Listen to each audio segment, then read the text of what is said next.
champion. Got the heart of a winner. And I'll never give up. No, I'll never surrender. 'Cause I'm a winner. I'm a winner.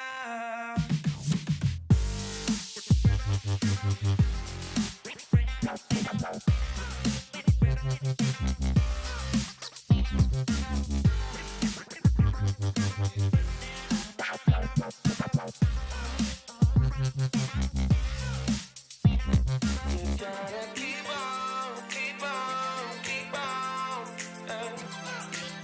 Don't let them stop you when it hurts. Keep on, keep on, keep on, yeah. Don't let them stop you from winning and winning and winning again. I was born a champion. Got the heart of a winner. And I'll never give up. No, I'll never surrender. 'Cause I'm a winner. I'm a winner.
Lights, camera, action over here, boy. I'm the paparazzi's finest. Sit back and watch the show. The fire burning my soul, the passion in my eyes. My people starve, the hunger pains feed my desire. And I desire a throne, a scepter with a castle. I'm the king of this jungle, they call me Mufasa. It's simple, I'm sonning these dudes. On my Usain Bolt, yeah, I'm running these dudes. I try to explain I'm not the norm. When I'm in red form, we still on the runway. I ain't even airborne. Keep my windows tinted so they don't know who's in it. I ain't afraid of the dark, I was raised in it. My sins is unrepentant, my words is authentic. I tried to come clean, my heart wasn't in it. Lazy boy living, the squad is so turned. Shaking their heads like men and boys and never learn. Who gon' stop me though? Until the curtain close, pull up a chair, sit back and watch the show. You know, say my name in the streets and they say, about to go. I can feel the hate, yeah, they pray that I fall. Sit back and watch the show. You know, say my name in the streets and they say, about to go. I can feel the hate, yeah, they pray that I fall. Sit back and watch the show. I got champagne wishes and caviar dreams. Had them haters bow down and kiss the ring. They offer the inch, I took the whole thing. My side piece is ratchet, but my lady's a queen. They ain't loyal, but that don't make my blood boil. The game is deep rooted, I was raised in the soil. Lights, camera, action, paparazzi attraction. What's next for 'em? You know the streets asking. I'm self-made, CEO, I'm self-paid. The game's thirsty and I'm a glass of lemonade. These boys must got me twisted, French braids. I'm so disrespectful, spitting on their graves. I'm trying to bury them 6 feet at the cemeterium. I'm offended the blogs who try to put me next to them. Who gon' stop me, bro? Until the curtain close, pull up a chair, sit back and watch the show. You know, say my name in the streets and they say, about to go. I can feel the hate, yeah, they pray that I fall. Sit back and watch the show. You know, say my name in the streets and they say, about to go. I can feel the hate, yeah, they pray that I fall. Sit back and watch the show. I've been knocked down but never out. I hit that canvas but never seen more than a 6 count. I'm the reason they packed the arena. I'm the reason these young girls is at the top of their lungs screaming. Camera phones flashing, everybody clamoring. These clowns jacking my style, they wanna be him. Before I blew, I told them what I'm about to do. Now watch the SHOW. You know, say my name in the streets and they say, about to go. I can feel the hate, yeah, they pray that I fall. Sit back and watch the show. You know, say my name in the streets and they say, about to go. I can feel the hate, yeah, they pray that I fall. Sit back and watch the show.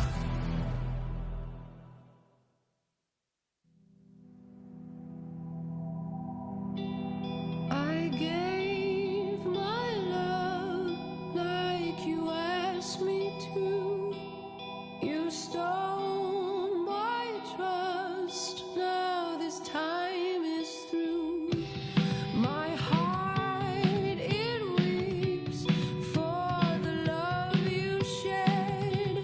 I gave my soul to the time you cared.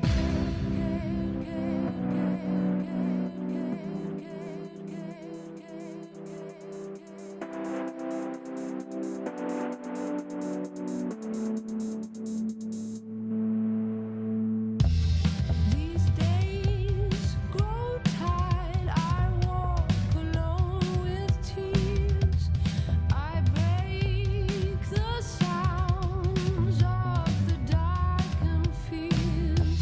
My love, it weeps for the time we lost. I paid the price. My soul became the cost. All I asked from you was time together. All you gave was hurt. What's it gonna be? Now I'm lonely, I'm ready for the stuff. Don't set me free. What's it gonna be?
what you want, don't quit at the weigh-in. Don't treat your life like a joke unless your last name's Wayans. Learn from other people's mistakes, you don't have to make them. Some people have to fail to understand what I'm saying. I get it, I know so, they messed up, I won't though. I work too hard and too long to make mistakes that I know so. They might talk down on me now cause they gave up on their own goals. If you live in a glass house, you should be scared of a stone throw, so it's a long way to the top, to the top. A lot of people thought that I would stop, but I knew I could do it. I knew I could do it. Hey. Early morning you can catch me grinding. Late night and I'm still putting in time, cause I knew I could do it. I knew I could do it. Hey. You want it bad enough, you can do it. If you just watch me, then I can prove it. Started just me in a dream, then I turned that into me leading a whole movement. Everybody around me eating, cause I wouldn't take a seat when they told me to chill out, they keep it the bill. Now my visions weren't what they were seeing. I get a check now, yeah. Look at my neck now, yeah. Full of baguettes now, yeah. Can't help but flex now, yeah. My come up come with some commas, can't tell I'm a comma chameleon. That means I don't need to be in your face, you should know I'm out chasing these millions. You gon' see it when I pull up in that skirt. Ask me how I did it, putting in that work. It's a long way to the top, but I work hard and trust no obstacle will stop me till I'm 6 feet in the dirt, you heard? It's a long way to the top, to the top. A lot of people thought that I would stop, but I knew I could do it. I knew I could do it. Hey. Early morning you can catch me grinding.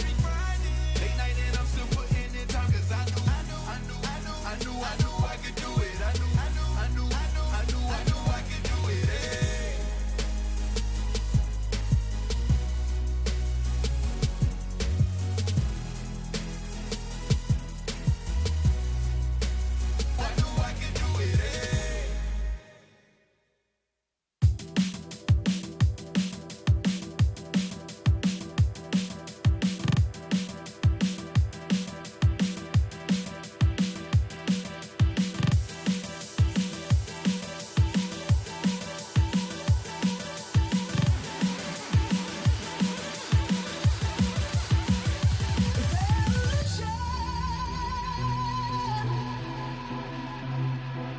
The dream's about to happen. It's evolution. The dream's about to happen. It's evolution. It's evolution. It's evolution.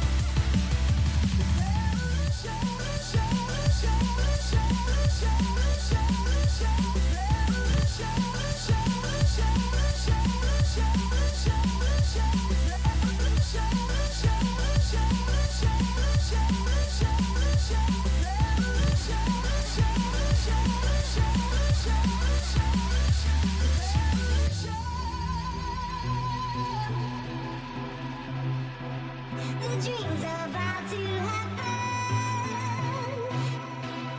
It's evolution. The dream's about to happen. It's evolution. It's evolution. It's evolution.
stage, light the fire, strike a match. This is where the party's at. It don't matter where you're from. Can you feel it heating up? 3, 2, 1, let's go. Never seen nothing like this before. Never seen nothing like this. Never seen nothing like this before. Never seen nothing like this. Never seen nothing like this before. Never seen nothing like this. Never seen nothing like this before. Never seen nothing like this. Brand new suit, custom made, fresh to death, crush the game. Always know what's going down. Got the hottest thing around. It don't matter where you're from. Come on, come on, come on. 3, 2, 1, let's go. Never seen nothing like this before. Never seen nothing like this. Never seen nothing like this before. Never seen nothing like this. Never seen nothing like this before. Never seen nothing like this. Never seen nothing like this before. Never seen nothing like this. Never seen like nothing like this. Never seen like this. Never seen like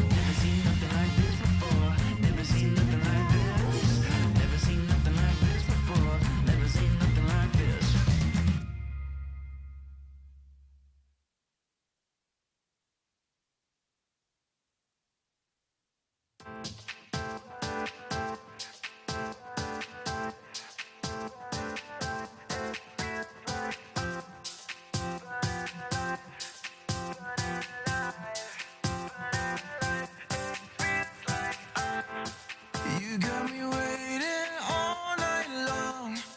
You got me now confused. 'Cause you are beautiful. Hold it down, hold it down. You got me wrapped up all night long. Like a bite of a passion fruit. That's what you are, what you are. You're beautiful.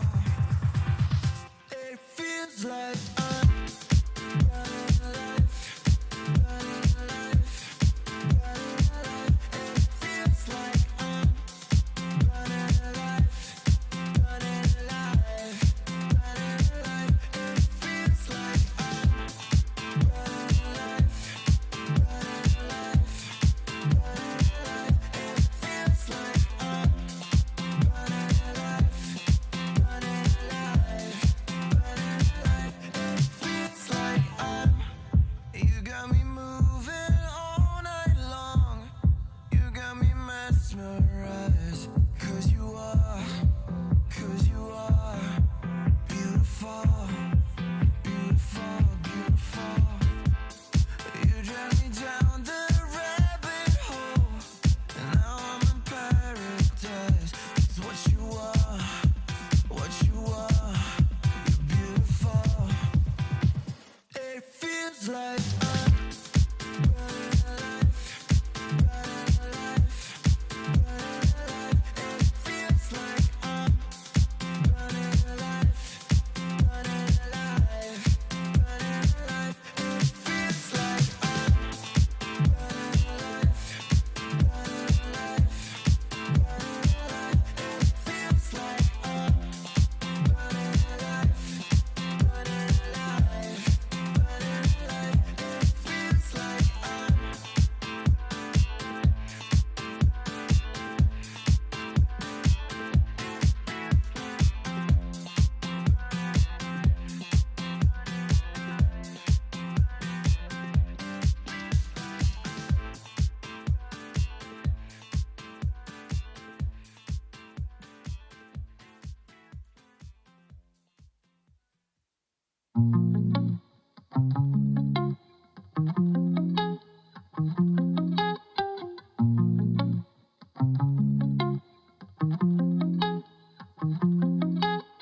Come stand a little closer, I'll drop dead. I know you heard about what I said, yeah. I don't need much, but I need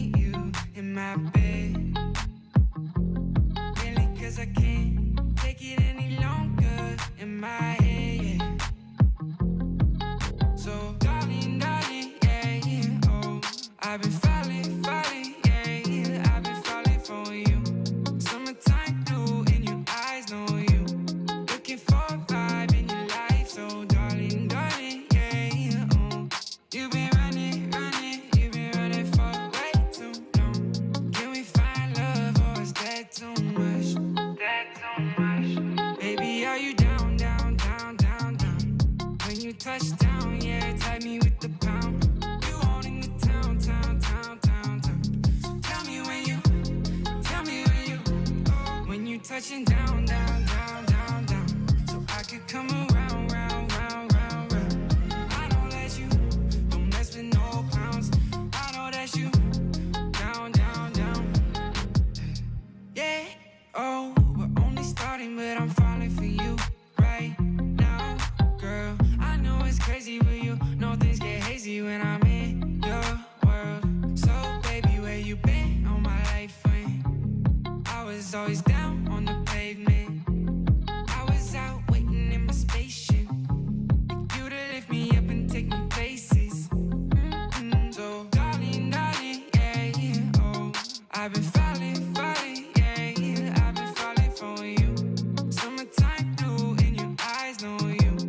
Looking for a vibe in your life, so darling, darling, yeah, yeah, oh. You've been running, running, you've been running for way too long. Can we find love or is that too much? Need to know. Baby, are you down, down, down, down, down? When you touch down, yeah, tag me with the pound. You on in the town, town, town, town, town. So tell me when you, when you touching down, down, down, down, down. So I could come around, round, round, round, round. I know that you don't mess with no clowns. I know that you down, down, down.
inside a castle.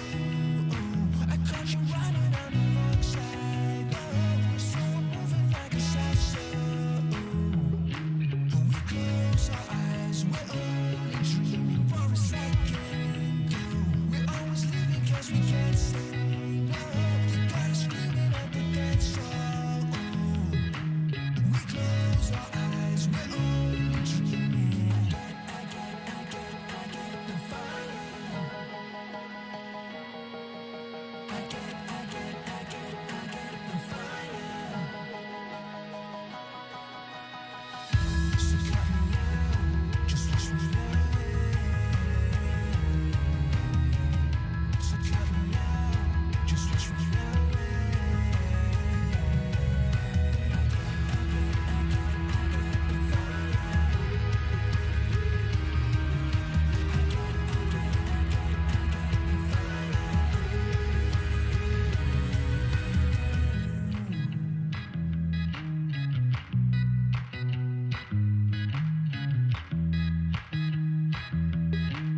We close our eyes, we're only dreaming for a second. We're always leaving 'cause we can't say no. You got us screaming at the dance hall. When we close our eyes, we're only dreaming. So cut me out, just watch me So cut me out, just watch me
touching on me, I'm winning so good. Go write that check, 'cause I'm feeling too much confidence on that heavyweight flex. I've been earning and working, everybody want this. I'm untouchable, stacked up, Greek God. I got that thunder and lightning, energy rush. I've been winning and winning since the day I was made. Bet you wanna be like me. I'm always on top of the game. Ain't never gonna touch second place. Nah, never. I'm always on top of the game. You know that I win.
reaching for the surface, and when I let it go, you bring it back to me.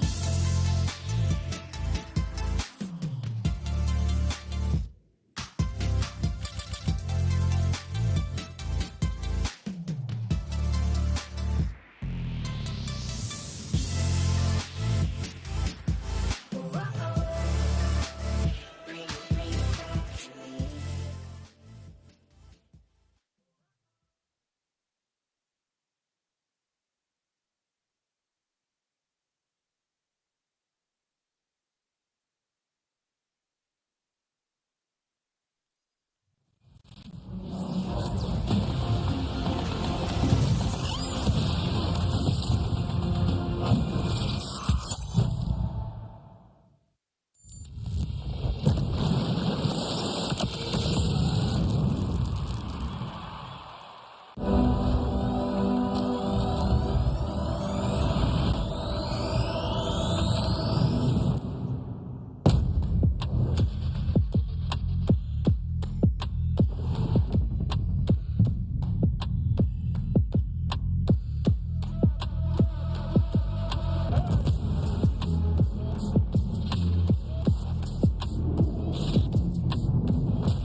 Hello everyone and welcome back to the PCS Spring Split Playoffs, brought to you guys by Riot Games, carried live and sponsored by iHotel. It's now our third and final week of the playoffs, and actually our final week of the split altogether, at the end of which we will crown our champion and see who goes to MSI. And we might have a preview of that finals matchup, because tonight we have PSG taking on CFO in the upper bracket. I will be your host for tonight's shock, and I'm joined once again on the desk by Vestian.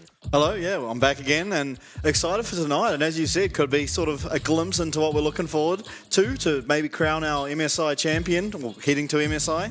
And I think these teams are very interesting, especially coming off last week. We saw for the first time, really, that PSG looked a bit fallible and perhaps can be taken out in a best of five. Impunity were very close. On the other hand, though, CFO had some early jitters against Frank, and I don't know, I think we got a very interesting matchup tonight. We do, yeah. I think it's two teams that have kind of been forced to go to the distance, and I think that is very important when it comes into playoffs, because you do show a bunch of different stuff. And kind of speaking of some of the things that were shown, we've seen the cannon, the tank cannon picked up by Rest, and something I do want to bring up is that it was banned many times against PSG as well, so potentially something they're practicing too. As we'll take a look at the playoffs bracket, it is match number 9 today, PSG versus CFO, the winner of which will advance directly into the finals, and the loser of which will fall down to face the winner of Impunity and Frank. And I think that both PSG and CFO could take this series. Honestly, I don't think it's like the regular season where PSG looks so good that no team could touch them at all. It'll be real interesting to see who comes out on top. Yeah, absolutely. And we saw last week, actually, for the first time since Junji had joined, I mean, a loss for the first fact, but they also lost on Zeri Lulu, which we kind of thought almost impossible, but they were able to be taken down on that pick. So, I mean, yeah, very interesting tonight. I want to point out, though, even though they did lose a couple games last week, they did have Wako put out 35% of his team's damage over the course of the series, which I think is just a crazy stat. And I get that, like, he's a very good AD carry, and often he's relied on to sort of cross that finishing line, but over 5 games, 35% damage is an insane stat. Yeah, that's pretty crazy to do it so consistently, even when his team is losing as well. Can't say enough about that guy.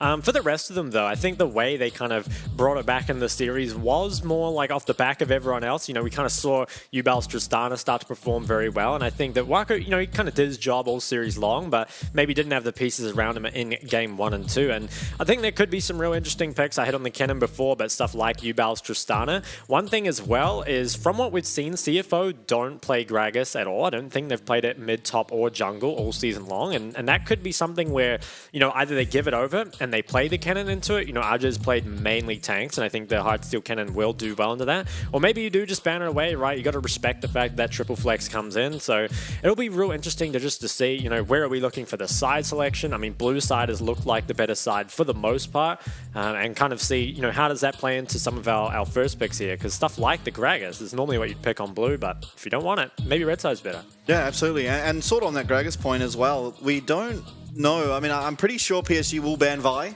because Gemini looks like his best champ by a long shot, and he's looked pretty impossible to take down on that champion. Let's take a look, however, at the PSG lineup. We have Ozzy, Junjia, Yubao, Wako, and Woody. And as you sort of touched on earlier, we have seen the Yubao Tristana. So while they have, this team is probably one of the best in terms of flexing, especially of what we have remaining.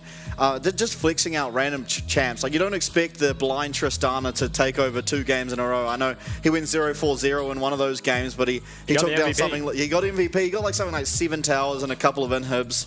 Just from the pressure on the side lane. So this team has a lot of things up their sleeves that they can pull out. Traditionally, we see Junjia playing sort of tanks, but we have also seen him play a really impressive Elise game during the regular season. So definitely not so one-dimensional in that regard, as well as his pentakill he actually received on Wukong last week. Across from them, on the other side of the rift, though, is CFO, and that's Rest, Gemini, Jimian, Shun, and Slay True. And I think that, they've kind of had a bit of an interesting road getting in here. Obviously, they started, I think it was, 3rd seed, I want to say. Yeah, taking on the Chiefs, and they did 3-0 that. They do have some very inflated stats as a result, but in general, CFO kind of more known for the early game than PSG. I think currently CFO, bearing in mind, up against the Chiefs, but do average, I think, a 2k gold difference at 15 minutes, whereas PSG are more in the realm of like 340. They're really not the same, and I think that could be somewhere where CFO really look to exploit, try and blow up PSG before they kind of get to that super team fighting stage. We will take a look here at the 2 junglers, though. Both have, pretty impressive stats, 3.1 KD versus 3.6, but I think the main one is actually the gold difference at 14. I think it kind of, just shows that, on Junjia's side, PSG, despite the team itself not getting so far ahead early, he normally does find himself some leads. And Gemini, perhaps just both an enabler and a benefactor of the fact that CFO play a very aggressive early game, often get very far ahead. And the forward percentage from Gemini as well. I guess for a jungler, that means he's spending time, invading the enemy jungle, using that lane priority. And I think CFO, certainly one of the better teams at doing that. One thing I want to bring up here as well is that Junjia hasn't been able to play the Vi so far in playoffs yet. Obviously did only have their 5 games versus Impunity. The Gemini, he's looked very, very good on the pick, and I think Vi in general has become way, way higher priority as we got into the playoffs. I think more as just people realize that it's so difficult to play into, especially for the teams that are somewhat reliant on their AD carries, I guess, as PSG might be.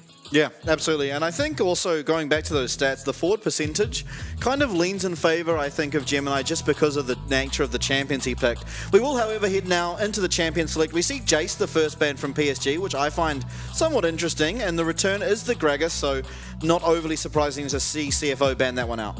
They then ban out the Jimian LeBlanc. Has looked good on the pick before, but maybe surprising to see it go so early. Wukong is the answering ban, so definitely some respect towards the flex picks as well as the jungler. Now, I think PSG before, they were looking for stuff like the Sejuani first pick, eventually went away from it later on. We'll have to see though, because I feel like there's this interesting dynamic of, when Vi's up, you kind of want to take it, but then you run into versing Xayah. So we'll kind of see where they go. Viego is the ban, which is kind of strange. I wonder if they're just thinking, they're going to ban another meta jungler, they'll take the last one away, and then they want to limit Gemini's options. I'm not too sure what that means. Yeah, well, I mean, we have seen Gemini obviously play the Elise and play the Lee Sin, as well as the obvious Vi, so there is still definitely going to be something open that Jimian's comfortable to play. It's an interesting ban for the Viego. I almost feel like how these playoffs have gone, you'd want them to have it. But it is Sejuani, the final ban here, which does leave Vi open. Nidalee, the current hover, I wouldn't suspect that to be an immediate lock-in. Surely it will be the Vi first pick. I mean, unless you're worried about versing the Xayah, you'd have to think it'd be picked up. I think especially with the Viego ban and the Gragas as well, feels like jungle options have been really, really limited. Other first picks though, I mean, they could take the Xayah of their own, but to no one's surprise, it is the Vi. And CFO, what do they respond with? Because we've seen, I think Xayah is the most consistent into Vi. Alternatively, something like the Aphelios Thresh. Varus is locked in, so I would expect this to be poke Varus, try and play out of Vi's range completely, but it's potentially very risky, I think. Yeah, I almost feel like it's pretty hard to play out of Vi's range, because almost the max range Q would be a Q ult range. But we'll have to see. I mean, we've obviously seen the DPS sort of Varus not go too well. It is going to be Lee Sin, however, locked in as the answer to Vi, so possibly a stronger early game, which does play into the favor of how CFO tend to play these laning phase. See, and obviously with Gemini being probably the most proficient Vi we have, I guess you'd know sort of how he wants to play against it as well. We'll have to see what the answer is here from PSG though. I almost feel like it should be something in the realms of the Xayah.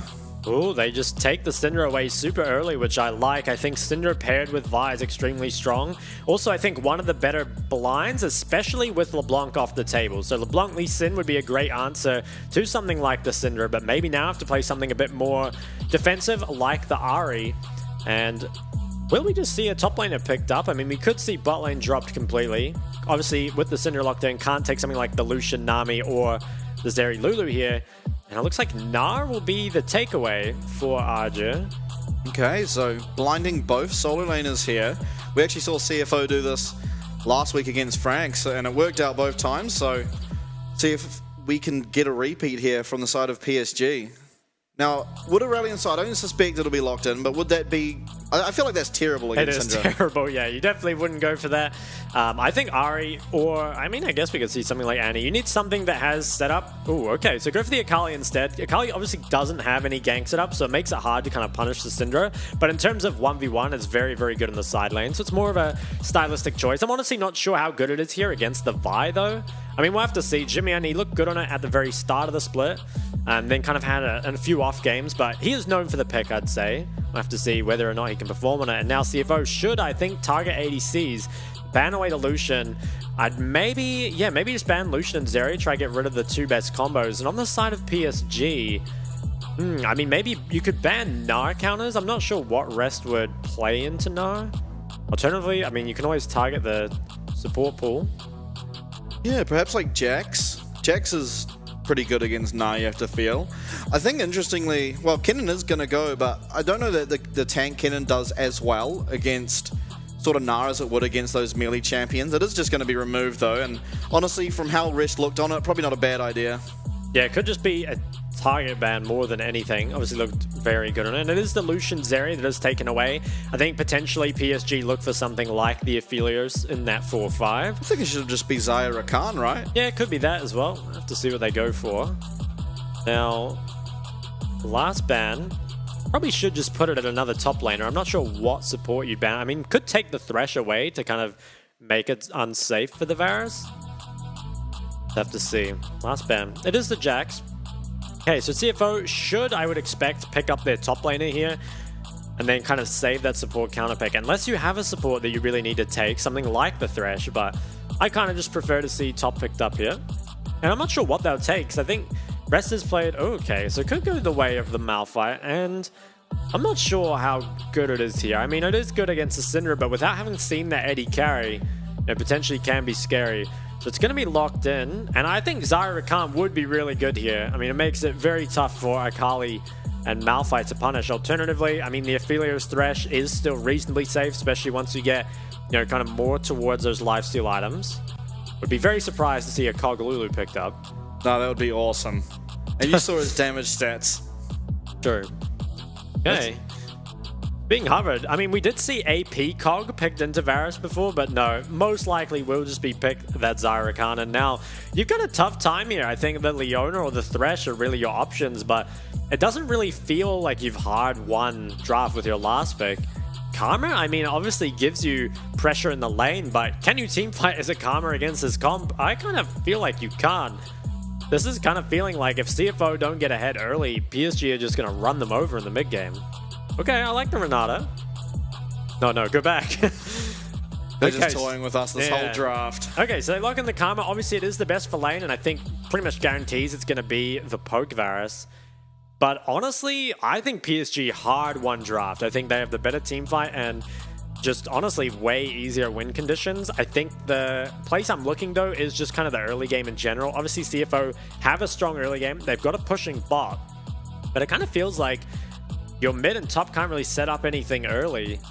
I'm not sure. I feel like PSG just hard won draft. Yeah, absolutely. I feel like on the side of CFO, you kind of have to go bottom with both mid and jungle. I don't think Lee Sin will be able to dive the Xayah Rakan by himself. And then, how are you ever supposed to allow that Akali bot with the Syndra in mid lane? I feel like Syndra's just going to have control over the lane the whole time. And then it'll just be up to Lee to try and make plays happening by himself. But as long as PSG's bot lane plays safe enough, it should be fine for them, I have to feel. I guess we'll see, and I do think this game sort of comes down a lot to how these junglers play, because obviously we've seen the Vi and the impact she can have on early games, as well as the Lee Sin, of course. I feel like whatever way these sort of junglers are going to go, and it should be either bot or mid, is going to sort of dictate the pace of the game. I think interestingly, we all sort of know CFO as this early game team, while PSG kind of like to sit back and scale. But the reason why PSG is so successful, even against the early game teams, is they're just so good at neutralizing. Instead of just getting ahead early, when they're against these early game teams, they tend to just stay even, which just puts them at an inherent advantage anyway. Definitely, yeah. And you kind of see it in their drafts too, right? Clearly, you pretty much always see some variation of this, of like, you know, secondary carry mid, tank top, kind of enabling jungler, all that sort of stuff that we kind of know PSG for. But looks like we will be getting onto the Rift for game number 1 of today, PSG taking on CFO. And I'm really hoping that despite PSG probably having the better draft in this game, that CFO can make it interesting. I mean, they are a team that is very unlikely to just sit back and let your opponent's scale, and they have a lot of threat, particularly in the bot lane, as you said. 3 Scorches. Yeah, 3 Arcane Comets, so it should be actually favored in the top lane for Malphite early with this Arcane Comet. Maybe not like level 1, 2, but as soon as you start to get a few points into that queue, you will start to take lots of chunks out of this Gnar, especially considering he has the bone plating instead of second wind. And it is the Ghost here picked up by Wako, as well as Ignite by Woody. So still wanting a bit of pressure in that 2v2. Won't have the cleanse for the Varus ult, but you have to think it's not the biggest deal for the Xayah. And it looks like we'll have everyone starting in lane. Have to see what gets done with this level 1 Xayah Rakan. We've seen it time and time again. Oh, dodges the first E. Always a good sign. Looks like CFO's bot lane, though, probably will get the push. Pretty hard to contest Varus Karma, at least on the early waves, unless you can find some sort of W. Q was used, so Slaytre needs to be a little careful how far he goes up. Has control of that bush, though, which always makes things very difficult.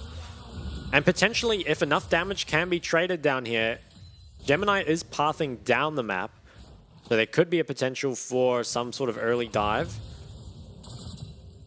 Shroud is used mid lane as well, and I think the mid matchup, you're kind of not expecting much from it, particularly pre-6. Syndra should be getting priority, and then after that, when Akali has the ult, maybe can pressure. And I think this could be difficult for Gemini and the Lee Sin, because there just isn't a whole lot of guaranteed gank set up, right? There's the Karma W in bot lane, but it's quite hard to consistently get.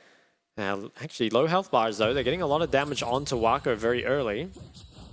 Will it be enough, though? I mean, they crashed these waves very quick, so it doesn't look like there's going to be any sort of dive. Probably would have looked to hold waves longer if that were the case.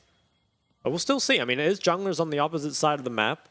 I don't believe that was confirmed by anyone, though. It doesn't look like there's any wards placed in the junglers. So I think as of now, people are pretty unsure of where the junglers are. CFO continuing to push. I mean, they have this big wave, but there's just a lot of chunk to get through. It is 2 health potions used by Wako already, but he's looking pretty good. Yeah, and Shun getting himself a little bit of an early CS lead as we look to top, and this is just kind of the effects of the the Arcane Comet Malphite as we see him throw another cheese scroll here at Azi. And it is really hard to play these AD champs into Malphite in the early game when he does go this build. But importantly, he won't have the same amount of strength late game as you would with the likes of the Grasp. So it is definitely a trade-off, but I think when you look at CFO's team composition here, it really screams that they want to play for these early skirmishes. And I mean, we know them for these early dragons, right? It will spawn in a minute and 15 seconds. We'll see if they aim for it. I actually wouldn't be surprised to see a nearly on-spawn dragon out of them this game. Yeah, definitely would not surprise me at all. His rest looks like he's up a bit too far. Flash is used early. I think he's dead. He's going to get charged on. Are they able to follow this up? I don't think they'll have enough damage. Yeah. Yeah, okay. So I guess like they don't want to commit any flashes. Probably ends up Malphite getting out around 10% if they do go for it. But that's pretty nice. I mean, the flash burned with Malphite on the weak side. Has to be very careful. I mean, potentially there's some sort of regank. Looks like the base will be completed by Janjia, though. Probably has to get back on the bot side in order to defend any sort of bot dives. Now waves continue to crash here. And I think importantly, Rest manages to get in that top wave as well, which is very, very crucial to make sure he doesn't get repeat ganked at any point. And so far, I mean, the bot lane, they're doing a good job of getting at least a little bit of damage dealt. But how much can it actually lead to? I mean, you bring up the dragon. That's kind of what CFO are known for at this point. Yubao, he's going to be freezing this wave mid. Has the TP of his own. Jimmy's going to be forced to cancel. Has to be careful, though. This is the second time a wave has been frozen by PSG. And Janjia's in the area. I believe he is spotted on a Raptor ward. Jimmy's going to want to crash this. I mean, he has Gemini kind of in the wings. Yeah, we'll just be able to continue to clear this out. I'd like to get a look at the top wave. I think it looks like it's going to be pushing back to Rest now, so it is going to be safe as Janjia. He's entering the river ahead of this drag. I wonder if he wants to catch Gemini early. I believe he will be spotted on the ward. Okay, they ping it out. Janjia, though, he's maybe going to try find him. Bot Pro looks about even at this point. He has Gemini spots on another ward.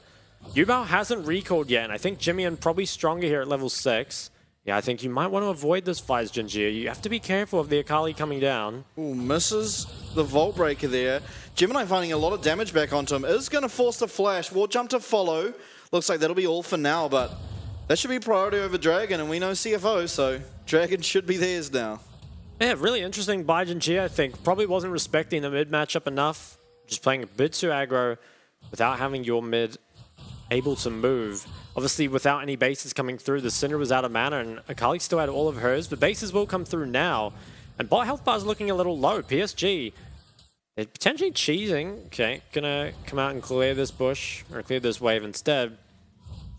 As Jimmyan actually that goes for the Sork Shoes. Kind of interesting, so not going for any mercs. Probably has Tenacity from his runes in the Unflinching and the Legend Tenacity. And that will give him a lot more pressure in the 1v1. Ooh, Waka actually base.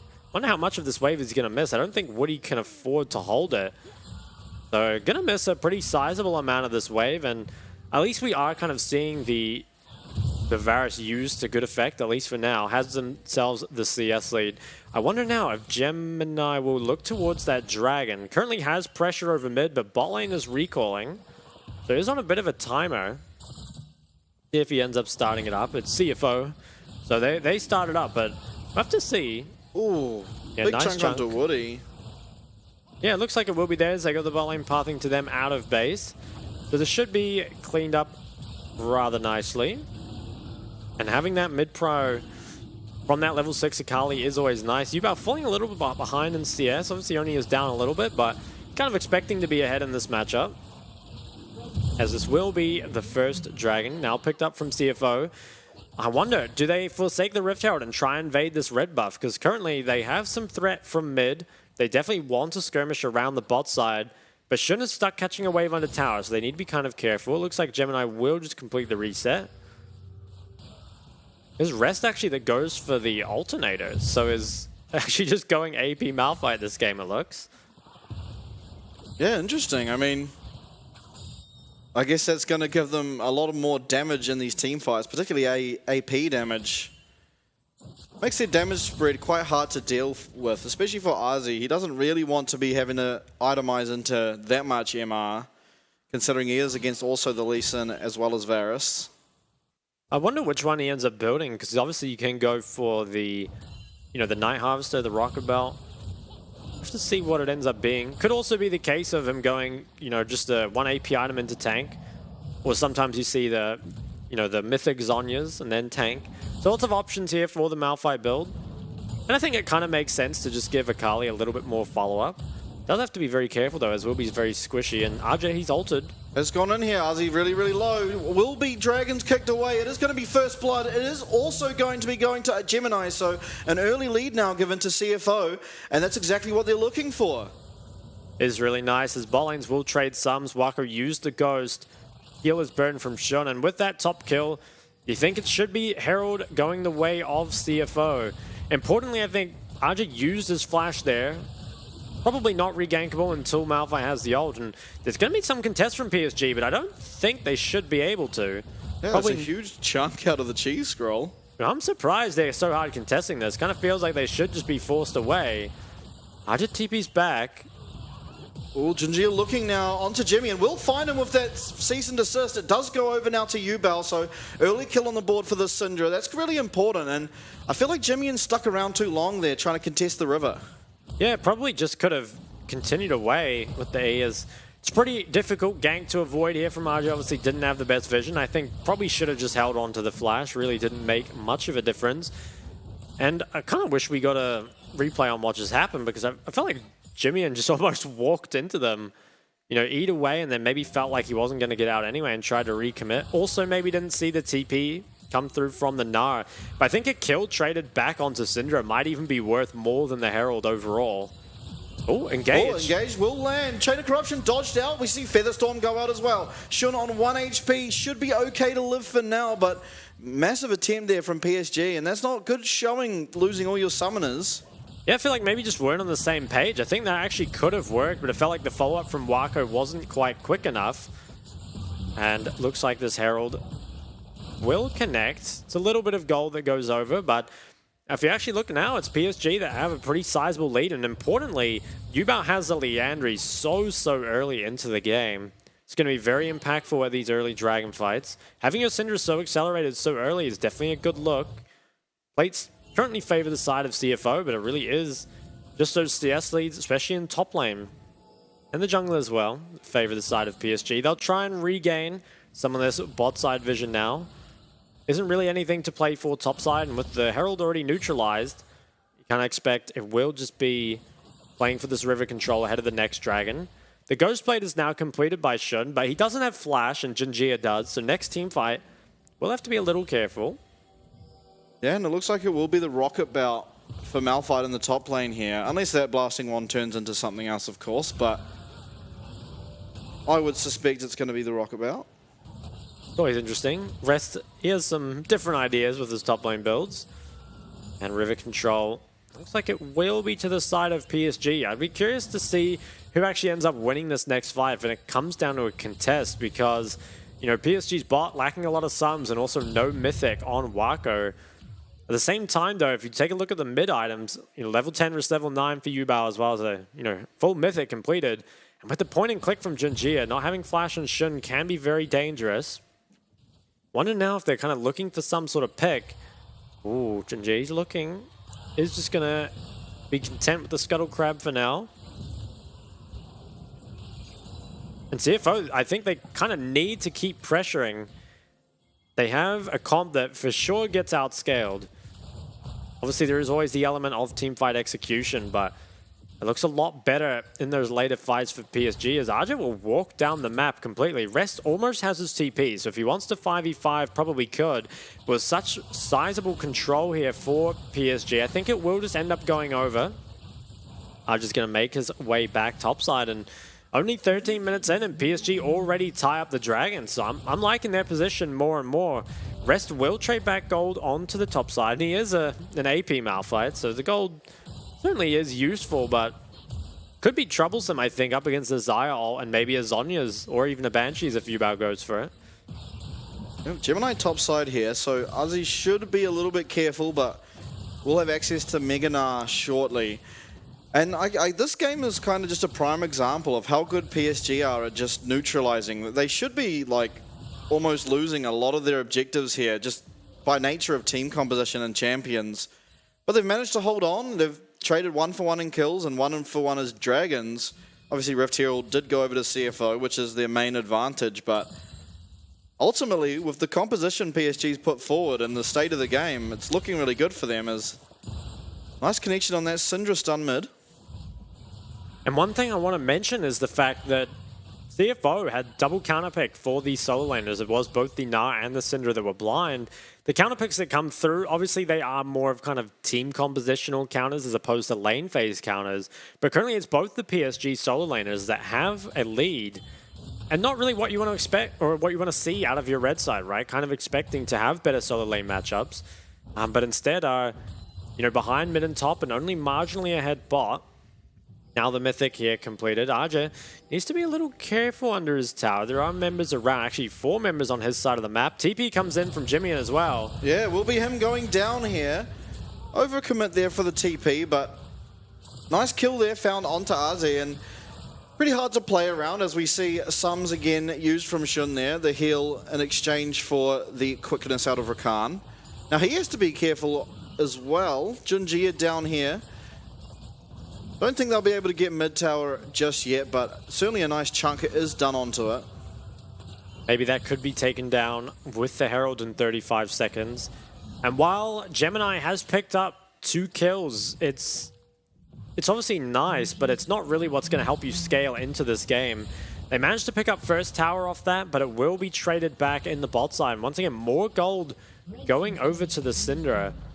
Going to be very fed, and it looks like maybe going for the second item, Shadow Flame here. So no defensive from Yubao, perhaps just wants to trade his flash with the Malphite ult.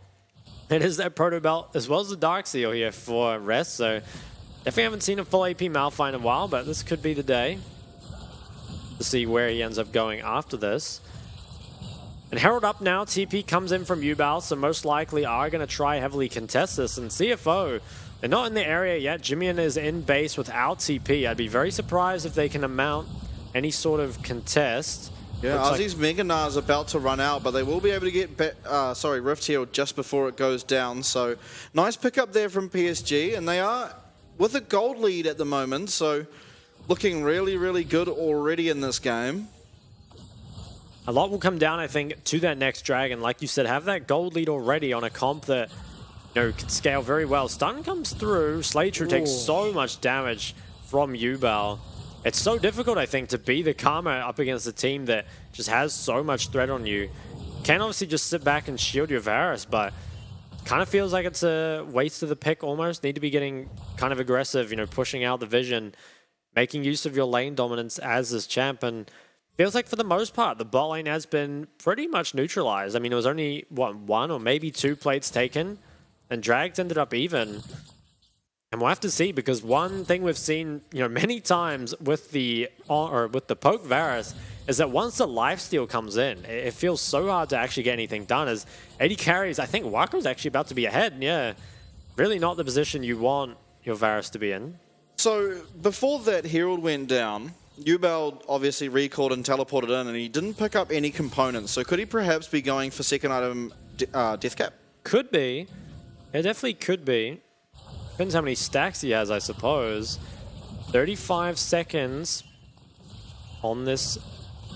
Ooh. Okay, Junjia looking here for Gemini. Will find cease and desist, but no one really in the area. But Woody closing so much of a gap.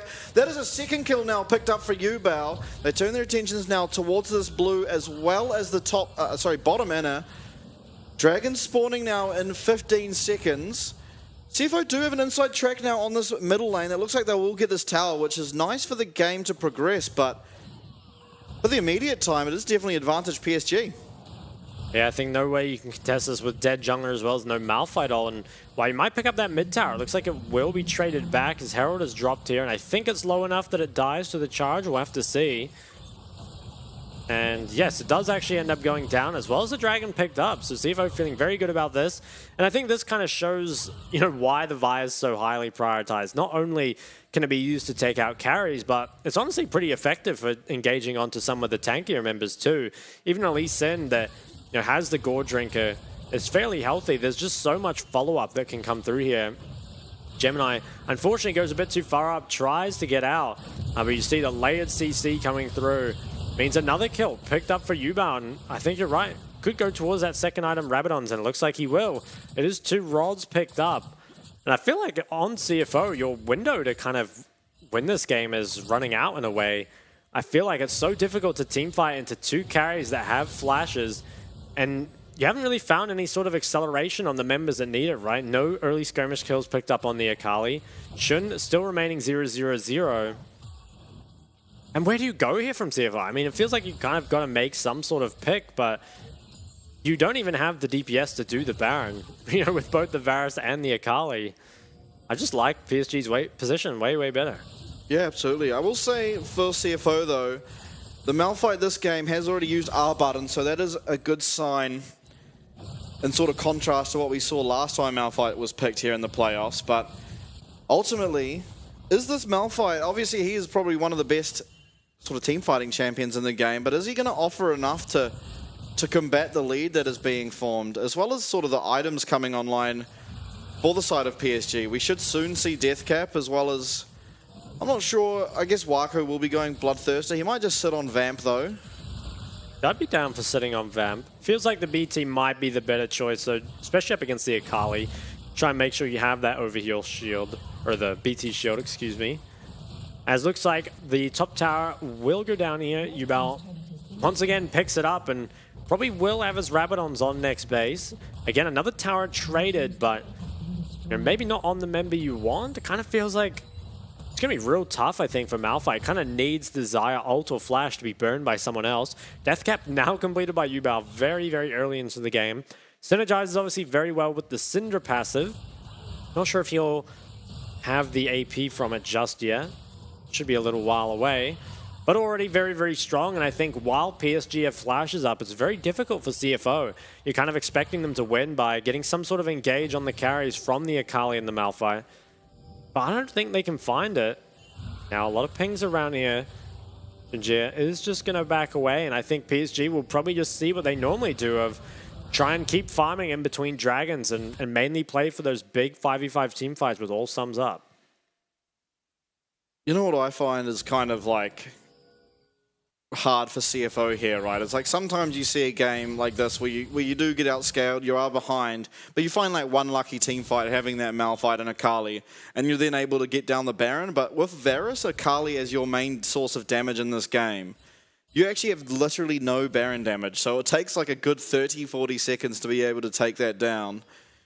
So even that's sort of off the cards for them in reality, and it just keeps looking better and better for PSG at the moment.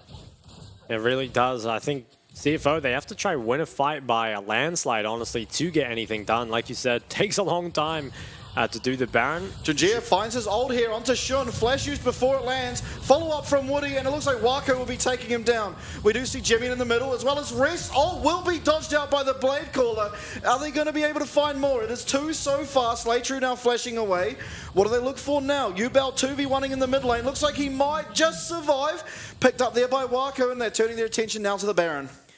Think that should just be Baron going over. I don't see any way CFO can contest. They've got no ult on this Akali. Slaytrue, maybe he can steal it with a Karma Q. There's a ward. Okay, if he steals this, he's a hero. We'll have to see.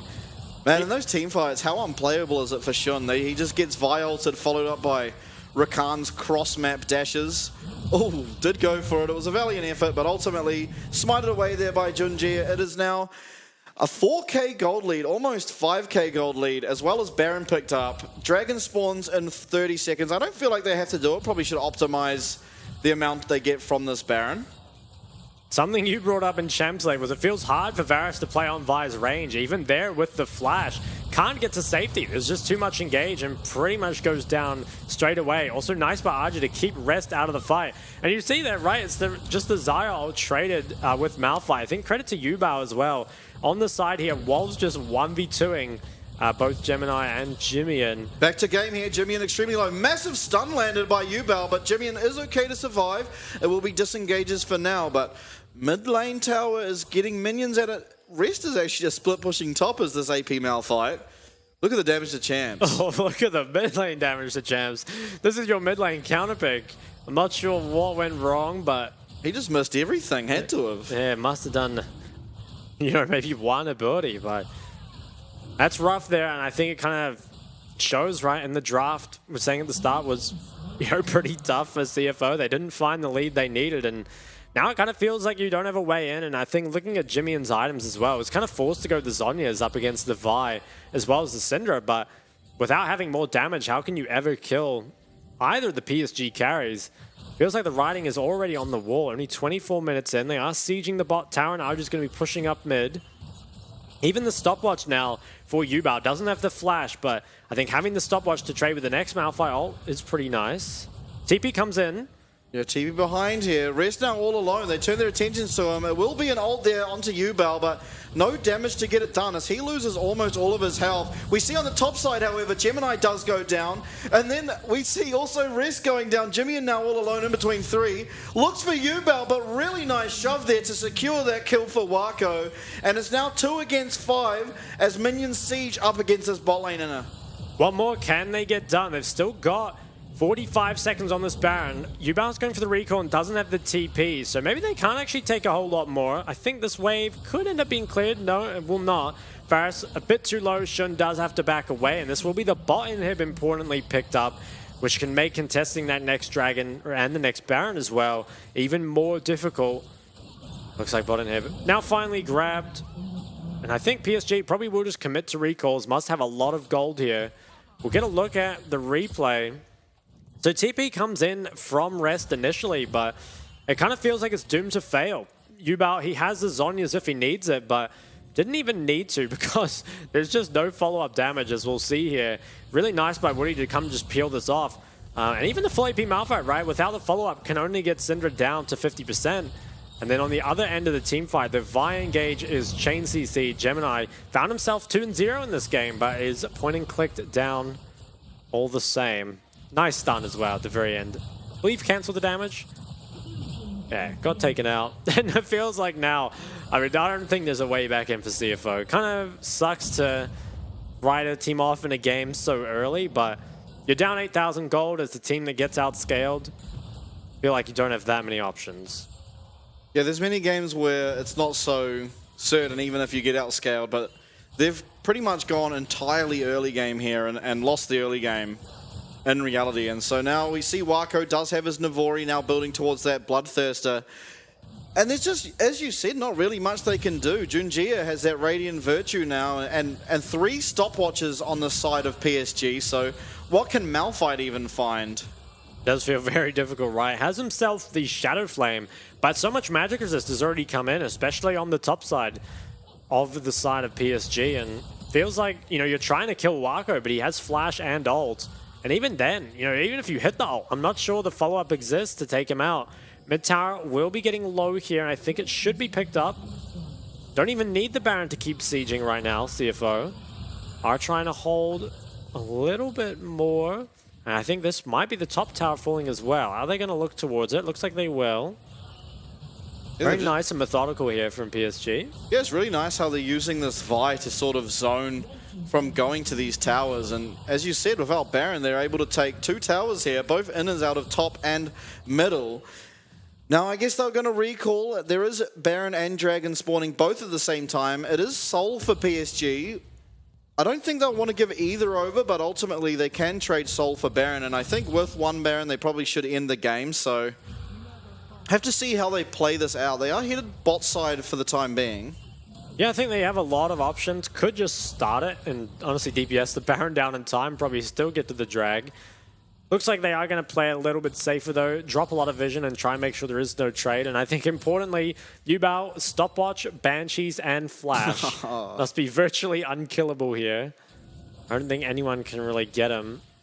Only 2 kills for CFO, and they were both solo kills, or sorry, both top lane kills from Gemini there. And the Gnar, despite being put behind, has himself a 20 CS lead and certainly found impact. Even has himself a BF sword right now.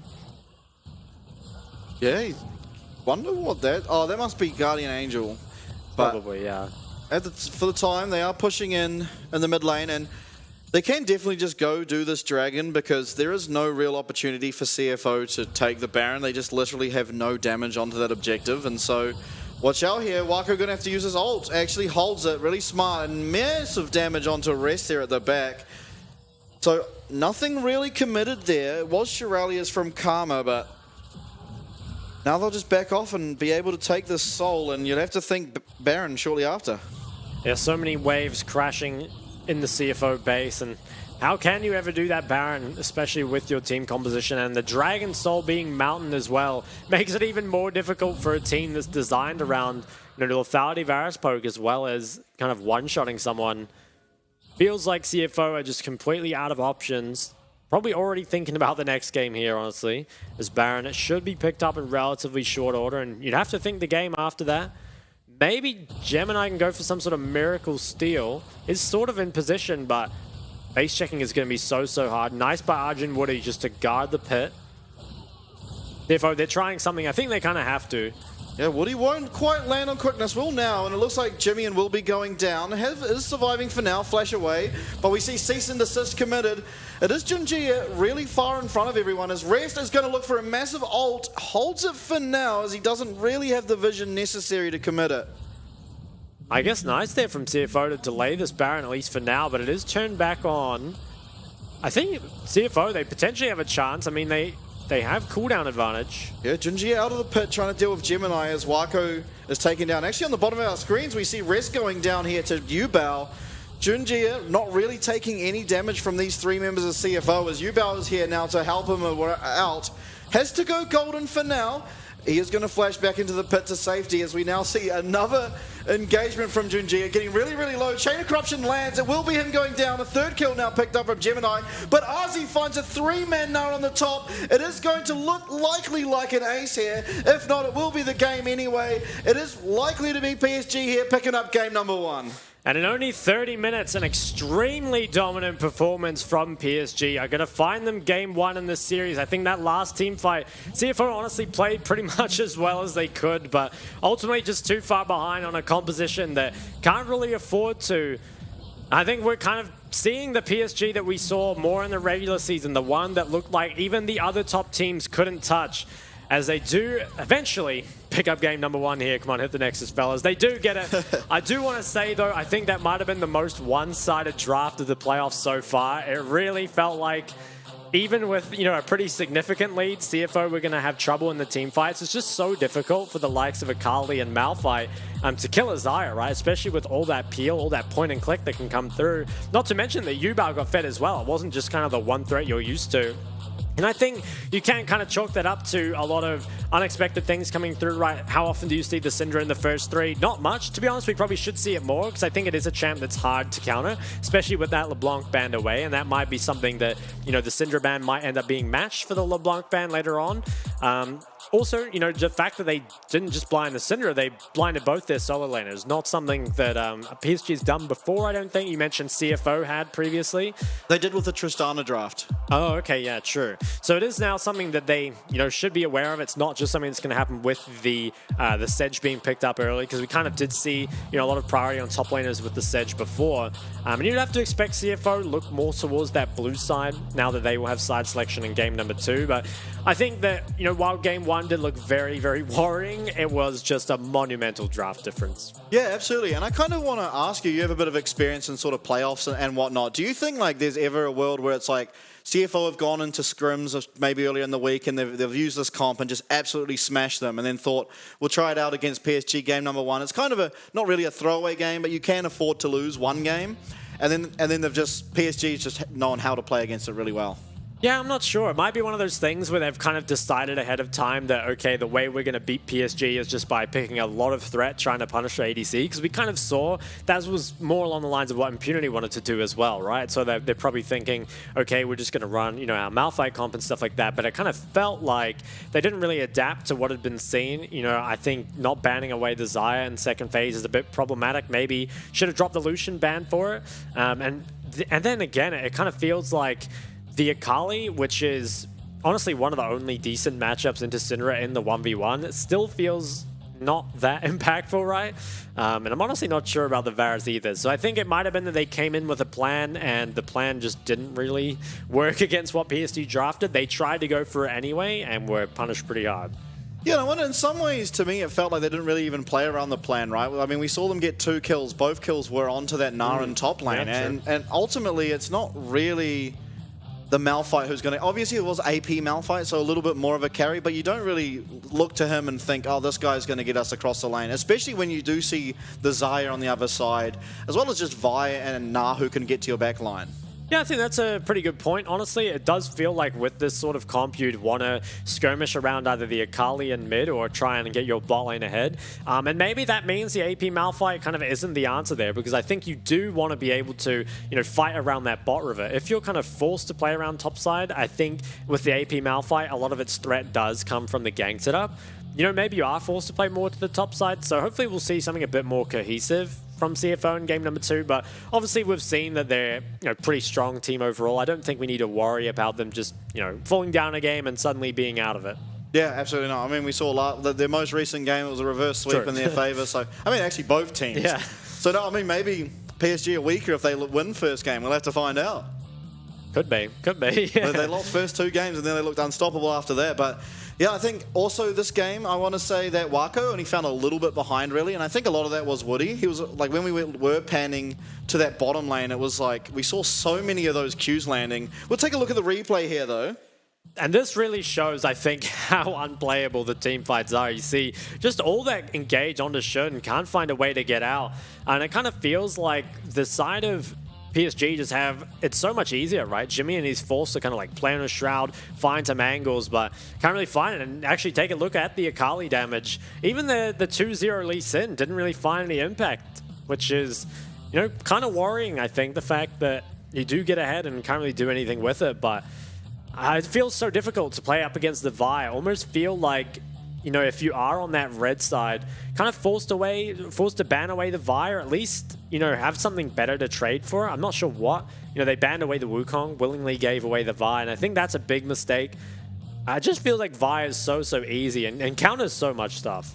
Yeah, it seems like at least in these playoffs, if you do give away the Vi, you pretty much have to take Xayah, and they had the option to do that, but instead took Varus. I think there's not really many champions, especially AD carries, who are so important in the current meta that can deal with Vi. Because, I mean, it's just you ult and then if there's any follow-up, you pretty much just die.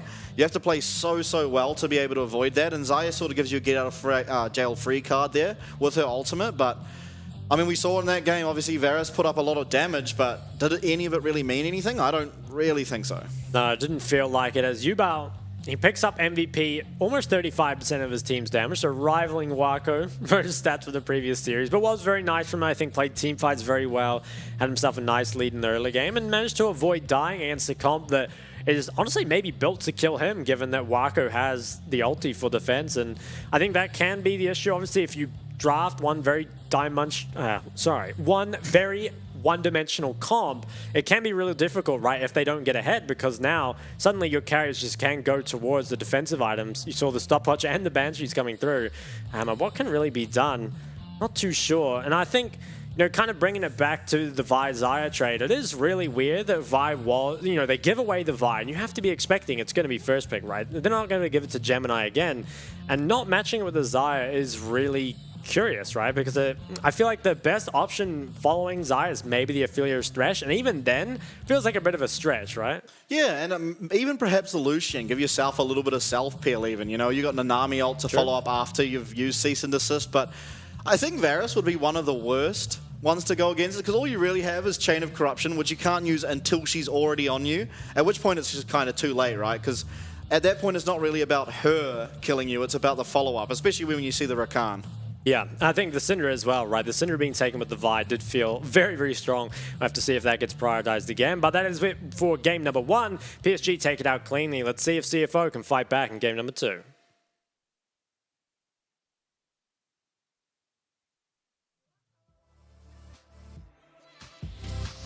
Crashing like a wave, looking out across the sea, reaching for the surface. And when I let it go, you bring it back to me.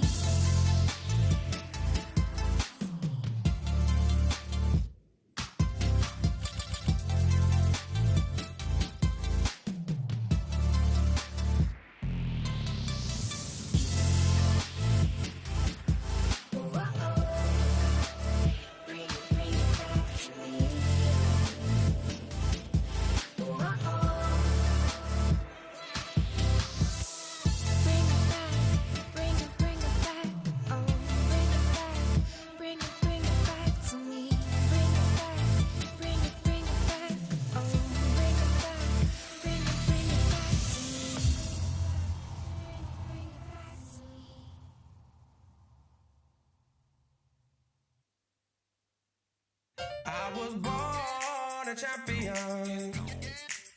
Got the heart of a winner.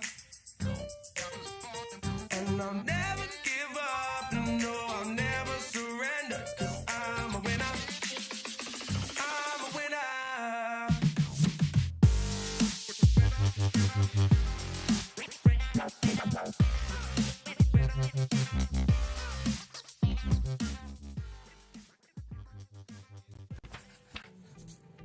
非常感谢 i 和队友还特地为了队伍设置对战室，让队伍可以一起在里面团练与复盘。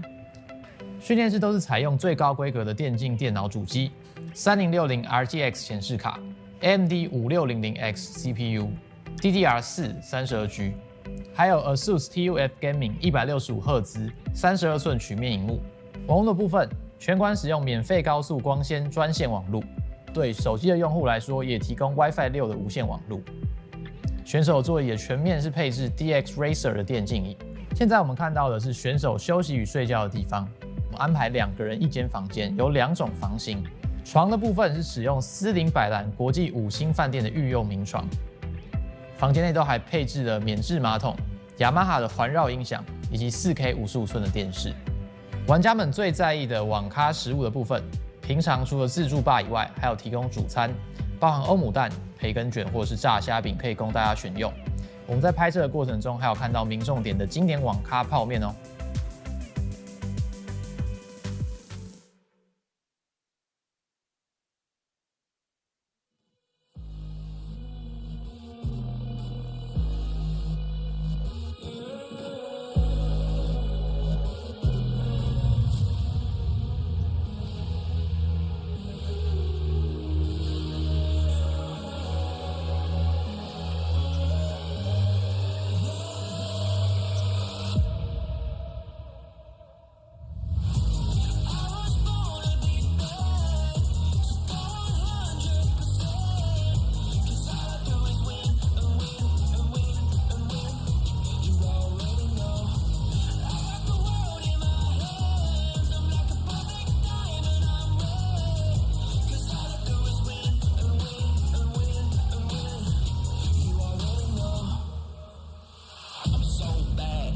Touching on me, I'm winning so good. Go write that check, 'cause I'm getting too much confidence on that heavyweight flex. I've been earning and working, everybody want this. I'm untouchable, stacked up, God. I got the thunder and lightning, energy rush. I've been winning and winning since the day I was made. Don't you wanna be like me? I'm always on top of the game. Ain't never gonna touch second place. Nah, never. I'm always on top of the game. You know that I win, that I win, that I win, that I win.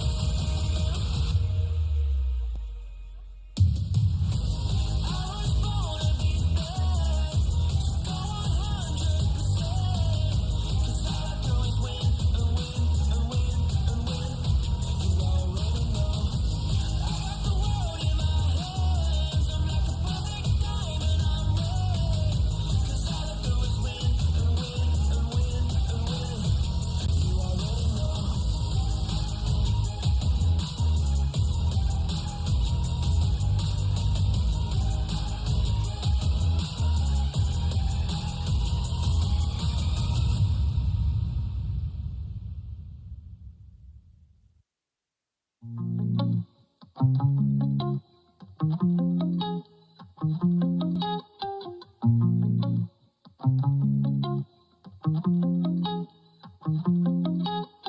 Come stand a little closer, I'll drop dead.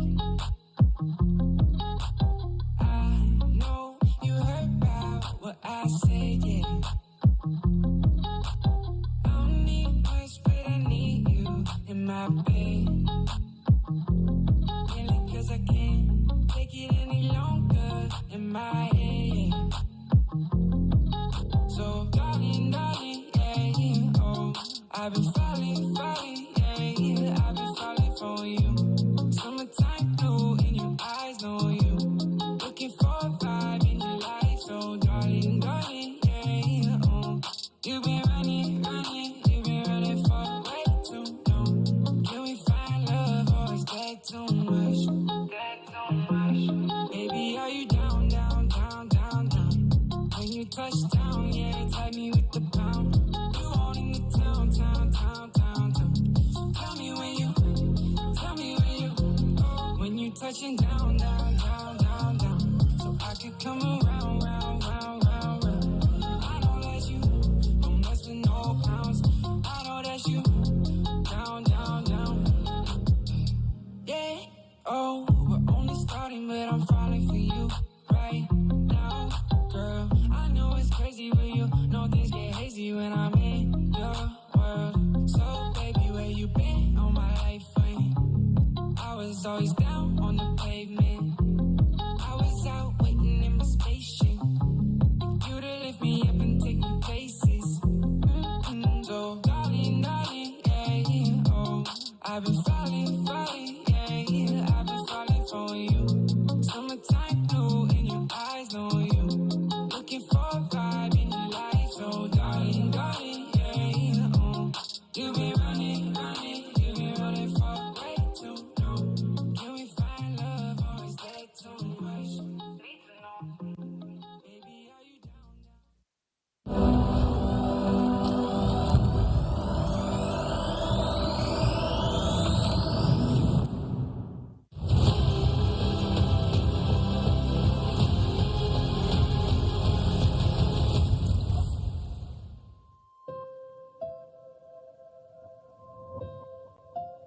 Hello, everyone, and welcome back to match number 9 of the playoffs here in the PCS, brought to you guys by Riot Games Co. Live, and of course sponsored by iHotel. Currently, PSG lead the series 1-0 in an extremely dominant game 1. You have to say a little bit of a draft difference, or maybe a lot of a draft difference, but CFO, they'll bounce back, I think. Yeah, I don't think we're going to see a try and end at 15 minutes or lose comp again.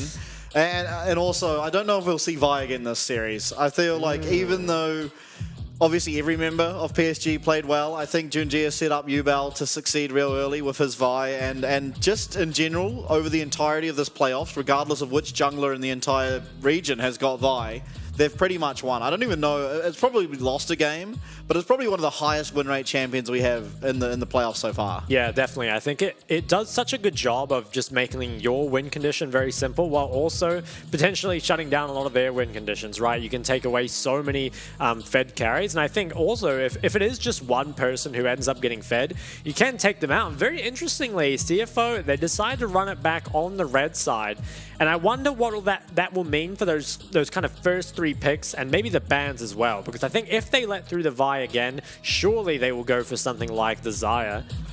Yeah, absolutely. And I think interestingly, like with red side, you usually get sort of power out of that counter pick, but with how the draft went last game and 2 blind solo laners for the side of PSG, I don't know if red side will have that much impact when it comes to that.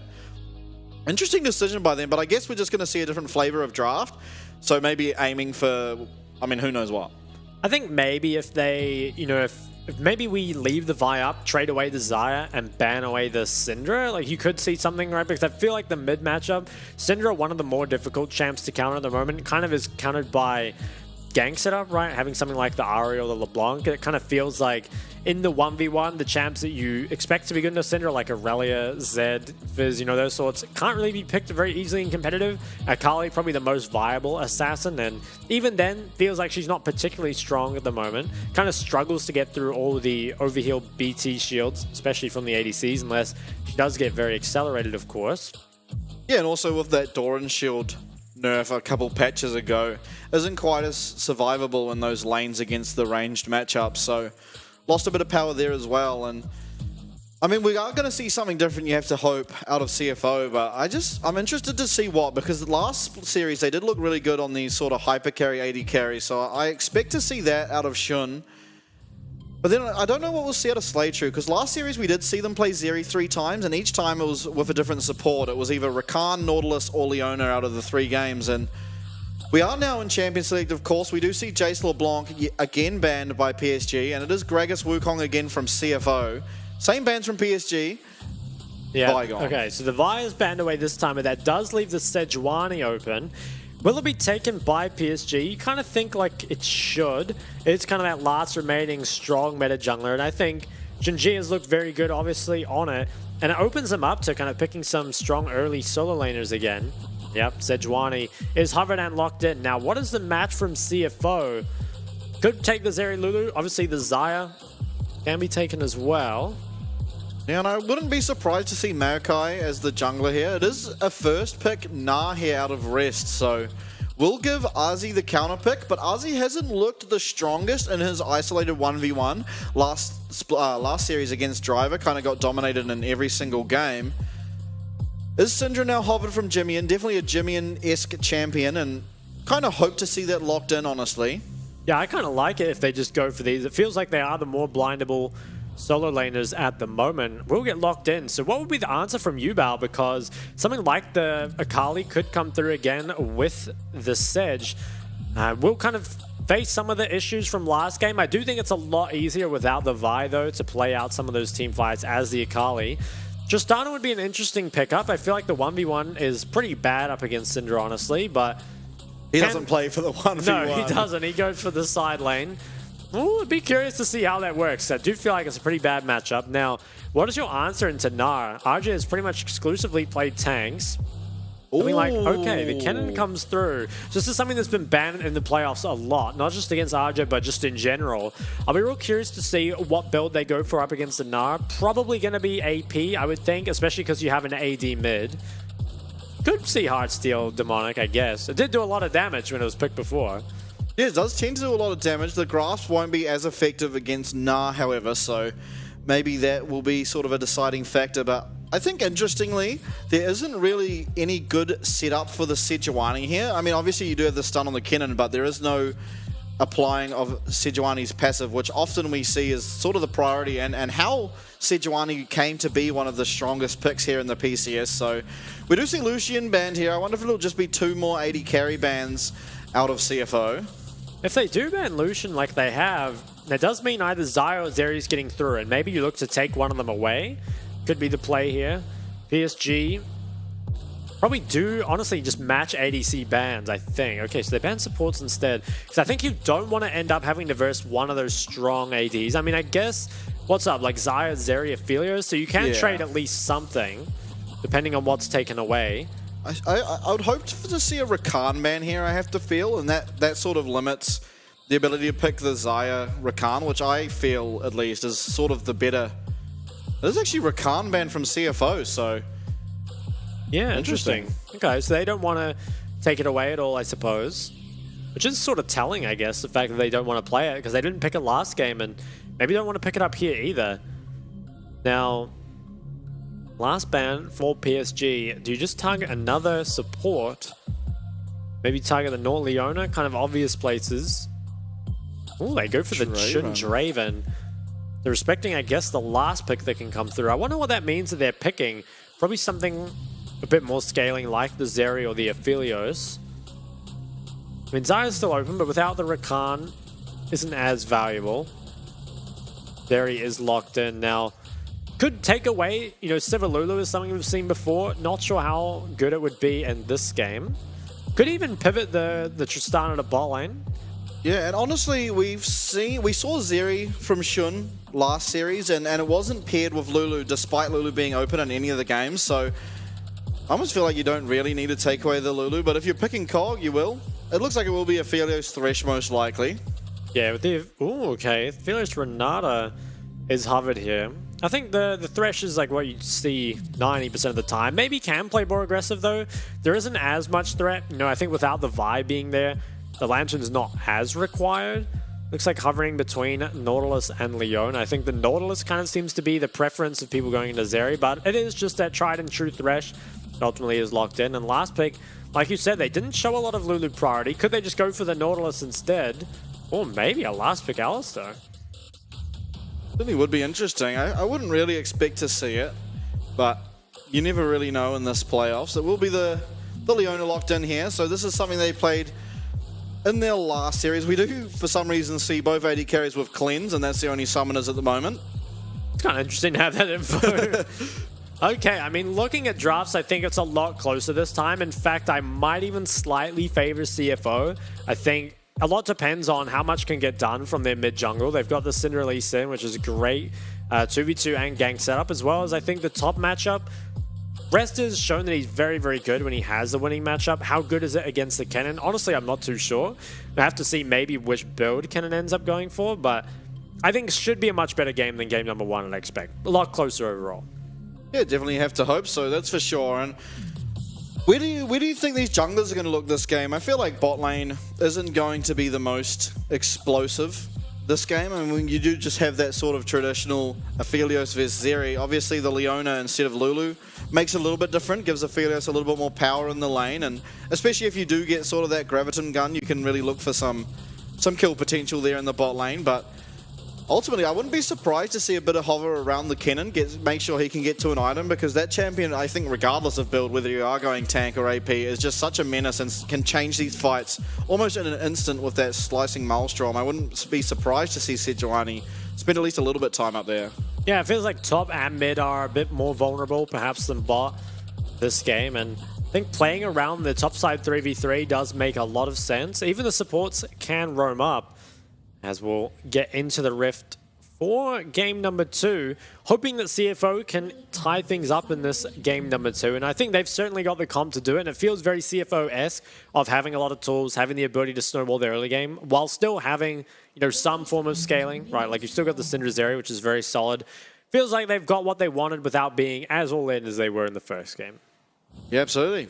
So we load in now into the Rift. And I wonder if we'll see any interesting runes this game. It does look like Airy Kennen, so with that you'd have to expect it to be that AP Kennen up in the top lane with a bit more lane pressure. Yeah. I think everything else is looking pretty normal. I'm surprised Syndra went for the first strike this game. I think having a bit more pressure up against the Tristana is good, just to make sure she can't have a snowball, but maybe saying that they'll win the matchup no matter what, which you can probably see.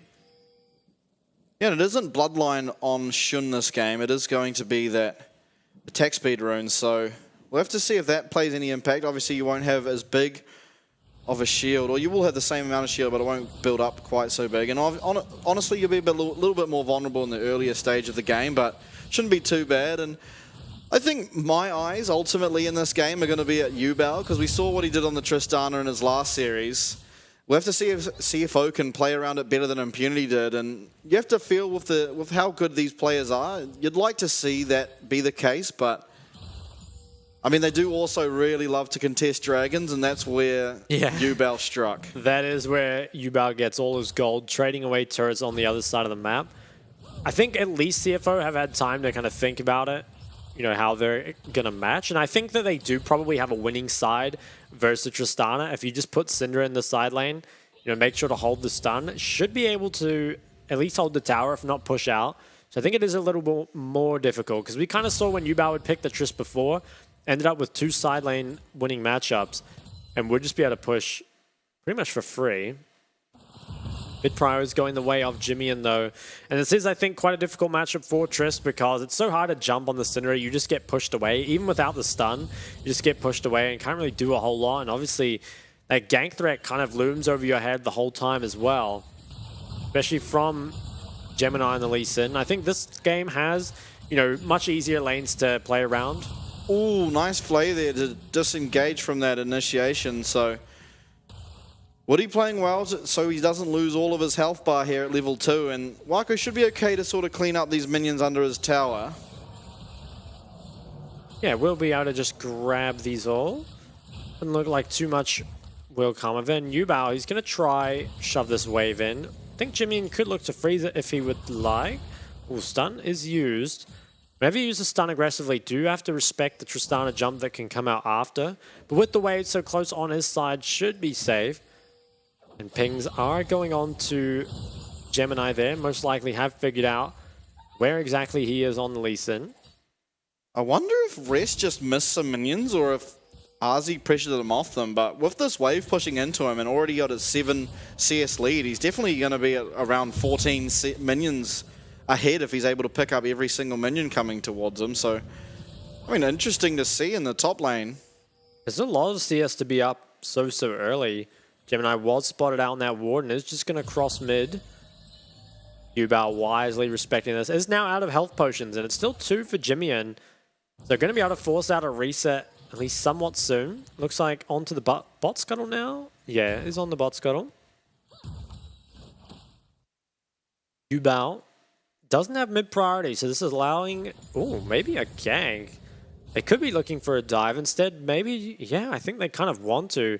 We'll have to be crashed here. Jimian's playing for it, and Sejuani is nowhere near. I'm not sure if Yubao knows about this. He is hugging to the top side, which is good. Gemini's investing a lot of time into this, and Junji is going to arrive. Oh, okay. This could be problematic now from Junji. He's actually looking for a gank of his own. We'll turn his attention now to those Raptors. We'll find Gemini now, but ultimately he should be okay. Does actually manage to smite away as well as pick up every single one of those Raptors, as well as trade back really well, honestly. And Woody coming up now makes us very, very dangerous for CFO. Lantern goes down, Junjia flashing forward. It will be a nice stunt to disengage from that out of Jimian. Does just end up a flash trade, and I think a little bit indecisive from the side of CFO. Kind of feels like they should have just been content to contest the Raptor camp, but were maybe still trying to play for a quick dive, or I'm not too sure what they actually ended up going for at the end, because it kind of felt like they didn't commit to anything. Still though, I think it's pretty good for the side of CFO. It's now a pretty solid lead picked up here in the mid lane, and Yubao forced towards some very defensive items early. Grabs the Vamp Scepter and the Null Magic Mantle. Definitely not the position you want your Tristana to be in, but you know, finally the Tristana blind pick has been counted. Actually, this was Tristana counter pick into the Syndra. Not a great matchup. Yeah, but in our last series, we did see Yubel getting pretty far behind Mission on the Victor, which is, you'd have to say, a better matchup for Tristana, although still pretty hard. And so it is, you have to think quite used to being behind at this stage as Tristana, and I think that's just his comfort zone. He likes to be behind and people forget about him, and then he just goes into those side lanes and wreaks havoc. True, the 0-4 power spike could be coming through. And will be interesting to see whether or not he actually upgrades either of those before I think sat on the Vamp Scepter and still went for the Gale Force. As well as I don't expect him to build a full Hex Drinker, but might feel the need to for the side lane. Obviously can be quite difficult, I think, to contest side up against the Syndra. Jimian has a lot of mana here with the Lost Chapter and can continue to get prio. Junjia? Yes, Slaytrue is found.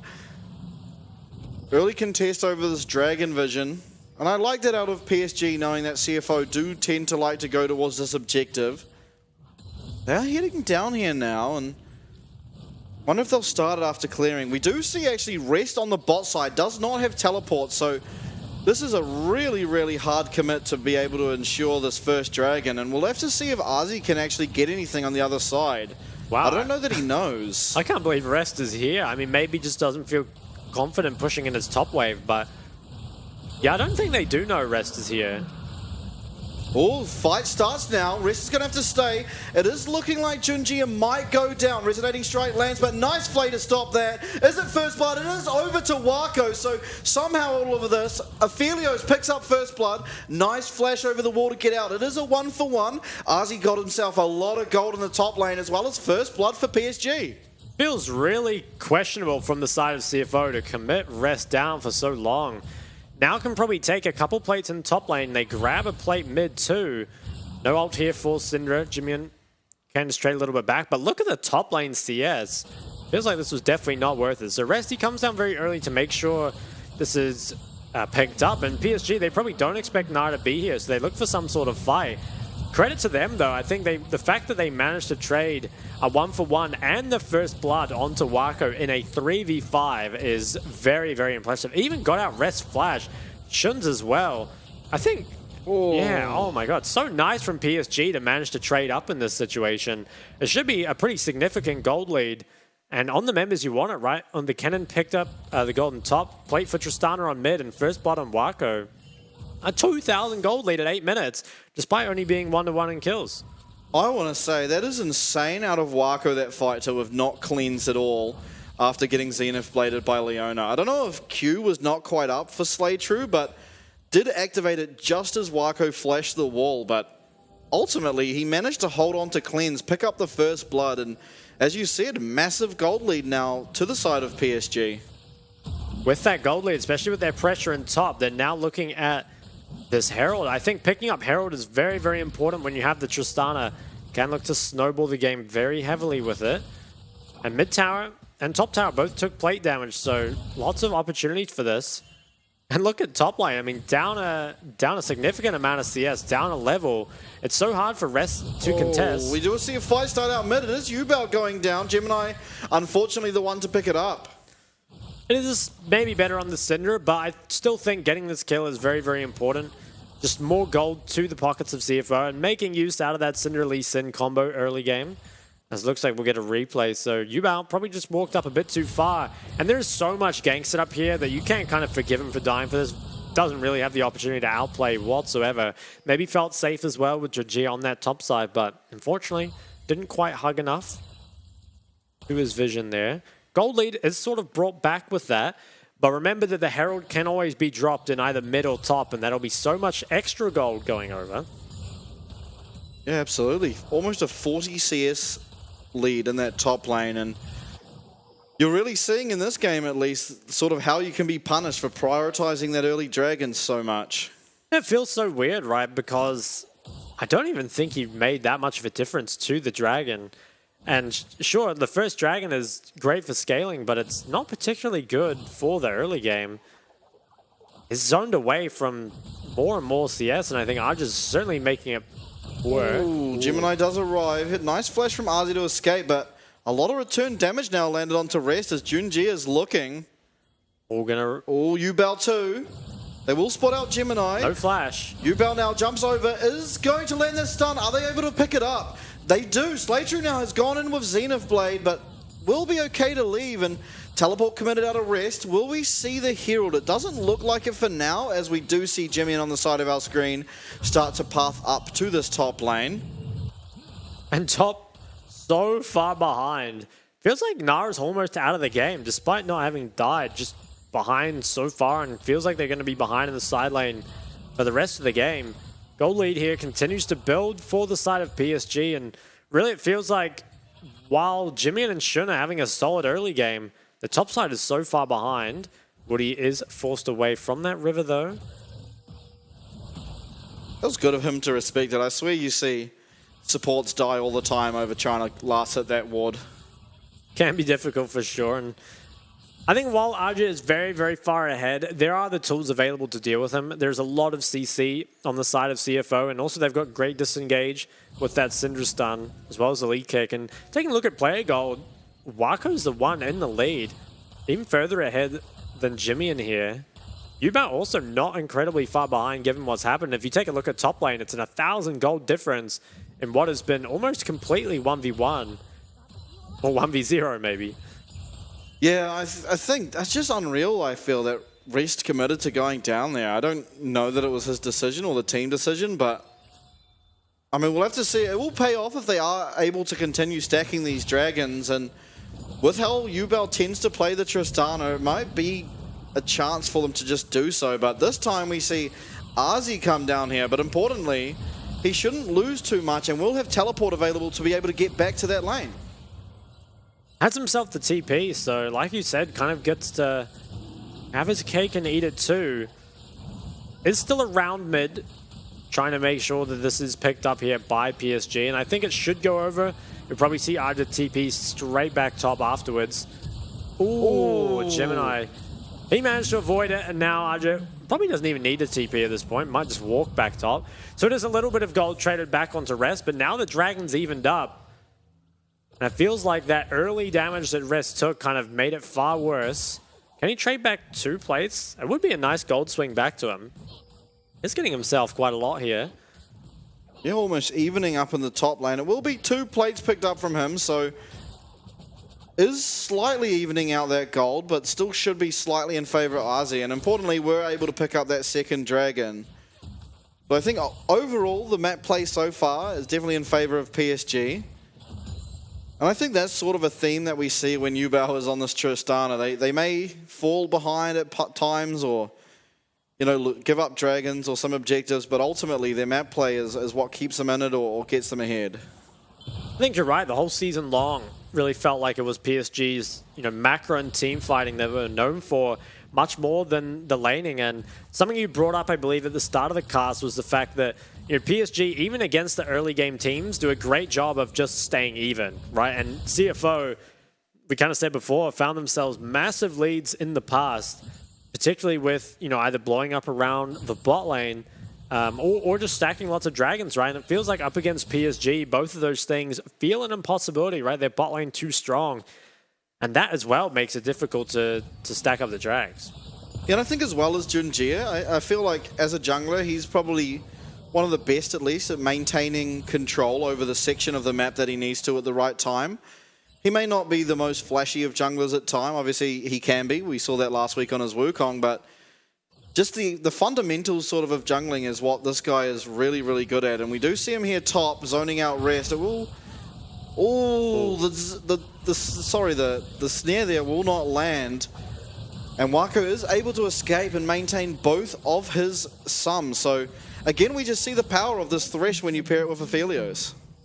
Does feel a lot easier to play against, I think, the Leona than the likes of the Vi. That is the first tower now picked up for PSG. It looks like it will be traded back on the bot side, and I think a lot of gold going to Shun does feel very good. But it might even be matched 2 for 1, as mid tower is looking very vulnerable as well.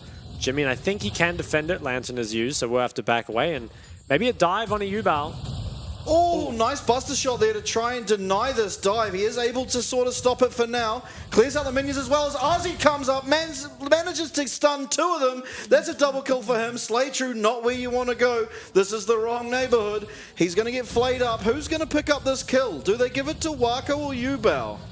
Well, they give it to Yubao, who's going to have even more pressure in that side lane. And I think while it was RJ who came in with the flash play, that was so well played from Yubao. He managed to disengage with that buster shot, and then even managed to clear out the wave and dodge all the skill shots after. RJ, I don't know if there's enough damage from Jimmy to do this. He does get him very low. Ozzy doesn't have flash available, but does look like he will be able to escape. So good try out of Jimmy, but as you said, not quite enough damage at this stage of the game.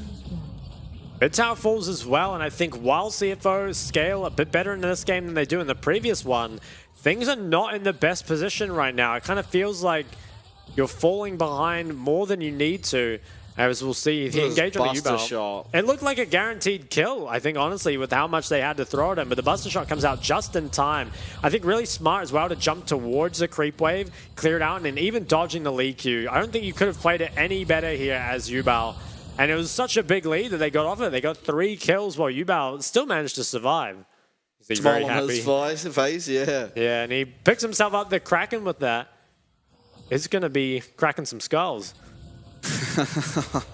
Oh no, he certainly will be, but we'll have to see. Are they able to sort of minimize the effect of this Tristana? We asked this earlier, but it looks like no, honestly. They tried to throw 3 men in him, and it was answered. Double kill given to Ozzy, and if this Kennen wasn't ahead enough, he certainly is now. Now, Wako has to be careful on mid. Will we see the Yubao classic of giving up this dragon? Oh, hook connects. Oh, hook lands onto Jimmy, and we do see Glacial present. It does land onto Gemini, and looks like we'll just clear out the wave for now, but good job to clear this out. There was 4 people committed from CFO. Feels like a tough decision you have to make here from CFO. Do you go back towards topside and stop Yubao from splitting, or do you go up the drag? Looks like they have chosen to go towards Yubao. He has to be careful. He has the flash. I think needs to... Ooh, okay, so he does... just barely managed to get out here. Was very, very close to getting engaged on. I think with numbers committed up here, should be the dragon. Ozzy looking, he almost one-shots Rest here. And with the other 2 members coming down, it looks like it will be Rest's last dance around this bottom lane. Who do they give it to? It is going to go to Junjie, so that is a kill picked up, likely to now turn their attentions towards this dragon. Yeah. It definitely feels very, very sad state of affairs for CFO. You unfortunately don't manage to get the successful trade onto the top side, and unfortunately not only do you end up losing this dragon, you lose that bot tower as well as the kill. Now, Dragon should be picked up. I'm not sure why CFO is still playing around here. Probably just better off backing off, maybe play towards Yubao again. And PSG, once again, very, very far ahead very early, and probably a position that CFO honestly aren't too comfortable with. I think, PSG, they really looked at kind of the issues that they had up against Impunity, and they've solved a lot of them. Yeah, absolutely did, at least thus far in the series. We can't talk too soon, obviously. We saw 2 in a row of the reverse sweeps. It was actually both of these teams. We can't talk too early, but definitely in game number 2 at least, it looks like PSG are just outdoing CFO in really every way. Pretty much, yeah. Now a 4,000 gold lead, 2 Dragons to 1. Can Yubao get anything more done in the side lane? Probably not yet. I think it is much harder to do anything to Syndra in the 1v1. Maybe, though, they can just play for this topside jungle control. Do have a lot of Baron DPS if they want to turn on it. And Rest, he's managed to catch up a lot of the CS, but is still down pretty significantly in items. There was a lot of tower and plate gold picked up by Arjun. Also has himself a level lead. Engage. Slaytrue goes in here, and it looks like Junjie is happy to just tank out 4 of them. It is a nice Moonlight Vigil, and eventually Junjie picks up the kill there on Slaytrue. Really, really aggressive out of him. I'm not exactly sure what he was thinking. Yeah, I'm not sure either. I think just maybe thought he had the angle, but unfortunately did not. And Jinjia, I think he has the Warmog, so can take as much damage as he likes and still continue to fight on. CFO have to be careful how aggressive they go in here. Are probably going to back away, but Yubao, he's starting to get pushed on the side lane. It's just going to push in the bot lane. There should also be the topside jungle control taken away. Yubao, again, has to be very careful. Junjia, 1v2 at the moment, but he does have Azi as well as Woody approaching. Looks like Rest is going to jump away for now, and it should be okay. But so much control over this top side of the red jungle, and with Baron being there and the amount of damage they can do in such a quick amount of time, it is a nice Hex Flash onto Slaytrue lands. Box will also make him slow, and Junjia now looking to pick it up. Golden goes Slaytrue. He is able to flash away, but importantly, that is 2 massive cooldowns out of Slaytrue. Indeed, I think very, very nicely played here from PSG, just consistently controlling that topside jungle, using it to force cooldowns out over and over, and also very nicely done by Yubao to continually pressure bot and not actually get engaged on. I think it's always kind of something you have to be very cognizant of, is the fact that you can just get killed without any of that bot side vision, but without those members showing topside, Yubao, he plays on his limits, manages to keep pushing, and has turned around. The mid CS was down 20 earlier and is now starting to pull ahead, even has the BT for himself. Yeah, as does Wako, so these 2 AD carries are going to be really, really hard to kill already. There is a Syndra, though. Maybe can deal with them, can kind of get through all this lifesteal, but maybe isn't as fed enough as you need to be, especially against Yubao, who has those Merc treads. Therefore, they're going to try regain control, but I'm not sure if they have business being here. I guess Yubao isn't set up in the side lane yet. They have to be careful, though, how far they go in. Jinji, he's looking for something. Looks like for now, might just sweep out some of this vision. RJ could be the target next. Hasn't cleared out any of this wave, but it feels like diving a cannon might be a waste of time. Can just always ult the wave. Waka will just continue to farm up on these mid waves. Yubao has so much pressure on this bot side. Is always going to force Jimmy to go back, and I think one thing about this is that when Jimmy is forced to go to the side lane, there is pretty much no burst damage remaining for the side of CFO. So even if they find a pick, they don't really have the damage to follow it up. Jun looking for a gank here, bot, but Yubao actually positioning really aggressively, maybe trying to get a jump over the wall. Will look for it, but isn't able to find the damage. It's not quite safe enough. Still dancing around Baron. Yeah, I think PSG, just as we've kind of seen them play, most likely will go the safe, secure route of just grabbing this next dragon. There is at least the potential for CFO to try sneak a Baron or trade something, have a lot more DPS than they did in the previous game. And they might bring Yubao up, so he is currently coming up the river. Will he go back to bot? Another engage. Slaytrue is looking for Woody. Definitely not the target you'd want.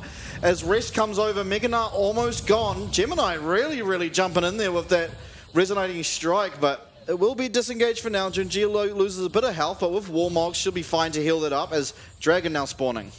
It's just going to be able to heal back to full, which feels very bad there from CFO to kind of just have your attempt wasted. Now, 4v4 here on the mid wave, actually 3v4 as Yubao will head back towards bot. So CFO are the ones with control. Yeah, it looks like Junjie is playing aggressively as we do see Slaytrue now stunned up. He's going to go down. It is Wako who picks it up as Junjie happily running forward. We see teleports coming in. RZ looking for a flank. Nice kick out of Gemini to deny that, but Yubao has arrived. That's one kill for him. Is he able to find anything more? Jumps over, follows with flash. Buster shot will not confirm this just yet. Still on the chase though. Gemini should be fine to escape as Shun in the wrong team's jungle is able to also recall, and it will be Baron given to PSG. Looks like it will be. I think credit there to PSG. Managed to trade a kill in the 3v4. Slaytrue, kind of a hook magnet this game. Was just taken out nice and early. Gemini managed to lifesteal a bit, but unfortunately cannot get here. And once again, you know, kind of similar to last game, PSG find themselves 25 minutes in with a massive gold lead. A Baron and a Dragon on the table. Feels almost an exact repeat of last game. Got there a little differently, but the outcome's the same. Yeah, absolutely does. And who do you look for on the side of CFO to be able to sort of carry this? I mean, we now have Rest with Hullbreaker. Do we start to put him against the Tristana? We'll have a little bit more tankiness and survivability, but I think ultimately against the Bloodthirster isn't going to be able to do anything. But we'll take a look at this replay though. It kind of feels just a representative of the kind of state that the game's in. The fact that Junjie feels confident engaging in, you know, pretty much 1v4 and can't be taken out. And Slaytrue was killed, and then CFO had no choice but to run up the river, which doesn't really offer them any safety. Are just chased down by the side of PSG. Even though Yubao didn't grab this kill, I actually kind of like the attempt. In worst case, it chunks Gemini out. Looks like the Dragon was picked up there, and not sure what happened to RJ. Lost his flash for Syndra ult, maybe? Yeah, maybe. I'm not sure either, but I think in that last fight, it was definitely a really nice kick out of Lee Sin, because I think if that Kennen is able to continue ulting there, it looks a whole lot worse for CFO than it already did. But going to be now zoned away from this bottom inner as Yubao already takes down the mid inner. And things look really, really hard here for CFO. You don't have Na here. He also doesn't have teleport, whereas Arzi does, so maybe they're just trying to get things done on the side lane with Hullbreaker, but we do see Junjie happy enough to just continually jump in and get trades off onto Gemini. Does feel like the Warmogs, especially when you're ahead, just offers you so much flexibility. Shun will go through the wall here, and the bot tower I think will fall probably not too long after. Rest doesn't even look like he can get priority in the side lane, even with the Hullbreaker. It's just down 2 levels, which makes it so tough. Now, 50 seconds on the Baron. It looks like PSG will just commit to the recalls, so it won't be the base broken just yet. But with such a sizable gold lead now, it feels so hard, even though Jimmy and Shun are quite strong. You know, the PSG carries are even stronger. Yeah, they're quite strong, but we just saw Infinity Edge as well as Navori now picked up for the 280 carries respectively on PSG. And with that, I don't really see a way for them. I mean, we saw them trying to like 3v5 in the mid lane, and that went badly. And so with these massive spikes coming in, I don't really see a way they get it. Maybe if Shun's extremely good on this Zeri, like, you know, out of this world good, they could maybe get it done, but it doesn't look very possible at the moment. No, it doesn't. I think without the Lulu as well, it's not the same level of ultra late game hyper carry Zeri that we've seen before.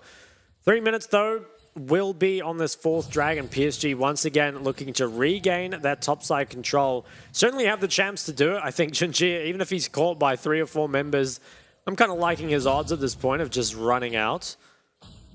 And looks like on the top side, Arja will continue to push. I think now probably do have pressure over both sides. Previously, I think Syndra could match the Triss, but it feels like now might not have the burst to do it. Is down 2 levels as well. And with both your side lanes being pushed in as well as the mid wave, kind of feels like you don't have options here as CFO. Are just getting sieged out. Ooh. Hook lands, but under tower should be a little bit too dangerous. And I want to point out that Junjie has gone Evershroud here as Sejuani. Not something we typically see, but considering how much damage is already coming out of PSG, if he lands an ult on someone, they are just guaranteed dead now.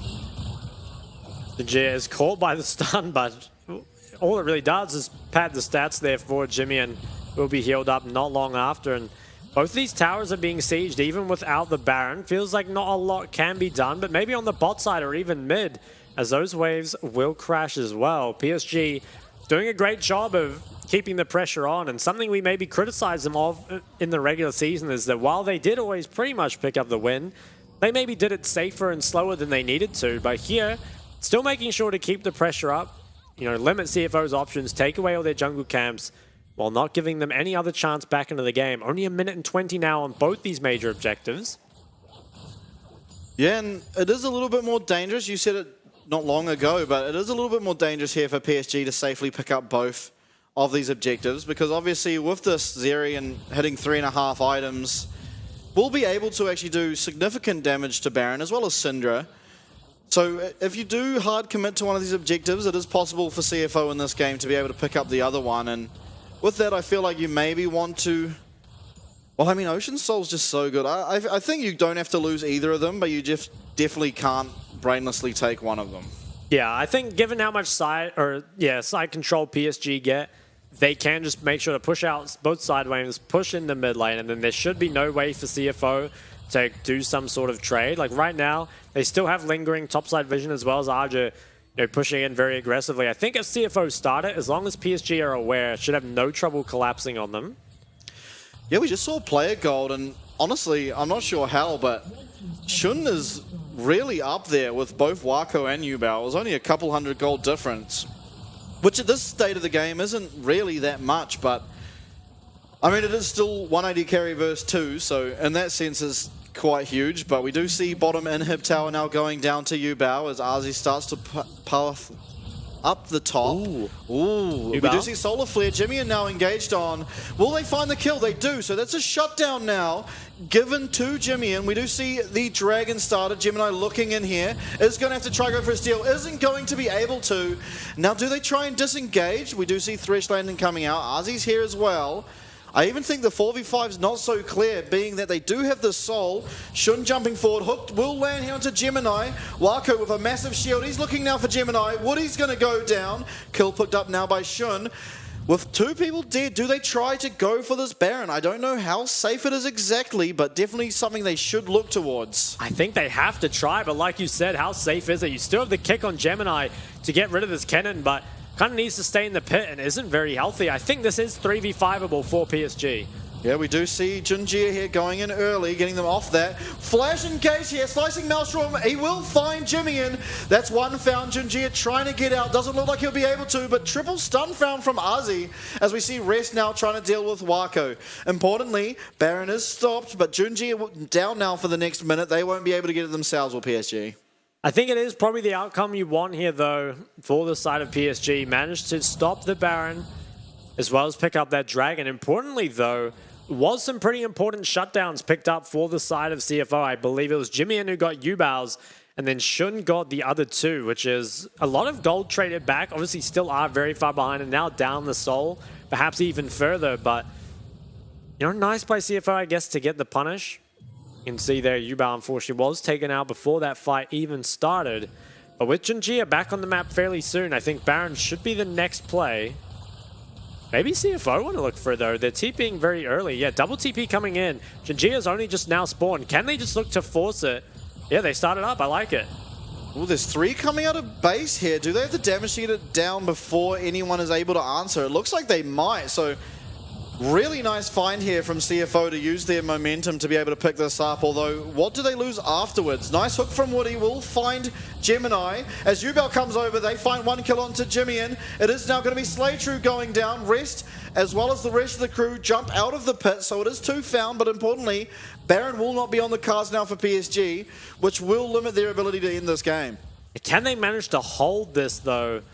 I'm not sure if the side of CFO can. I think importantly, Jimmian went down, which is the majority of your wave clear. I'm not sure if the rest of the members can actually walk up. PSG, they might just try play for the end. I think they can. Looking for it for now. Importantly, no Glacial Prison or Slicing Maelstrom at the moment, so it's going to take a massive effort out of Shun as this W will clear the way for now. Wako looking though, will he find Rest? He doesn't commit quite. Oh, here comes the next wave. They are going to look for bottom inhib first, but with double Baron up minion waves, do they have enough to stall this game? It is only 5 seconds now for Jimmy to come up, and it looks like disengage from PSG. They do just have to back out here. Can't get through all the creeps. They did manage to take 2 inhibs though, and I think ahead of this Elder spawning in 3 minutes is a big win. We'll get a look at what unfolded here. Baron was obviously very, very low very early, and I think Jimmy probably needed to use stun a little bit better. Kind of felt like he just ended up getting engaged on. I don't even actually think got the stun off. And it kind of felt like after that, the rest of the members, were just taken out there and slayed true. They got over the wall though, and I think Jimmy, maybe if he could get the stun onto the cannon, might have bought a bit more time. Probably would have ended up going down anyway though. In 2.5 minutes on this Elder, what items can be completed ahead of it? Looks like Jimmy's going towards the Zhonya's, has himself a stopwatch. Don't think he'll be able to pick that up, and Arja's working on the Rabadons, which is another really big spike. Shouldn't even getting towards the LDR. I think if he could get that, it would be very, very nice. Yeah, and on the side of PSG, we saw LDR picked up on Wako as well as Rapid Fire now for Ubel. So 4 items for both of these AD carries on the side of PSG, as well as 4.5 now for Shun. So really, you're looking at Shun in these team fights, and perhaps Jimmy to find some crucial stuns to have even the slightest of chance as Elder spawns in, a minute 45. I think even though CFO are very, very far behind, if they do manage to somehow win the Elder fight, they can just win the game. It's the kind of point of the game where almost the rest of it becomes irrelevant in a way, where if you just complete all your items, the gold lead doesn't really matter anymore. And Shun's getting to that point where he just does have a full build. Will have trouble dealing with these Baron waves though, particularly the bot wave. Now, importantly, the top wave, the top inhib still remains, which is the more annoying one. Kind of having to deal with creeps on the other side of the map when you're fighting bot side is very, very tough. And I'd like to see CFO at least try push out a couple of these waves before probably heading down mid. Baron is about to expire, so won't have that recon. I wonder, I feel like it's pretty risky around the Elder, but could maybe put Ubal top and just try and pressure the end. I think it makes more sense just to group up though.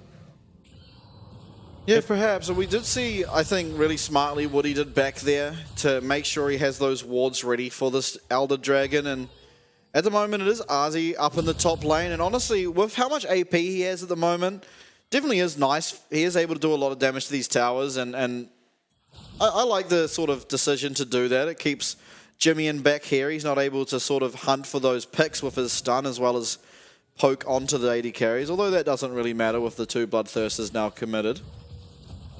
20 seconds on the Elder. Vision control currently favors the side of PSG, and they also have both pushing sides. CFO, they're kind of on the clock here. They're forced to contest this before the sideways become an issue. They've got 4 members on mid. Jimmy currently trying to catch the flank.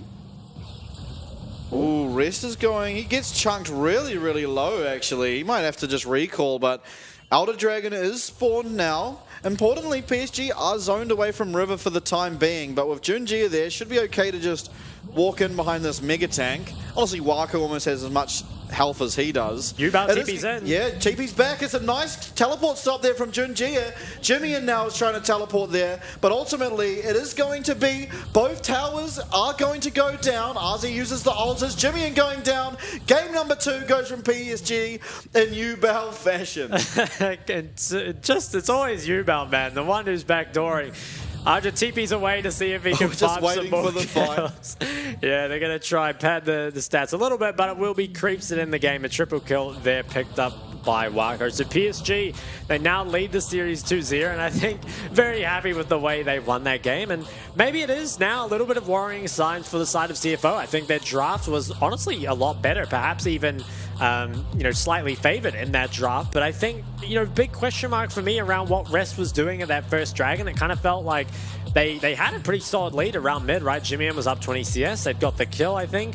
But once they lost so much in the top lane for that, it kind of felt like Rest, while he somewhat recovered in the 1v1, you always felt like Arja so accelerated, had so much impact in the fights. And You know, CFO, we say they're normally known for that kind of dragon priority, right? But it felt very, very forced to me. That was crazy, I think. And then, as you said, Ozzy was able to get so much off that. And I mean, honestly, that the sort of priority he was able to then have constantly in that top lane kind of allowed for that double kill to come through bot when they tried to dive Yubao. Because without the priority, he probably can't be just pathing bot at that stage. And so I think, I mean, I don't really get it. Like, CFO is such a strong team, but they seem so incapable of winning almost without that dragon. Yeah. Obviously against Frank, they were able to win some of those games without the dragon, but both teams in that series were just hard fighting the dragons. Whereas here, PSG are quite happy to just give over that first dragon if it means getting some gold somewhere else on one of your carries, and we saw it there. They did just that, and it really was for the best. They do, and I think that PSG is probably one of the most punishing teams to have a win condition of just like group and fight every objective, because it feels that not only do they have a really good understanding of, you know, how they can trade on the other side of the map, but also they set up for objectives so well, right? Like time and time again, you see them kind of controlling that top side, making it really difficult for kind of the facilitators of the side of CFO. You know, you saw Slater picked many times, and I think that while CFO's carries, for the most part, actually had a pretty good game, right? Like I think Shun was very solid, and I think that Jimian had himself a pretty good early game. Maybe he had some difficulty in the fights, but it was a very fed cannon, right? And it kind of feels like, where do you look in game number 3? Because I think you could go back to the blue side, but is it going to solve your issues of just being so reliant on the dragon that you almost can't do anything else? I don't think it will. Yeah, I'm not sure. Honestly, I really like their red side draft, because the whole sort of banning out and then first picking Nar, Syndra, who are two really strong champions and both blind pickable. I thought that was like such a smart thing to do, but then when eventually you just sort of handshake the AD carry matchup of Zeri versus Aphelios, it was kind of lost on the inside of the draft. So, I mean, I wouldn't be surprised to see them go red again, because I think the draft wasn't the problem. Yeah, okay. I honestly feel like most of the problem stemmed actually from Rest going to that first dragon, because at that stage, Kennen was just entirely uncontestable.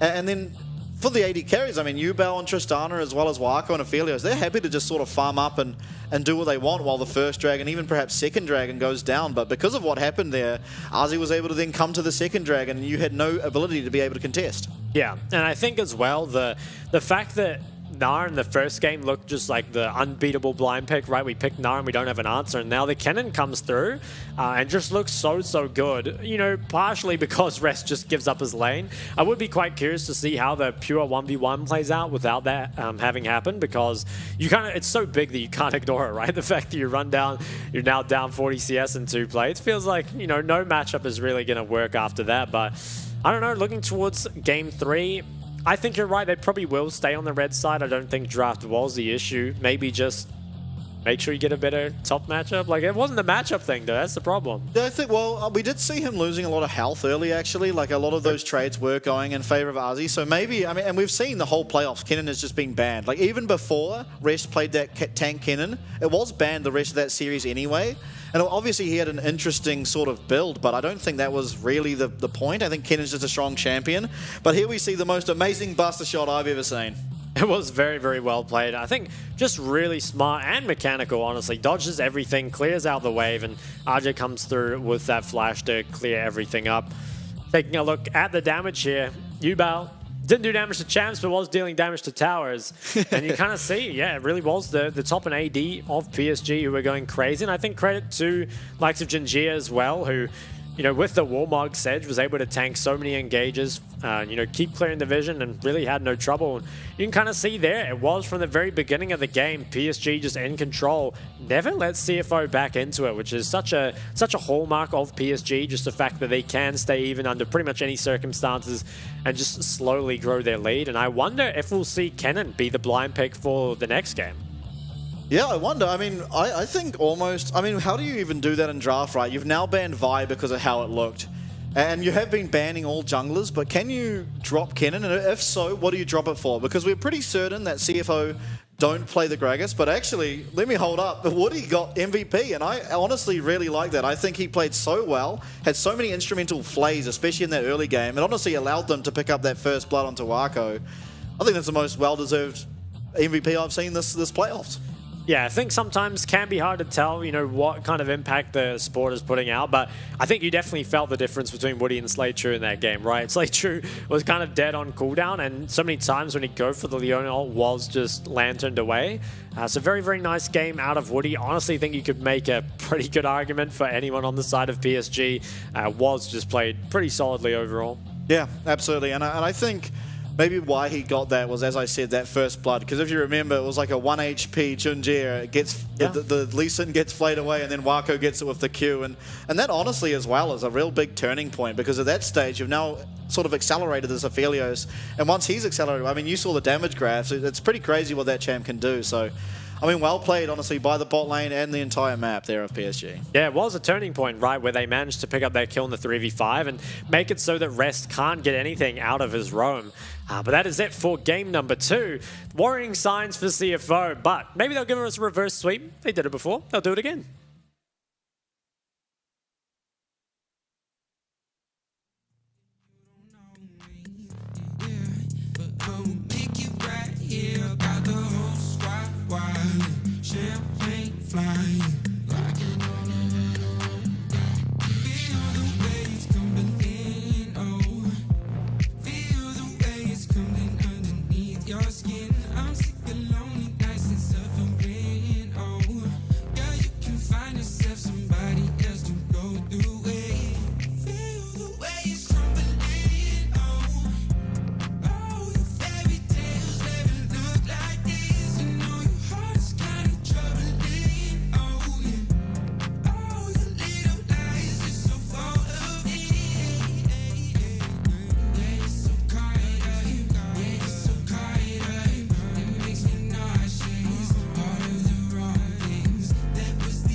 非常感谢 iHotel 还特地为了队伍设置对战室，让队伍可以一起在里面团练与复盘。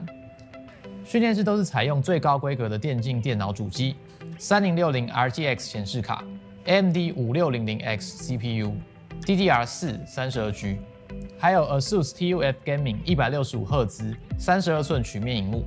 网络的部分，全馆使用免费高速光纤专线网路，对手机的用户来说也提供 WiFi 6的无线网路。选手座椅也全面是配置 DX Racer 的电竞椅。现在我们看到的是选手休息与睡觉的地方，我们安排2个人1间房间，有2种房型。床的部分是使用斯林百兰国际5星饭店的御用名床，房间内都还配置了免治马桶、雅马哈的环绕音响以及4K 55寸的电视。玩家们最在意的网咖食物的部分，平常除了自助吧以外，还有提供主餐，包含欧姆蛋、培根卷或者是炸虾饼，可以供大家选用。我们在拍摄的过程中，还有看到民众点的经典网咖泡面哦。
What's it gonna be?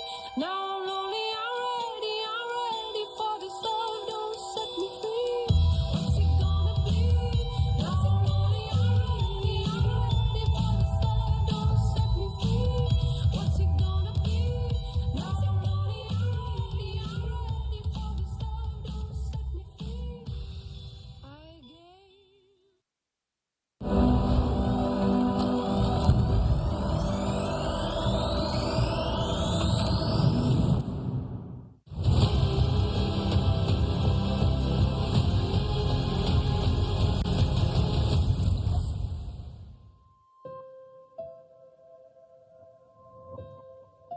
Hello everyone and welcome back to our upper bracket match here between PSG and CFO, brought to you guys by Riot Games K Live and sponsored by iHotel. Currently PSG up to 0, looking like they're going to take the series 3-0 if based off, those current games extremely dominant. Didn't look like CFO had a way into it, but both CFO and PSG, they've got some experience reverse sweeping now.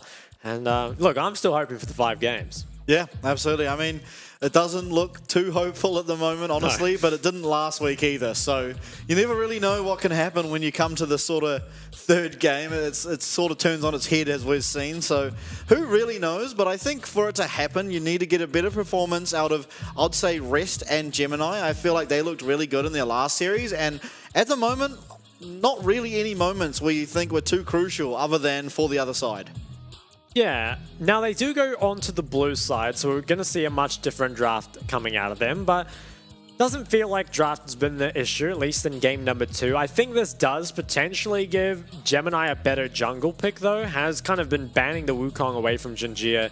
The Vi was banned away, and then the Sedge was taken, so it has been forced onto that Lee Sin, and I think does look the best on the Vi. We'll see whether or not PSG have a ban to put on it. I think it is more difficult on the red side, but the fact that you don't have to ban the Gragas up against PSG means that you actually do get an extra red side ban.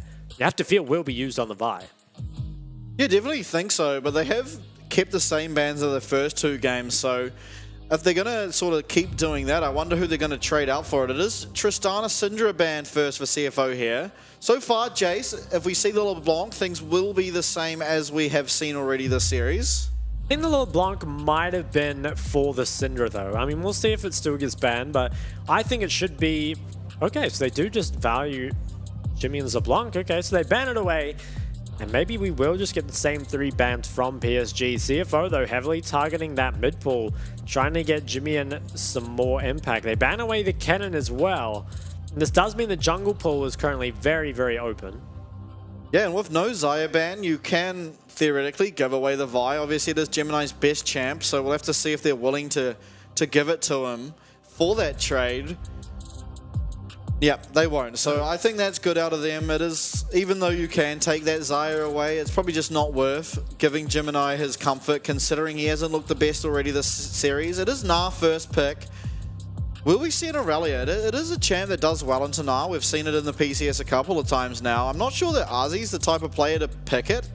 Certainly hasn't really played those carries all that much, but we did see a Kennen carry game out of him last game, and he looked really, really good doing it. Yeah, it's kind of been just on the tanks, but it's certainly shown us good performances on carries like the Jackson stuff before. Looks like it'll be Wukong picked up, and so that'll probably mean CFO go towards the Sejuani later on.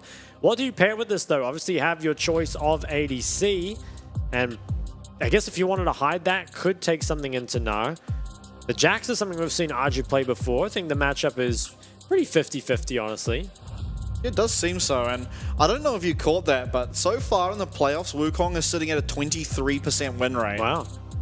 Which is kind of astonishing considering how many games he's been in, and I don't really remember him looking that bad, but... I think because a lot of them he's been against the Vi, to be honest. Yeah. He's just been getting ulted after using the clone. But that will be the top end jungle locked in for PSG. What did CFO match with? I think the Sedge is an obvious choice. I could go back, okay, towards the Maokai. I mean, Gemini has shown us some Maokai before. Yeah, and I believe it is Impunity when they... Was it Impunity or Frank? I think it's Frank, actually. When Frank picked the Maokai, they did opt for 2 AD solo laners, and it looks like CFO will be doing the same. So we have Yone now locked in for CFO as it comes down to crunch time. Staring down the barrel of a 0-3. Lock in the Yone. Feels very strange to me. Obviously, it works well with the Maokai, but do you really want to play that up against Jax and Wukong? And blind pick as well? It feels like not the best Yone pick I've ever seen. Could be the Ahri now locked in for Yubao, which isn't the best 1v1, but it does have a lot of CC, and it makes team fighting quite difficult. I really, we're going to be curious to see how much Jimmy can get done on it, because it feels so hard to play up against the Jax and the Wukong. Looks like, though, we've got our top side locked in for both teams. Now moving on towards those second phase bans. The Blitzcrank taken away by PSG has just been banned in the second phase all series. Really respecting that coming through. What will be the match? I mean, we saw the Lucian ban, and it seems to be the takeaway. They banned Rakan. Okay, similar to last game. Will they put that second ban onto the Lucian or not? I mean, I guess they can only pick one of the Lucian Nami combos, so can always split it up by taking one, although there aren't great combos available. It can go something like the Nami Draven, for example. There's definitely options there, but I mean, I feel like there's still just options to take a fair trade anyway. You can take the Zeri Lulu as well as that Xayah, well, you can't take the Rakan, sorry, Aphelios Thresh even. But it looks like there will be trades either way, but I mean, where will they opt to? It is the Draven ban again from PSG, so really don't want Shun to have that pick, even though it could potentially be a blind. Yeah, I wonder if that means they're going to blind their ADC, probably a scaling AD, again, like the Zeri or the Aphelios. Now, last ban, will it just be Lucian matched? Oh, they banned the Lulu. Okay, so breaking up that Zeri-Lulu combo, and I think if you're PSG, I mean, maybe you just take the Aphelios, or do you take the Thresh and then kind of, because you don't normally want to play Aphelios without Thresh, especially not into that sort of comp. Be real interesting, I think, to see what PSG go for. Oh, do they just go for the Lucian? I mean, maybe saying that without the Draven, there is no chance of a Nami takeaway. I don't think that's the way they're going. So what do you take here as CFO? I mean, Aphelios Thresh seems like the obvious choice. Could still play something like, Xayah Leona, Xayah Nautilus. Yeah, and every time they've picked Zeri, they've just played it with a tank sort of playmaking support as well. So there's also that on the cards. It looks like that's sort of the direction they're headed, at least with the hover. Shun did look really good on it last game. It was just unfortunate that kind of the entire map had collapsed around him. Yeah, so most likely will just be, the Zeri Nami. I don't think we've ever seen that before. Not on the PCS, at least. That would change things a lot, but I mean, probably just Zeri Leona like last game, right? Against this, though, there is... I have to feel if they do lock in the Nami, do you go something like Lucian Braum? I'm honestly not sure. I feel like Braum might just suffer a bit too much in the lane phase. I guess maybe you go for something like the Leona Nautilus and try punish it with ganks. Sona is okay. The insta-lock on the Sona. I wonder if this is something that's happened before in scrims. Maybe these teams have scrimmed each other a couple of weeks ago where this sort of trade comes through. So very different draft here in game number 3. But honestly, I like it a lot better for PSG. Yeah, I do. I feel like bot lane should favor CFO, which is kind of weird to say considering one team has the Lucian versus the Zeri. But I think Zeri Nami should really have pressure in the bot lane 2v2, and knowing that kind of, you can almost guarantee that they're going to play around this dragon. I mean, it is CFO anyway. I feel like they have quite a lot of winning chances actually. I don't think the Ahri is that big of a counter to the Yone, so he might be able to actually sort of activate, as well as playing around the Maokai as Yone is quite easy. So CFO definitely aren't out of it with draft, at least. It's not looking like game 1 was, and I mean, this is an exciting game. We're at crunch time for them, and we've got Yone locked in against Sona. Yeah, I've definitely shown us something different here in game number 3. And I think, like you said, there are definitely ways into this game for CFO. But I think it's so difficult to win these 5v5s up against the side of PSG. Just feels like their overall 5v5 is so strong. Maybe looking towards Rest to see how much he gets done here, because obviously did get the Gnar first pick with the Kennen ban away. Kind of has his pick of champ and matchup, and will be going up against the Jax. We'll have to see, can he put this game in a good state for CFO, because while if you lose here, you aren't eliminated, but you do fall down to that lower bracket. You're going to have to make a long run for it. Yeah, absolutely are going to have to, as we do now load onto Summoner's Rift for the 3rd time. Could be final. We'll have to wait and find out, but Between CFO and PSG, who do you give it to? I mean, we've already sort of broke down the draft and you sided sort of with PSG with that one, but looking at sort of the game and what's on the line, do you think CFO have it in them? Oh, I feel like you just, as CFO here, you have to make enough out of your bot lane in order to snowball this game. But I think PSG's bot lane are just too good. They never really fall behind more than, say, 10 or 20 CS. They do a great job of never actually bleeding. And here they've pretty much got the greediest support possible in the red side last pick Sona. And if it doesn't fall behind, I think it's going to be extremely potent in the team fights. Yeah, absolutely. And pairing Sona with Lucian in those team fights, he's going to have pretty much permanent passive up. Obviously, with the Nami, the Tidecaller's Blessing's really nice for amplifying damage, but Sona's cooldowns will just allow for Lucian to constantly be outputting magic damage. First, though, they do have to get through this laning phase.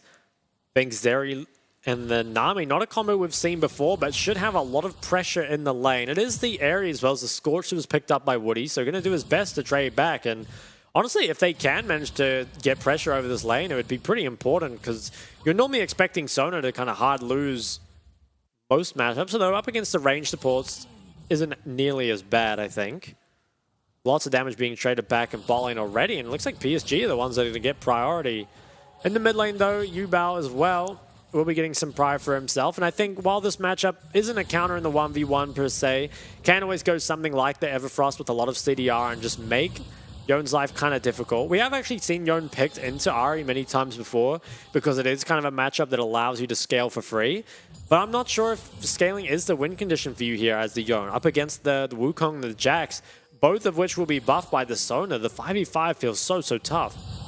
It absolutely does. And at the moment, we're sort of looking at, I mean, mid lane's pretty even, but every other lane is pushing, so they do have priority around the map so far, and they'll know now that Gemini is headed bot side as Wukong goes into the top side here and sees no camps available.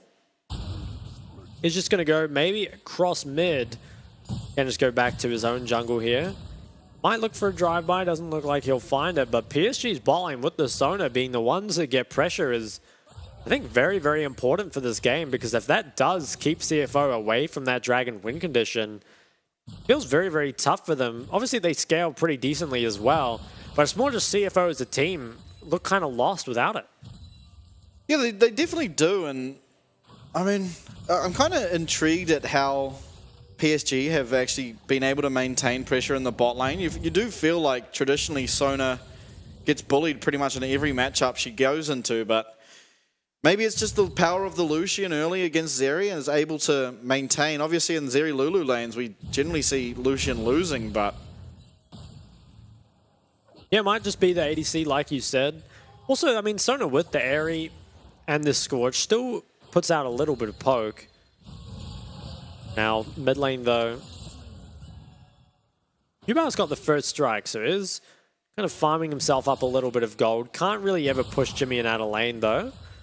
Bot lane looks like the CS will slightly favor Shun here. Trade comes out in return. No junglers really around though, so it won't be anything more than just a little bit of health traded. And that dragon does spawn in 48 seconds. What's your Maokai build prediction? Ooh, I think he goes demonic. Yeah?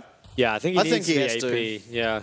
You do have some AP through Nami and Zeri, but yeah, you've even got mixed damage from Yone. I mean, I guess you could, but even Nar, actually, there's just mixed damage across the board, really.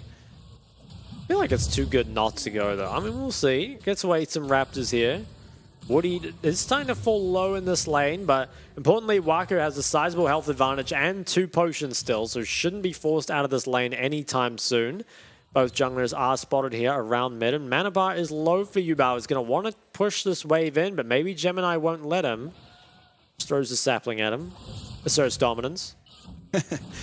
Oh, Ozzy getting really, really low up in this top lane, and dodges out of that stun, but he will likely have to back after this wave goes back, and he is going to back now, so is actually ahead in CS slightly, but is likely to lose at least one here.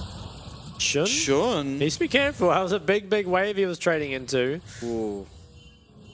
Looks like this wave will crash, and like you said, the top CS does slightly advantage Arja, but forced to base early means that Rest should return with a bit more gold. Sheen now It's picked up by the Jacks, and PSG's bot lane. They're going to try shove another. Gemini is in the area, spotted out by Junjia. He's here for a potential counter gank. The health bars are quite low. Does spot out Gemini here, and that will allow PSG's bot to just crash this, then go for their resets. I think Gemini might try and hold this. Yeah, Woody's going to try and stop, but he might just be too low. Yeah, Woody getting really, really low. Has no mana, neither does Wako, so are able to make it crash, but importantly, they're going to be so late back to base. Shun and Slaytru should be able to push this up, and it's likely we see here PSG losing out on some minions. It was a nice stop there for sure, but obviously Gemini did invest quite a lot of tempo into that. We'll probably have to reset at some point here as well. So it's going to be a lot later on the map than Jinji, and we'll have to see what he can get done with that tempo advantage. Maybe could look to dive rest if they know that Maokai can't be here in time, and there is a built wave. Yubao gets priority over mid as well. I think there could be potential for a 3-man top. He's going to move into the top river. Yeah, they're pinging on the way. I think Rest needs to be very careful here, and this could spell disaster for top lane. Yeah, Gemini pathing up there as well as Jimmy, so we could see a 3v3, but how quickly can they burn down this Gnar? Are they able to do it before? Doesn't look like they should be able to with Mega Gnar now coming up. I think this could be an over... Ooh, okay, nice. He does flash away and is going to only land the stun on the clone, but importantly, no deaths there from PSG, and also Rest is able to survive, so good work by both the solo laner and the jungler from CFO to make sure Rest is okay up there. Was the ult full flash trade, but importantly, like you said, Rest, he is mostly okay, manages to pick up most of that wave, which is the important thing. You have to feel like if he was zoned off that wave, would have been in a lot of trouble, and honestly still sort of is. It's down a little bit of CS in a matchup where you're kind of expecting to have the CS advantage early, then maybe Jack starts to bring it back. Bot as well stays pretty even. Is the Vamp Scepter picked up for Shun? Essence Reaver first, it looks like, for Wako, so definitely a different look on the Lucian build this game. Yeah, I guess without the Nami, doesn't value the Gale Force Rush as highly. Probably won't go for the Rapid Fire either. I wonder if it just will be the Essence Reaver Navori picked up. Yeah, so I think because you don't have the Nami obviously gives you so much power in those short bursts. But when you have the Sona, she sort of excels in these long, drawn-out fights. And having Essence Reaver means as Lucian, you're not going to be able to go in these team fights. It also gives you more cooldown reduction to pair with the Navori, so I like the change. I like it too, as Gage does come out onto Arja there. It was 2 ults used from the side of CFO, and they don't get anything for it. And I wonder if that means the Herald goes the way of PSG. Currently do have the mid-pro. Rest is going to TP back, though, and CFO, they're at least aware of it. Archer's a bit low. I wonder if they're going to try contest. They don't have the ults, but they have health. Yeah, Mid, I don't think can come. Cyclone as well as Jack's ult is available here, so Rest trying to get trading done, but pretty big chunk out of Jax there with just the Sheen, and it will be the Herald going over to Junjia there. Nice pickup for sure, especially as the comp with the Sona, you're kind of always expecting to, you know, maybe at least be a little bit behind early, but if they manage to come out of early game, you know, ahead, that would be a big win for them. The fact that no Dragon has been taken either is very, very important. Rest walls getting looked at here. Now CFO, I wonder if they can trade the drag. Kind of feels difficult because they haven't been getting any priority mid. And it feels like bot also has, you know, stayed completely even. Doesn't really feel like it favors one side. Not enough anyway to start up one of these drags. Although maybe now CFO with that Vamp Scepter able to sustain all the poke coming out of Sona. They could probably crash this and then look to do drag. Yeah, it looks like PSG going to recall and just give over this first drag again. And we know they're a team that is okay with doing that. One of the few in the PCS. Can Gemini start it though? Feels like maybe he can't. Rest has been looked at once more. Junjia looking. Nice Cyclone stops that dash, but a Gnar to make sure he gets to safety. And really well played there from both Junjia and Rest. And ultimately Rest keeps himself alive. Can he keep the tower alive, though? There is a Herald. Okay, Junjia goes for the reset. It is now the Everfrost picked up by Yubao. And with Junjia showing in that top side, it will be the Dragon picked up, but certainly behind the schedule for the side of CFO, as it is only 10 minutes and 30 when it's being done here. And while I think they do scale into this game pretty well as well, would be very nice, I think, if they'd managed to pick this up just a little bit earlier. Eyes maybe now on where this Rift Herald is going. I think bot lane has all its plates at the moment. I think it was just a plate traded in top for bot, looks like. For the most part, though, all plates are up. Yeah, interesting to see that Junjie really prioritizing this top lane in this game. And I mean, it's looked all right, but you have to say Rest has played really well to make sure he doesn't die to these and is keeping up in CS as well as XP. So perhaps the Wukong pressure is a little bit misplaced, but we'll have to see, especially now that the Rift Herald is alive and picked up on him. I think potentially misplaced if your bot lane had fallen behind, but the fact that bot lane's managed to stay completely in it, no trades on the other side of the map coming out from CFO means you feel pretty good with how the state of the game is. You've still got this Herald as well if you can manage to find a play onto one of the lanes, and Jimian, he might be the target here. Getting damage on this mid tower nice and early could be good, especially against a team that doesn't have great wave clear.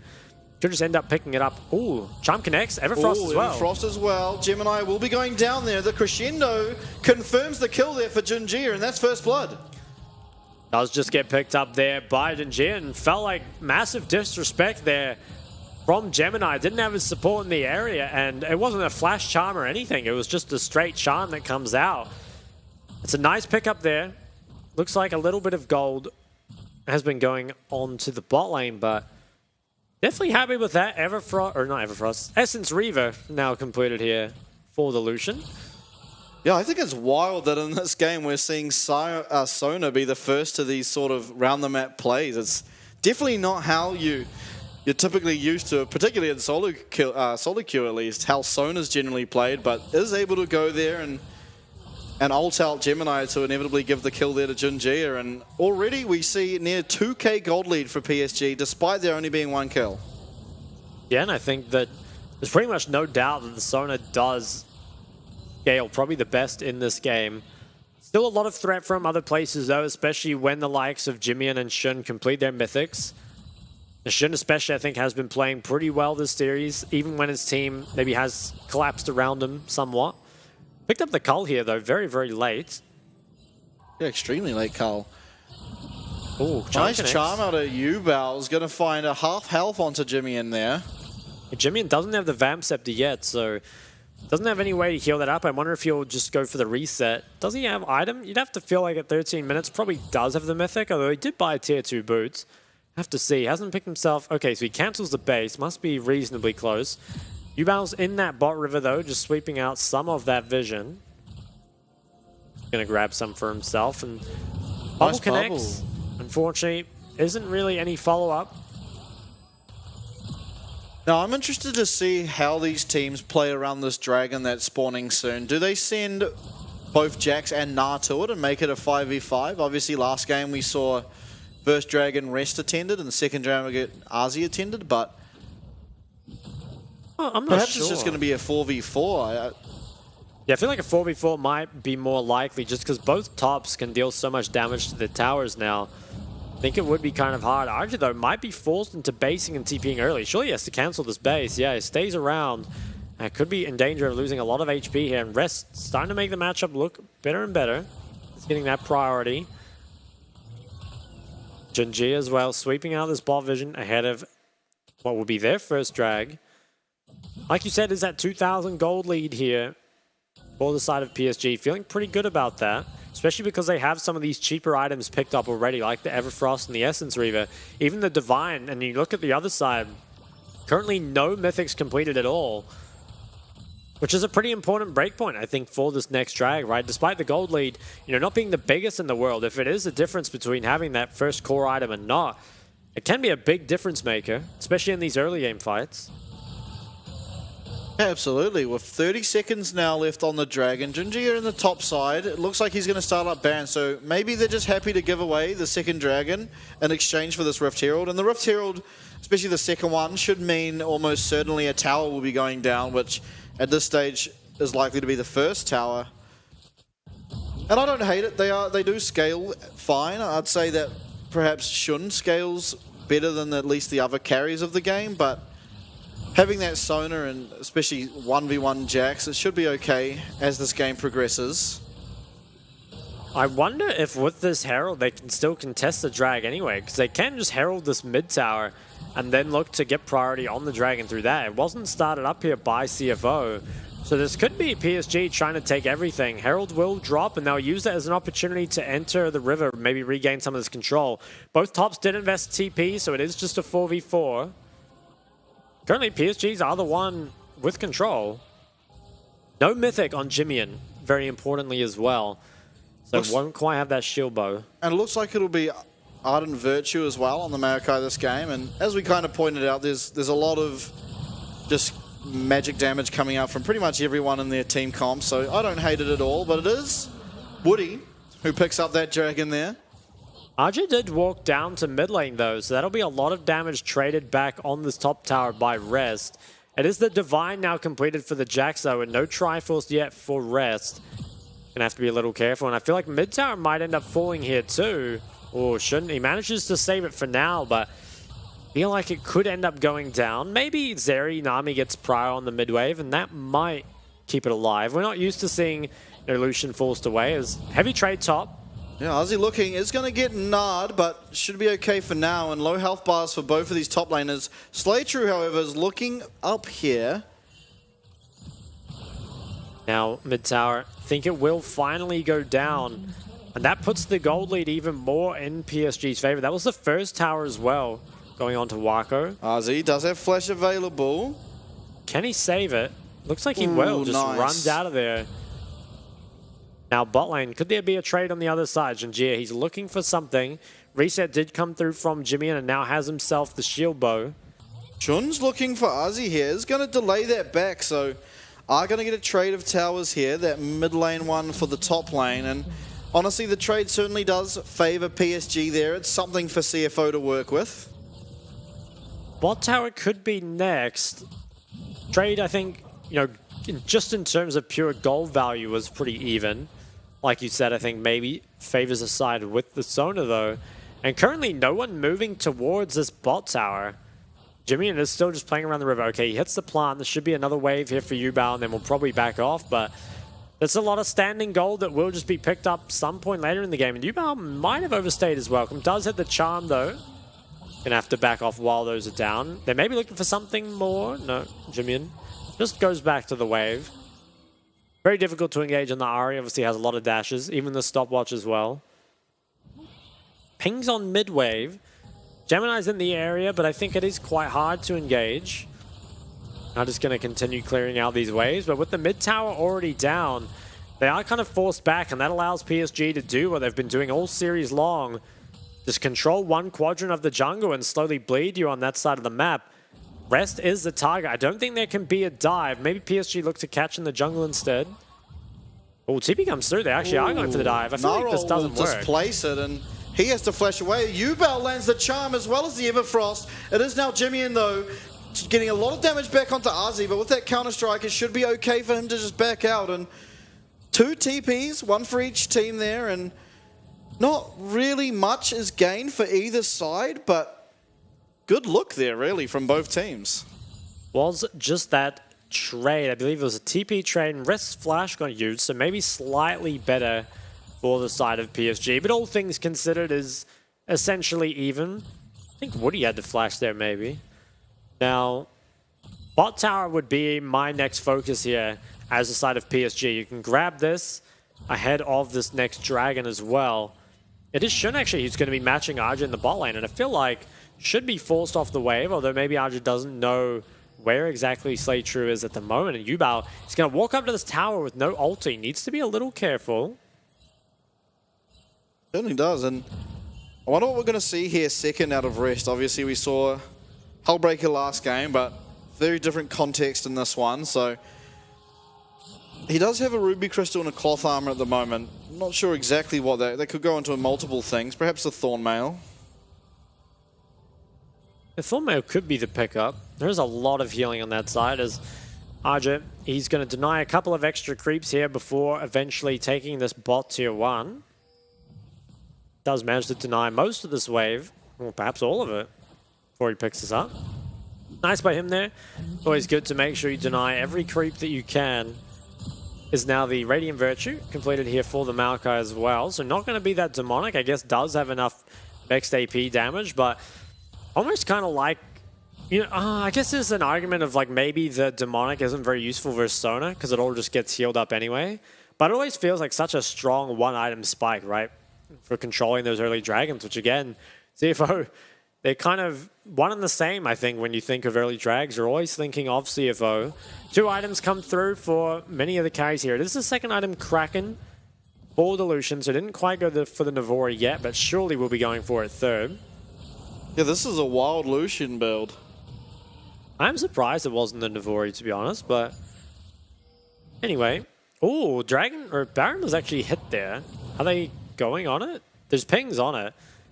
Maybe they're trying to do it. I mean, they have a lot of DPS with the Yone. They definitely have started it, and it's up to Ozzy really to find that this is happening. They won't for now. They really need to check this. I think Yone does this really, really quickly. Yeah, they're going to find it pretty early, though. Yep, they do find it, so they do teleport over here. Junji on the other side of the map, as is Yubel. Yubel no teleport, importantly, as it's looking like a 3v5 for now. Are they able to delay for the rest of the team to get here? Junjia is in mid lane now.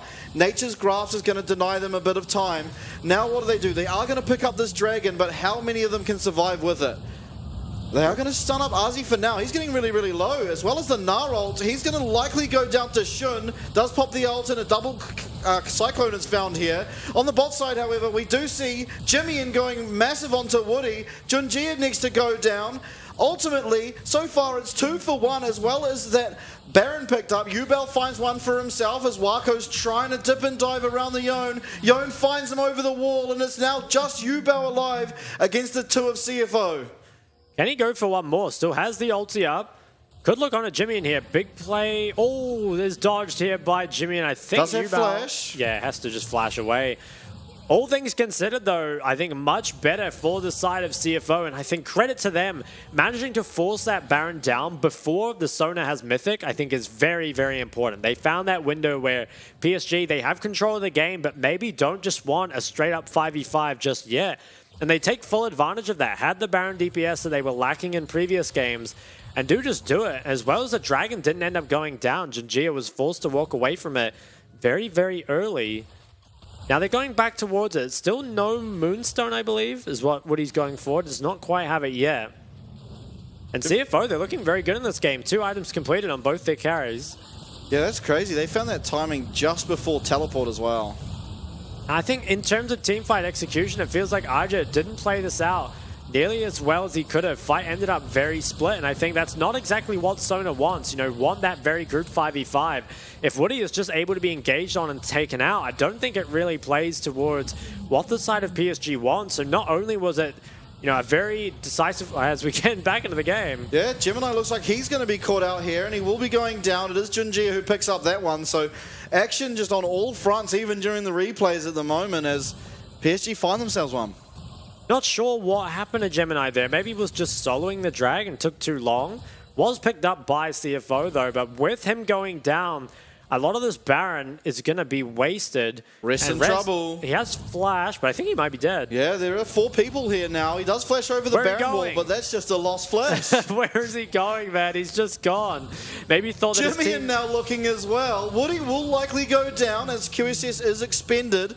However, Azi on the follow with that Hex Gate is going to be able to find the Counter-Strike stun. Are they able to take him down? It doesn't look like it. Shun's found 2, and Yubel had to commit teleport. Shun, the shining light of CFO right now. All 3 games was doing very well. As we go non-stop action, we'll get the replay. Against Gemini was just too far in the river without his side lanes being set up, and was just taken out nice and early. You can see here, though, it was a lot of cooldowns used from the side of PSG, the Lucian and the Ariel, which ultimately ended up setting up for that next pick, the re-engage after Res died. Dragon or Baron does now expire. It was a 3k power play, though, for the side of CFO, and with the... Junjia looking.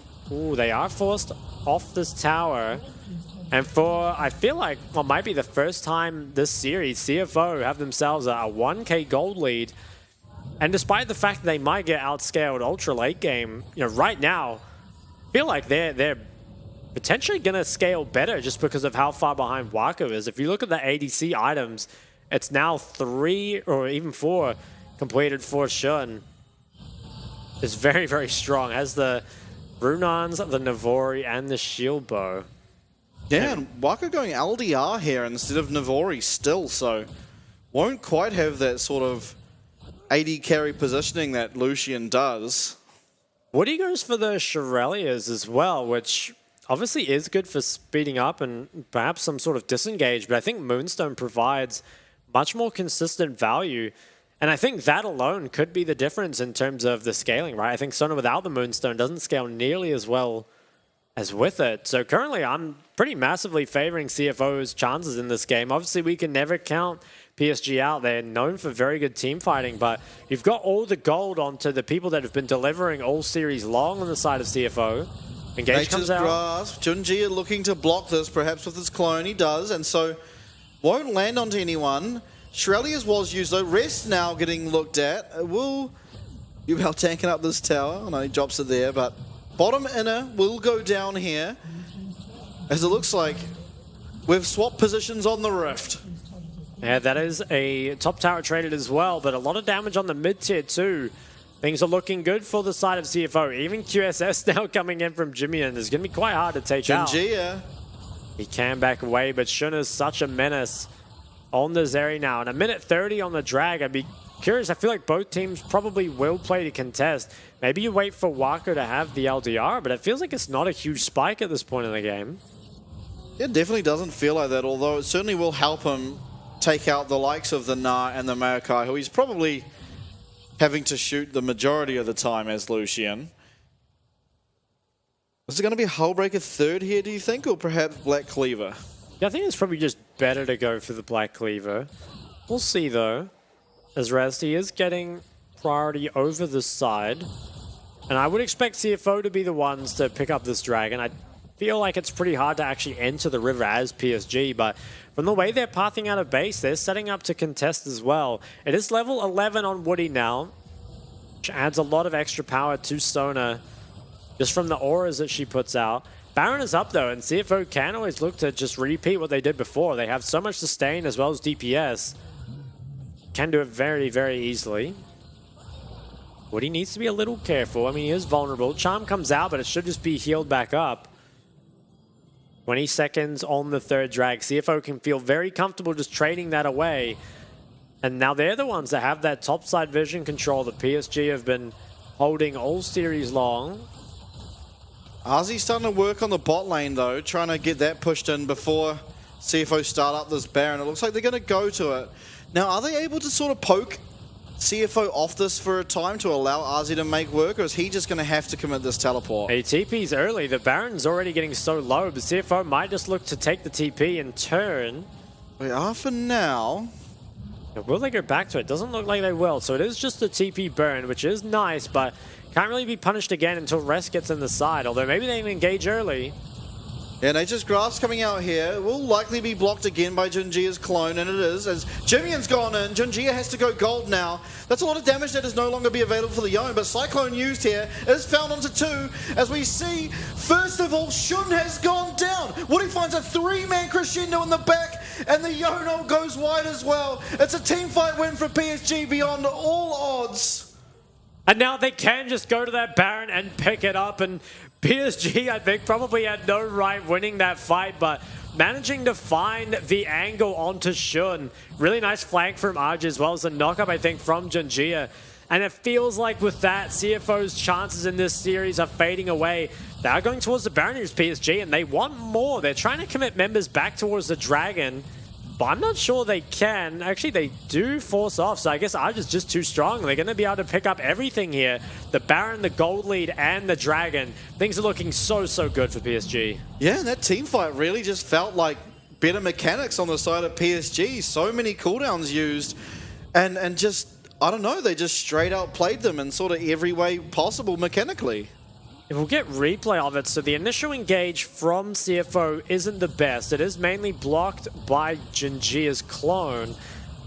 They tried to get a bit more with it. Like you saw Jimmy go ahead, but you see RJ coming in with the flank. Pay attention to Shun's positioning. He locks himself on the side here with the only place to go into the waiting arms of RJ is just followed with the flash. Ooh. And after that's taken down, it feels like it's really just Jimmy who provides the damage, but is so hard up against the Wukong and the Jax. Even flashed forward there, I believe, but Wall's just taken out, and we kind of see the Sona aura is really coming up big now as well.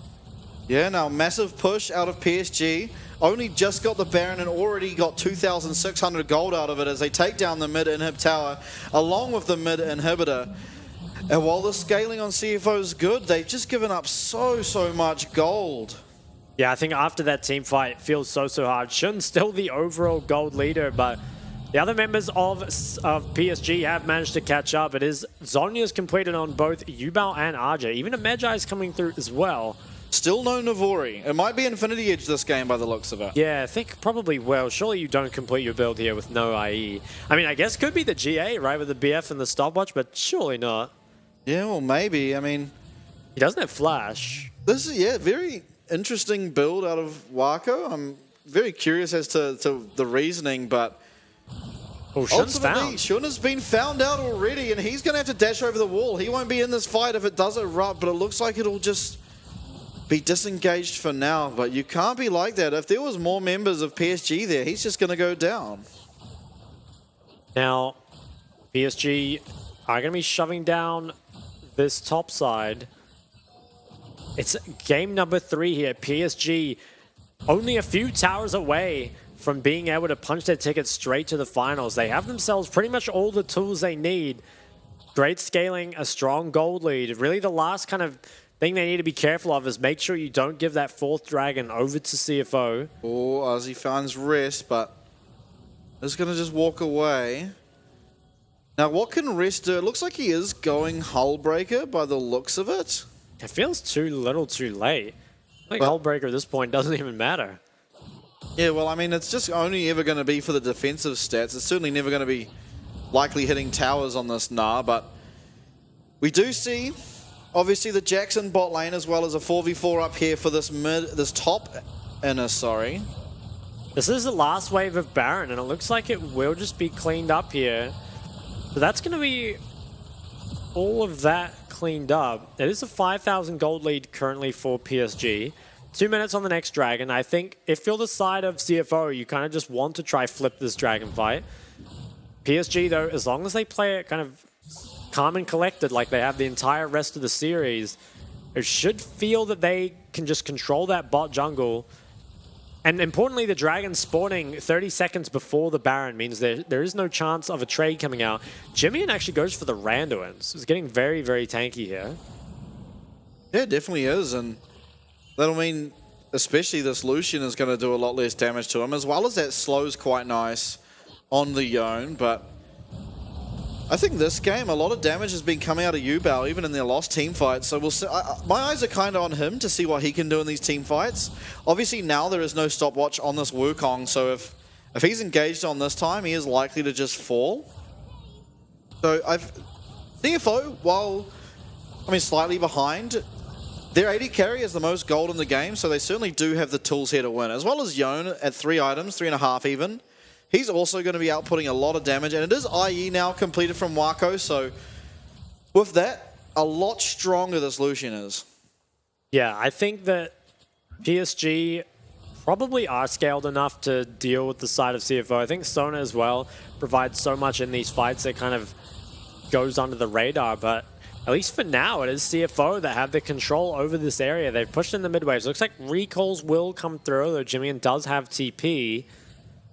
This PSG, they're going to maybe try and regain control through the bot side instead, which potentially leaves mid vulnerable to just kind of a push coming out from CFO. Rest is going to be forced out, though. They do importantly have mid inhib down, so even if they do the side of CFO do push it, they will inevitably push back towards them. As we see, Everfrost lands, but is not quite followed up by Charm. So good job by Rest to dodge out of there with that leap. But now, Dragon spawning in 10 seconds, and the priority over this river is in favor of PSG.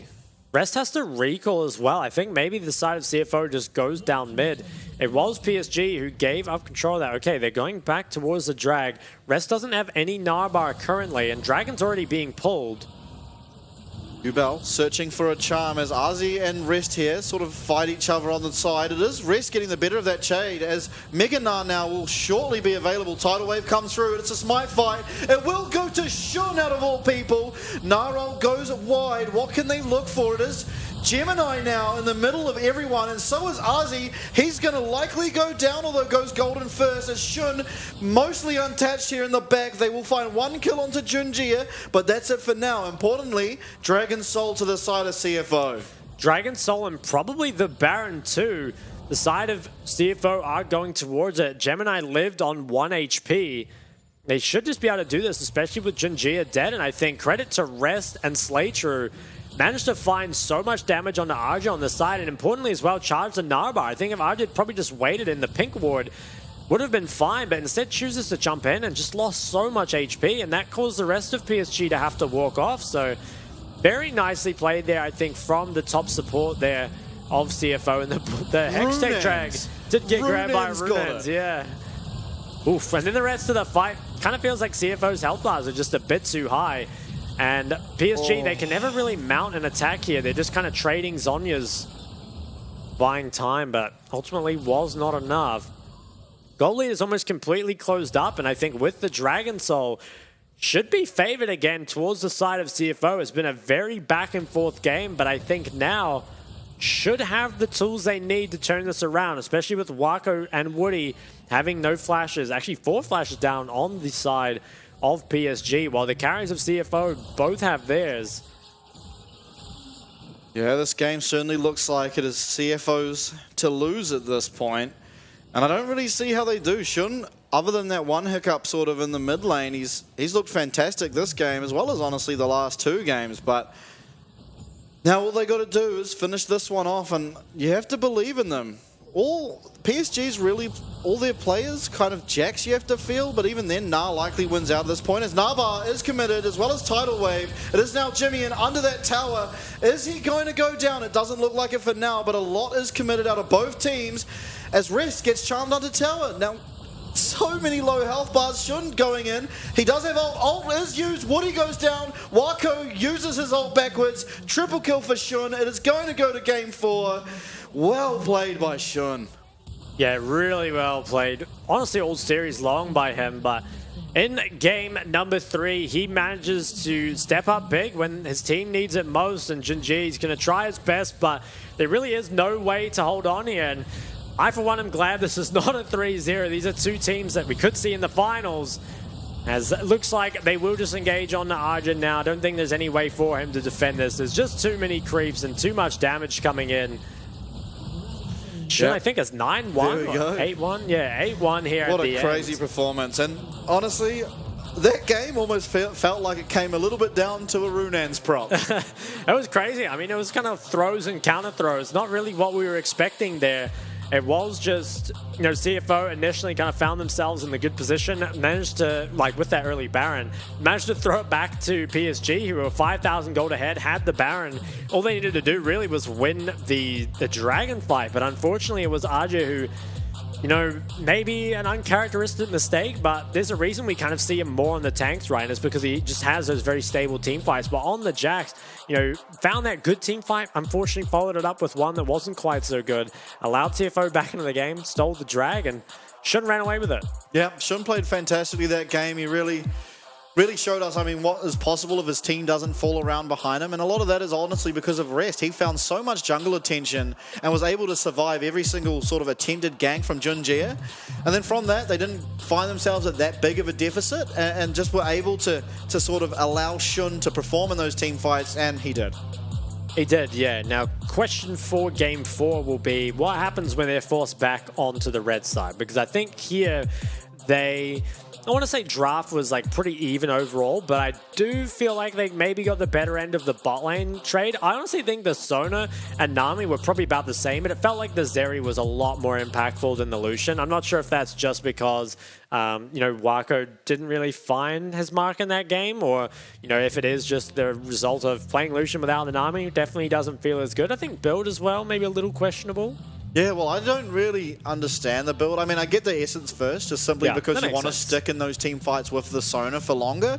But then following that up and not getting your sort of crit amplification till 4th means you're just so much weaker in those fights, especially when Zeri got it at 3rd item. Yeah. And she got it before you, of course, because she was already sort of so far ahead of everyone else in the game, really.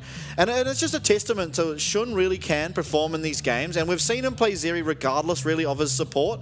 Most players in the PCS, at least, tend to just play Zeri if they do get that Lulu. However, it is with CFO. We haven't even seen them play Zeri with Lulu, and we've seen them play Zeri the last, 7 games in a row with, Nautilus. Now we've got Nami, we've had Leona, Rakan. So they're okay just to pick that Zeri with nothing. So I wonder if PSG sort of want to look to ban that even, because it seems like it's just, even when they lost, the Zeri still looks so strong. Yeah, and I think PSG, they did... Or no, CFO, I think, that banned Lulu this game. So the Lulu, was even taken off the table. And like you said, it didn't really matter.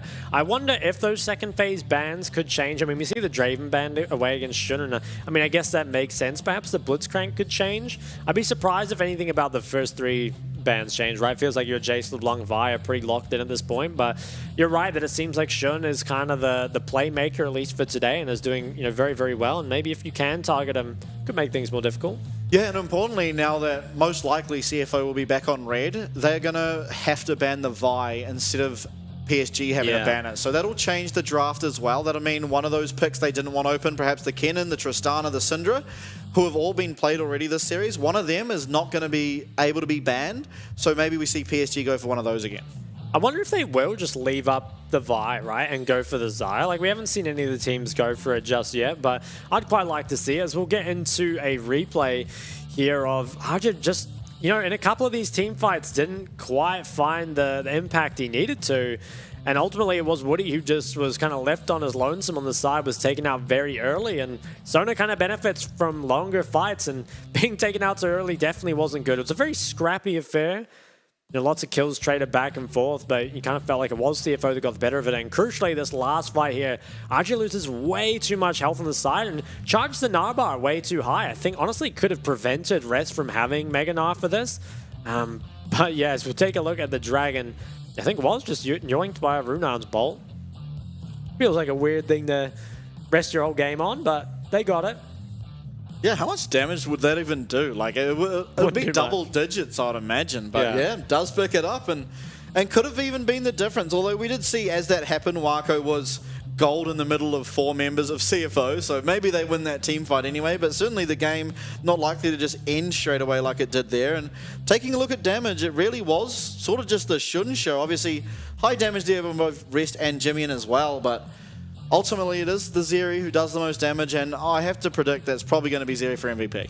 Probably, yeah. And I think one thing that's important to note is the goal difference, because for the most part, CFO were behind in that game. They managed to kind of, force that nice Baron, which brought them back into it, then fell massively behind once again, only to clutch up a team fight win at the end. So, very impressive team fighting out of them. It is Jimmian who picks up the MVP on the Yone. Only 25% of his team's damage, but I think he did find quite a lot of important ults towards the end. So can't really disagree with it. And I think Jimmian and Shun together have both been playing kind of the best on their team so far in the series, and hopefully that can continue. Yeah, absolutely. I think honorable mention, as I said earlier, to Rest, because I feel like if he were to die to any of those sort of attempted ganks on him, the game probably looks a whole lot different.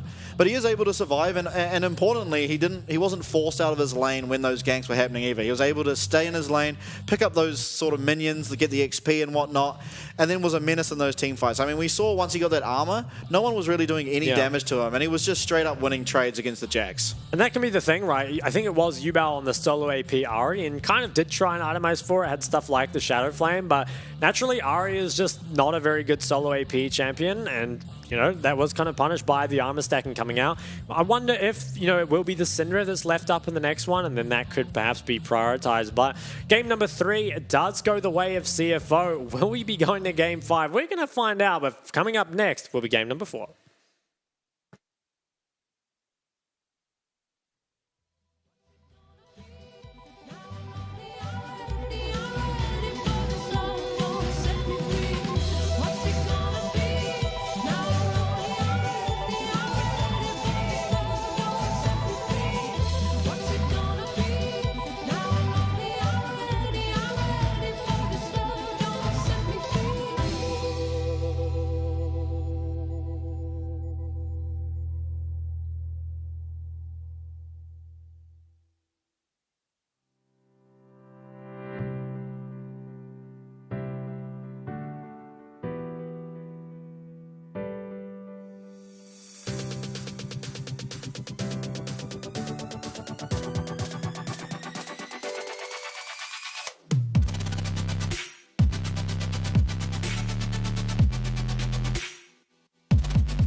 非常感谢 iHotel 还特地为了队伍设置对战室，让队伍可以一起在里面团练与复盘。训练室都是采用最高规格的电竞电脑主机，3060 RTX 显示卡 ，AMD 5600X CPU，DDR4 32G， 还有 ASUS TUF Gaming 165赫兹32寸曲面萤幕。网络的部分，全馆使用免费高速光纤专线网路，对手机的用户来说也提供 WiFi 6的无线网路。选手座椅也全面是配置 DX Racer 的电竞椅。现在我们看到的是选手休息与睡觉的地方，我们安排2个人1间房间，有2种房型。床的部分是使用斯林百兰国际5星饭店的御用名床，房间内都还配置了免治马桶、雅马哈的环绕音响以及4K 55寸的电视。玩家们最在意的网咖食物的部分，平常除了自助吧以外，还有提供主餐，包含欧姆蛋、培根卷或者是炸虾饼，可以供大家选用。我们在拍摄的过程中，还有看到民众点的经典网咖泡面哦。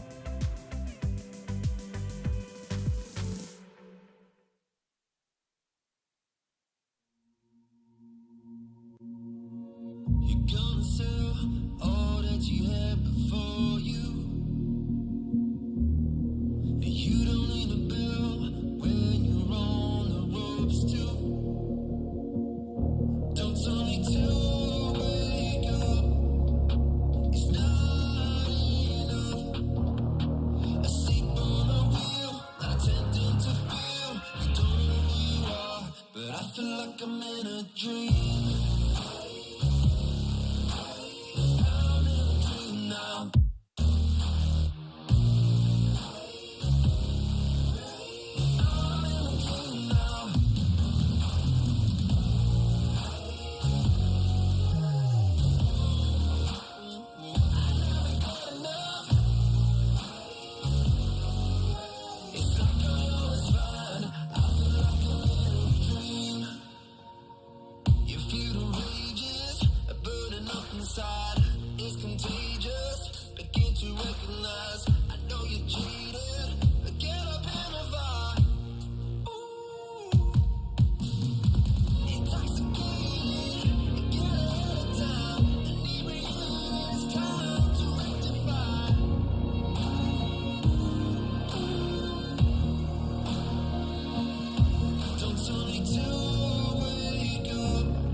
reaching for the surface. And when I let it go, you bring it back to me.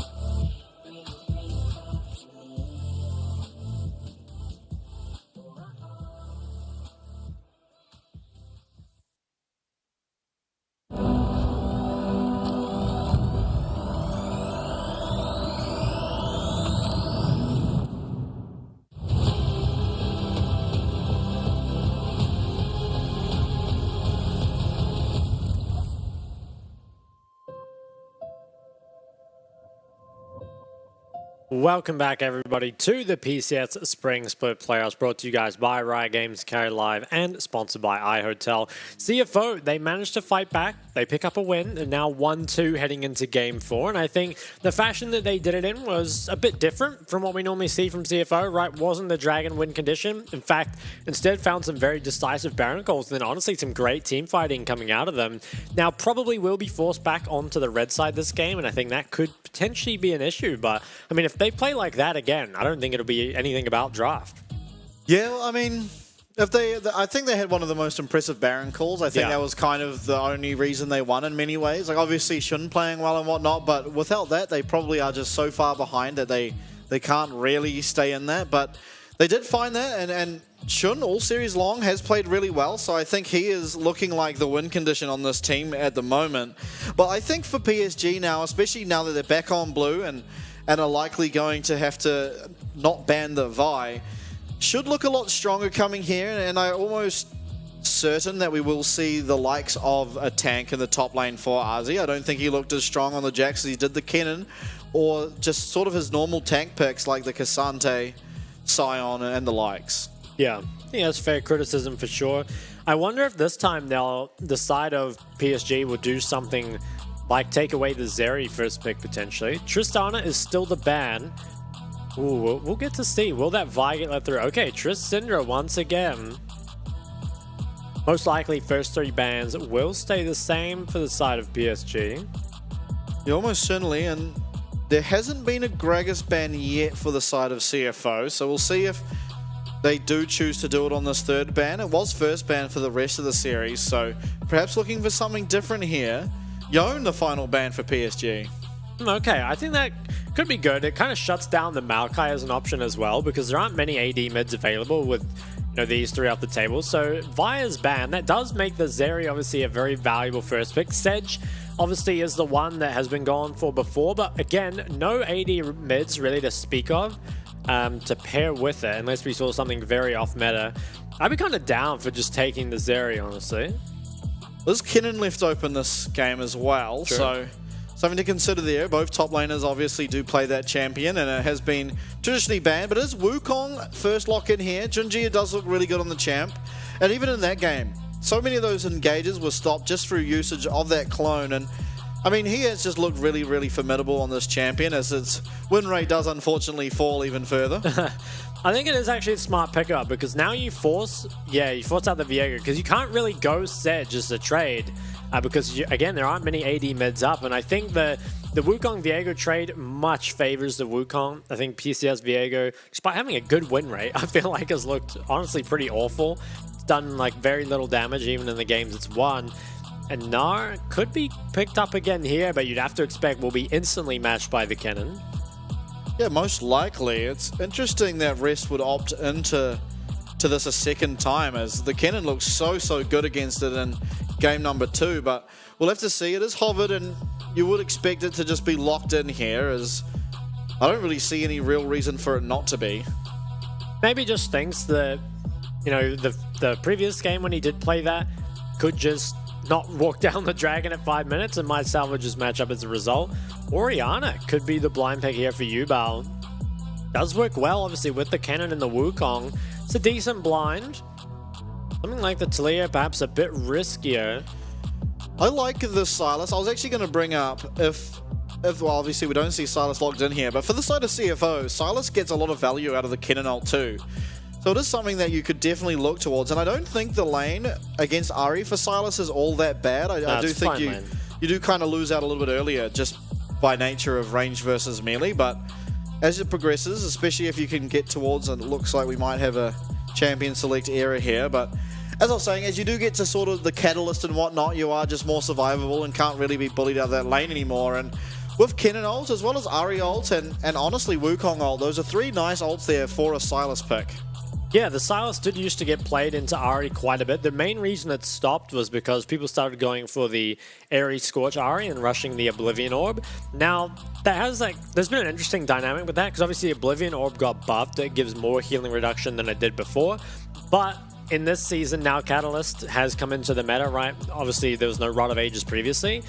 So it's much easier now to kind of sustain the lane through that. So we could see it again. Like you said, there are some great ultimates. I'm not sure what else you'd go for, because something like the Victor that might bully the lane, obviously very vulnerable against the likes of Wukong Ari. You have to see, because I think Jimian does generally prefer the control mages. I think performs better on them. That being said, he had a good game on the Yone, and I think should be able to play the Silas. Yeah, so what do you think the bot lanes are going to go for? Just an early prediction. If the draft does go out, let's say it is Silas or whatever, what do you think the bot lanes are going to look like? Ooh, I feel like there's no way Draven gets through. I think that gets banned away. My prediction would be probably one team plays Lucian Nami, the other team plays Aphelios Thresh. Yeah, so I think now, at this stage, if you're playing Lucian Nami, it pretty much has to be PSG, because now they know that the other team are just willing to, CFO are just willing to pick Nami with whoever, really. I mean, they played it with Zeri. I imagine they'd play it if it's Xayah or anyone like that as well. And so I feel like you just have to pick it at the same pick rotation now, knowing that CFO are fine and perform well on picking it, even when it's not with the Lucian.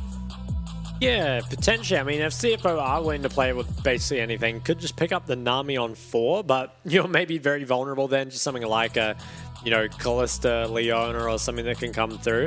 Feels real hard, though. I'm honestly not sure what the bot lanes will go through for. Hopefully no Varus. I don't want to see Varus again. Well, I didn't want to see Viego. I know I have to see that again. True. I swear that champ's just done nothing, and even though it's got a 75% win rate, it's like you get to the end of the game and it's done as much damage as the Nautilus. It's like, well, what are we picking this for? I think there was one good Viego game, I feel like. Yeah, I believe it was possibly even PSG. No, it definitely wasn't PSG. It must have been CFO against Frank. I know Frank Hollow on Viego didn't look very good at all, but yeah, it has to have been. And we've been informed that Slaytrue here accidentally turned off his PC. Not sure how that happens, but must have pressed something that he shouldn't have as well. Yeah. So I imagine as we get back in, we are likely to just see the same drafts, and it leaves us up to the red third pick, which, I mean, if it's not Silas, who I think is probably the best looking pick there, and we know Jimmy and 2 play the Silas, who do you think would be like the next best? Well, they might pick an AD and just ban out ADCs. Could be something that they look for if they kind of feel like that ADC matchup is something that is very important in this series. Because I feel like, I don't know, of the mid counter picks left, doesn't feel like any are that amazing. I guess we could see the Orianna picked up as well. Yeah. The Talia, yeah, I we've guess, seen is the another good one. Orianna bully out lanes, especially Mission was bullying out. I don't even remember who it was now, but with the Orianna, he was really being a lane bully I think against it was Ari. up against Yubao, wasn't it? It might have been, yeah. Actually, I think you're right. He was bullying. Yeah, he was, and he looked really, really good doing it as well. So, I mean, it does look like Orianna is favored in that matchup, and with CFO as well having mid priority, quite important because we know how they like to play around that dragon, as we've said, as well as the bot lane. So, I guess that wouldn't be too surprising to see, but. Let's say out of either of these 2 teams, obviously one of them will go through to the finals. Who do you think would stand best against Impunity or Frank? Obviously, we've seen both of these teams already verse, 1 each, but ultimately. I feel like peak PSG is better than peak CFO. But, I mean, CFO, they do kind of have the early game to match up very well up against, the likes of Impunity and Frank. So I think you almost might hope for CFO for the games to be more exciting, right? It feels like the games will be very volatile, very back and forth, probably a lot of kills. I guess if you're a fan of very clean gameplay, very slow and steady, probably prefer the PSG angle. I mean, maybe looking at MSI as well, I feel like PSG probably are the better representative in terms of just, overall solid gameplay. I feel like it can be quite hard if you're a team like CFO or Frank or Impunity that kind of relies a bit more on individual, laning strength to come up against some of the international teams where suddenly you don't have that lead that's sort of a given for you in your own region. Yeah, absolutely. I mean, we saw that sort of earlier with the LCO, right? It's just, they looked really good in their own region. They came here and kind of got decimated, really. And then ever since that, I mean, even with the likes of DCG and beyond, it was so close every single series. And you have to fear, going to MSI. Honestly, sometimes teams like Frank can do, really well in these international events. I can't remember what team it was, but it was that Russian team one time went to Worlds and made it to, the semis. And they were just playing these out-of-the-world picks, the brand support and stuff at the time. So it is, you can throw the sort of a spanner in the works by having one of these oddball teams. Not to say they don't play, they don't play all these crazy stuff, but just how they play and, I mean, solo kills picks when he does play those carries and things like that can really change up how international looks. But hopefully we get back into this Champions League soon. I'm excited to see what the mid lane matchup will be because, as you pointed out, could be Orianna. I think Kennen looks so strong in this draft, though. I think it would be the most likely pick. The Silas, you think? Yeah. Yeah. Maybe the Talia comes out as well. I mean, it's pretty solid up against, I think, the likes of the Wukong and the Ahri. It is really quite hard to tell, though. I feel like the draft actually ended up pretty smart for the side of PSG. I think not taking the Sedge was actually a good decision because, you don't want to take it away, give over the Wukong, and you also don't want to potentially give up the Wukong and be forced into trading the Sedge because there really just are no AD mids up, which is... I think a pretty nice adaptation, especially when you might not necessarily be expecting it. Yeah, absolutely. And honestly, what would the PCS playoffs be without a little bit of a technical difficulty and coming back and looking at the boys? Sure, I think this, if that hadn't happened, it might have been our first series not going to 5 games up against the PCS teams and not going into a pause or a break or something. Oh, actually, we are getting back into the draft, so it didn't take us too long. Looks like Lissandra. So obviously good matchup up against the Ahri, but I'm not sure how... I mean, it's a decent pick. You definitely need more damage coming in from other members, though. There's a Lucian second phase ban. Yeah, but I think importantly, you can use Frozen Tomb on Kennen if it comes down to it and sort of deny what he can do with that Slicing Maelstrom. And as you pointed out, it is Lucian banned here, so we will not be seeing that one this game. And Blitzcrank again banned by PSG. I wonder if they're just going to go same 5 bans again. Definitely could be. I think this time your Ahri is not solo AP, so you definitely have a bit more strength coming out of that. I guess it's not so much an issue to give over something like the Zeri. Oh, okay, so it's banned by CFO again. Is this just matched by the Rakan ban from PSG? Okay, interesting. It could be, but either way, even if CFO take the Rakan or the Xayah, you can actually just pick away the other one. Especially if they take Xayah first. Rakan is just pretty good into most team comps. And then Xayah, we've seen CFO do it. You can just pair it with anything, really. It's not that important for it to go necessarily with the Rakan. They do ban it away, though. So what does CFO look for now? I mean, strong bowling combos that are still available. The Draven has managed to get through. Maybe they save that and counterpick with it. Obviously, Aphelios Thresh still available. Yeah, so taking away the Thresh, that gives you a lot of options because you can play Draven Thresh and you can also play Aphelios Thresh. I want to say that if PSG do take away the Aphelios, it should be matched by the Draven, but I'd be surprised to see Aphelios picked up without the Thresh. I mean, I guess it's always possible. What else do you look for here? I mean, you can just take the Xayah on its own as well. I think that's likely to be. We hovered this every game. I'd love to see it, but I don't think you're going to see it against Thresh Lissandra. No, I'm not sure what the cog hovers for. Okay, so they take away the Aphelios, and what support with it? Maybe just Aphelios Nautilus, Aphelios Leona? Yeah, Aphelios Nautilus kind of makes sense in the Thresh, and I wonder if this just will be matched by the Draven. It feels like Draven Thresh is pretty solid up against Aphelios. And what other options do you really have at this point? And obviously there is the Zaya. You don't... Thresh loses a bit of priority out of that, a bit of usage out of the Lantern, but I mean, this would be interesting. I think unlikely. It was Annie that was locked in, actually. Yeah, okay, Kaiser Thresh could be the play as well. I would like to see the Draven, but I could definitely understand the Thresh pick. Okay, the Jinx makes sense as well.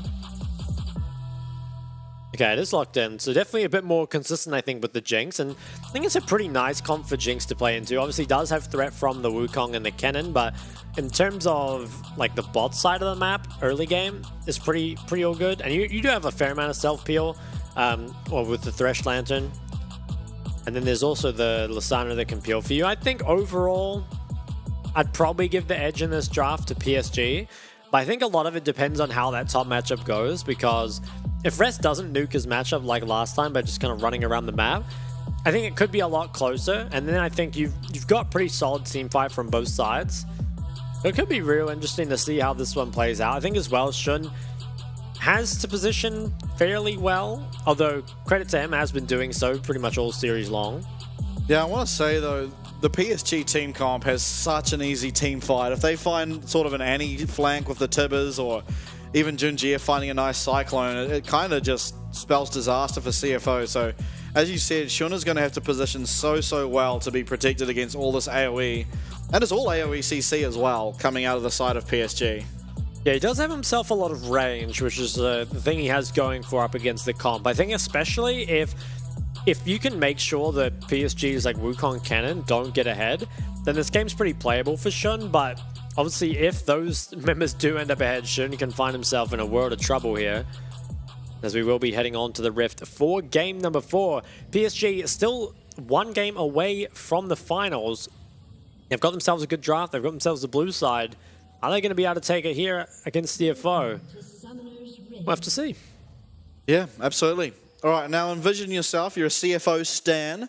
What do you want to see out of them in this game? Oh, what do I want to see? I think I want to see the Gnar pop off again. I think that, you know, the Gnar had a fairly solid performance, especially towards the later end of the game. And I think, you know, CFO kind of all in a lot on just making sure they get all the dragons. But honestly, I think if they can team fight as well as they did last game, they probably don't need to. They can just play, you know, a somewhat normal game, not have your Gnar walk halfway across the map very early. Okay. Now, PSG. You're a PSG stan all of a sudden. You've converted. Ooh, okay. PSG, I'm just looking for them all to press their ults at the same time. I think they have such an easy comp of just, you know, if any one member finds the engage, everyone else can just follow up. And I think that does make the comp real easy. I guess if there were like a place to kind of target that, I do think early game, like the Lissandra and the Viego have potential to kind of snowball some 2v2s, but hey, if you're that PSG stan, you know Viego sucks. That's exactly right. No, we see down bot lane here, you do generally expect to see Jinx get level 2 first, but just for the nature of having Annie, it looks like perhaps PSG will be able to do that, although it's not exactly one-sided at the moment. Looks like the Prime mid as well is pretty evened up, and for me, eyes really on the top matchup. I want to see how bad is it really for Gnar, or was it just something Rest did to himself last game? Hook connects on bot, a little bit of damage put on to Woody, but nothing more than that. And I think Gemini is pathing away from bot lane, so maybe he wants to help impact this top matchup early. On the other side though, Junjie will be pathing down. Pretty difficult, I think, to gank the Jinx and the Thresh, but could poke his head into the river. So far, though, I mean, pretty much just even across the board. Be interesting to check in with Rest CS as well, because I think has been falling behind in a lot of like these games early, whether that's just because he's missing CS or is zoned off them. I'm not too sure, but I mean, so far is looking very healthy and should be able to grab most of the CS. Maybe he's just missing them. I think I saw one just go wide there. Oh, it happens to the best of us, doesn't it? Certainly does.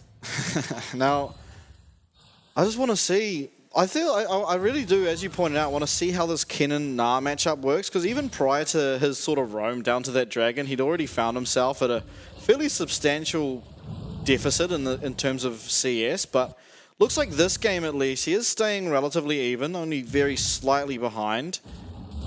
Yeah, I think that's definitely a deficit that you're pretty happy with. PSG's jungle support, though, they're going to enter the river, spotted out on this ward. They're both spotted. Lots of members in the river here, potentially going for the scuttle. And I think Slaytrue, he could hook to steal it, but might find himself in trouble. Is not going to go for it. So it will just be the scuttles traded. And resets coming in from both junglers as they'll kind of path back to their opposite sides of the map. Was the double cull from the bot lane as well? Or actually, shouldn't based and picked up the cull. Not sure where he managed to find the recall.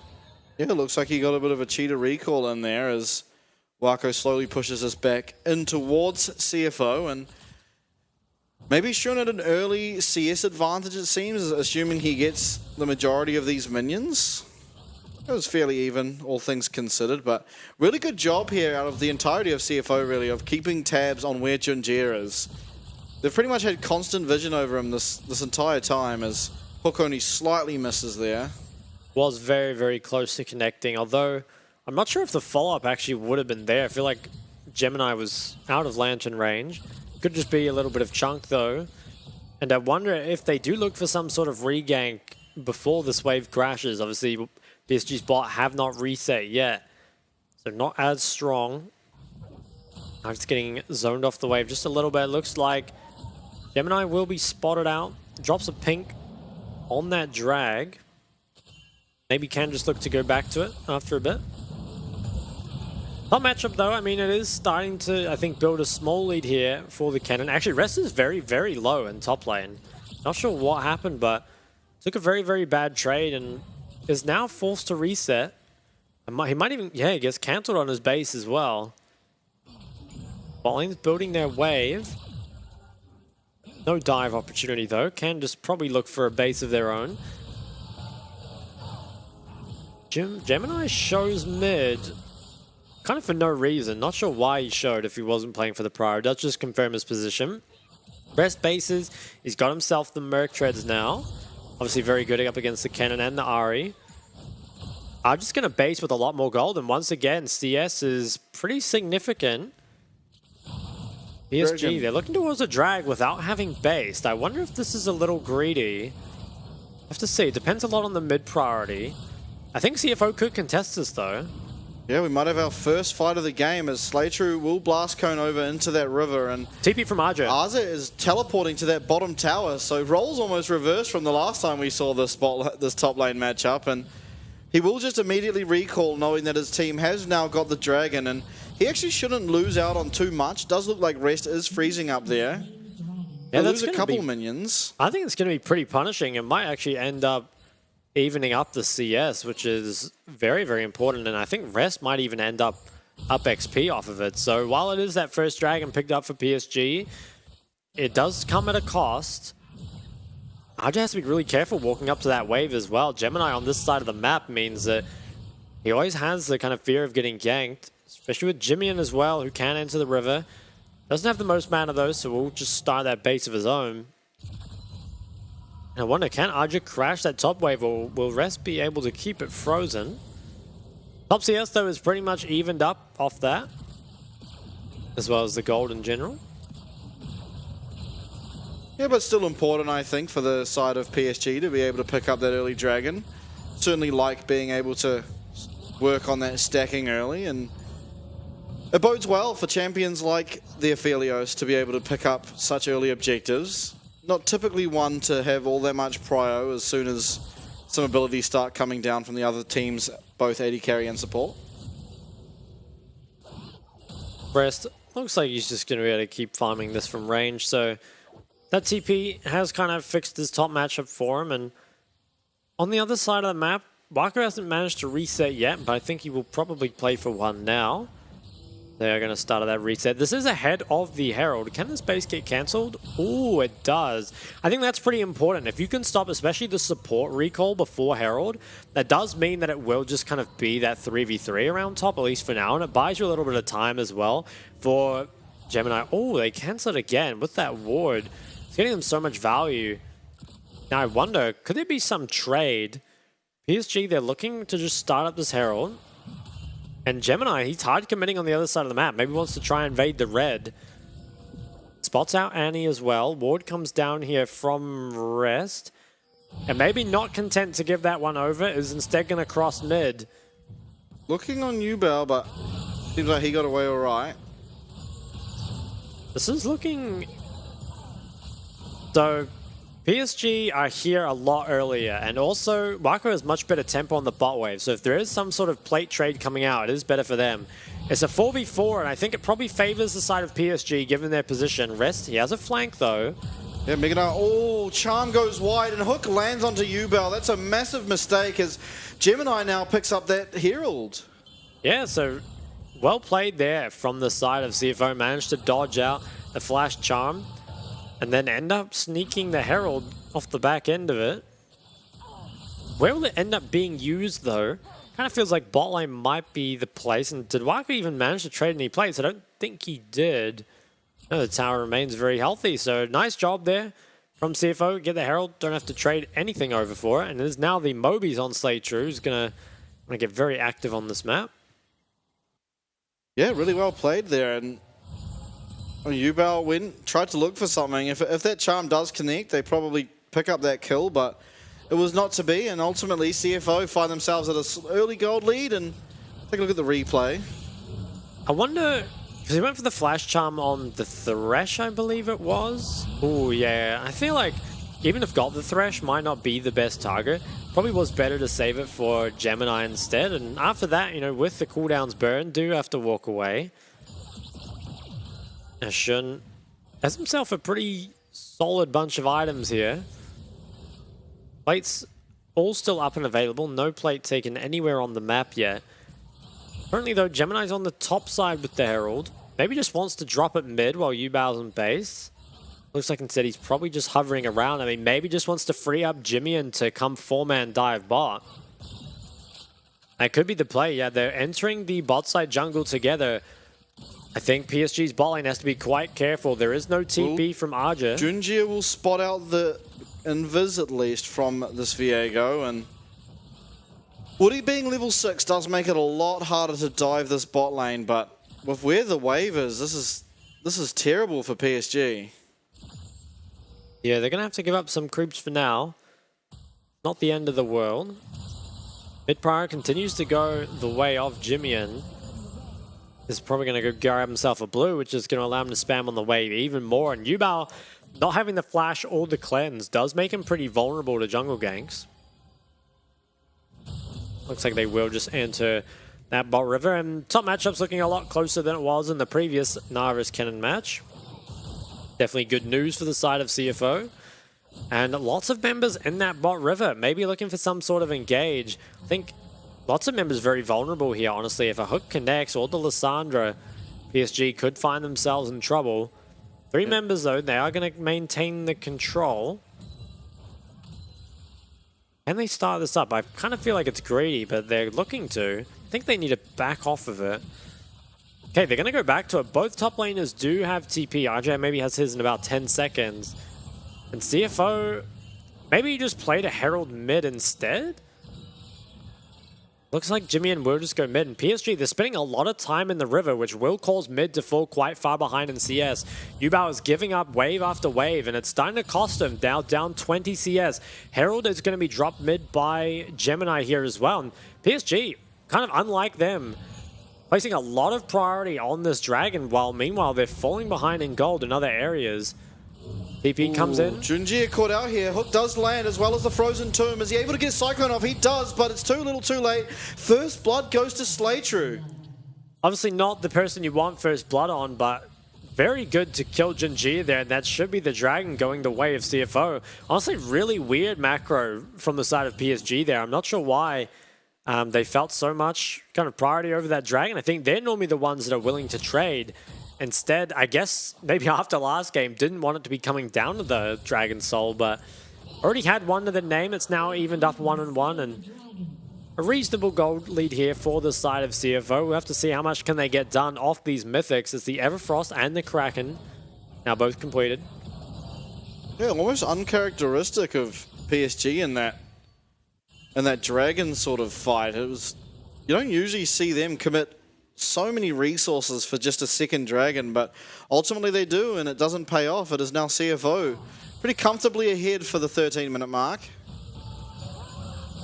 Now, second Herald will be spawning in just a minute and a half, and I think with that first Herald placed on mid, CFO will probably look to repeat that. Currently just going to take away some of this bot side control, which makes it more and more difficult for Wako to continue to pressure the lane. It's now, you know, CS leads for all 3 lanes on the side of CFO.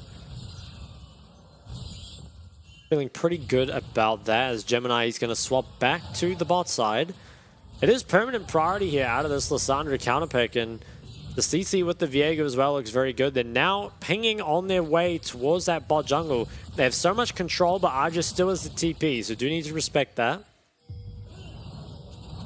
Looks like it will just be more farming for now. Maybe they can take away some of Junjia's camps. Raptors are being looked at. And Woody Has to be careful. He is going to be hooked here. He's getting so low. Flash away will let him survive, but that is a massive cooldown. As we see up top, Junjia goes down for a second time. Spirit Wash is enough there, but Kenan comes in. Ozzy finds the stun. Lantern will get him out for now. As Woody's looking, it is now Wako trying to find something over that wall, but ultimately it is not to be. Junjia goes down for a second time. It's now 2 kills to 0. absolutely finesse there. Where the side of PSG by CFO, and a pause comes through. I'm not sure what happened there. I think pretty big win for CFO, all things considered, though. A lot of sums burn, and even Arja's TP is pretty important. I wonder if Slate True could have found that kill onto Woody if he'd gone for the flash flame, but maybe didn't. So I guess there's going to be some weird bug or interaction here. Let's kind of have a look at it. I mean, everything looks pretty normal to me so far. Now, I don't really see anything that would warrant the pause. I mean, I guess we'll find out. Apparently the CFO support DC'd, but looks like the fight was already over by the time that happened, so wasn't anything to do with that fight in particular. Well played though from the side of CFO, right? They managed to find the pick onto Woody, get his flash, and then simultaneously the mid jungle finds that pick onto Junjia. And maybe, again, a sort of uncomfortable situation for them. Not used to playing without that mid and bot priority. You know, losing that jungle control and then trying to retake it. We're punished pretty heavily. We will go back into game now. And, I mean, yeah, it's interesting to see PSG at a fairly substantial deficit. Although, with this team, you can't really ever count them out, particularly if Wako has one of his sort of hyper-scaling 80 carries. But ultimately, it looks like CFO are truly bouncing back and doing everything they can to take us here to game number 5.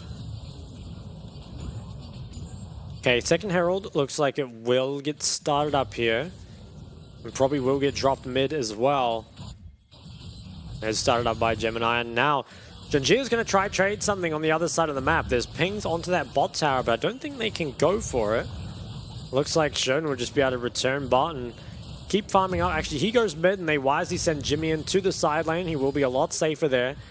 Can easily withstand those dives. And Wako, he's hitting that bot tower, but how much can he get done before members get down? Didn't actually get to see the health from the tower, but must have got at least a few orders on it. Yeah, now where do you look as sort of PSG to try and find some gold back? And because as we saw the last couple of games, even though PSG had found themselves at a fairly substantial lead, Shun was still managing to find a lot of gold, and the same can't really be said here for Wako. Well, Shun, he's in trouble here. Maybe has a Junjia lantern. looking, Cyclone cancels it. Is he able to get away? Nice dodge jump out there by Junjia, who's going to follow the blast cone. It is going to be Junjia pick up that kill, and pretty crazy mechanics out of him to be able to find that. Shun does get taken down, but I still think it's better for the side of CFO. They got 2 mid towers, and they did trade flashes there. Obviously, was the kill picked up, but it goes on the Wukong, and now Shun is so accelerated on this Jinx.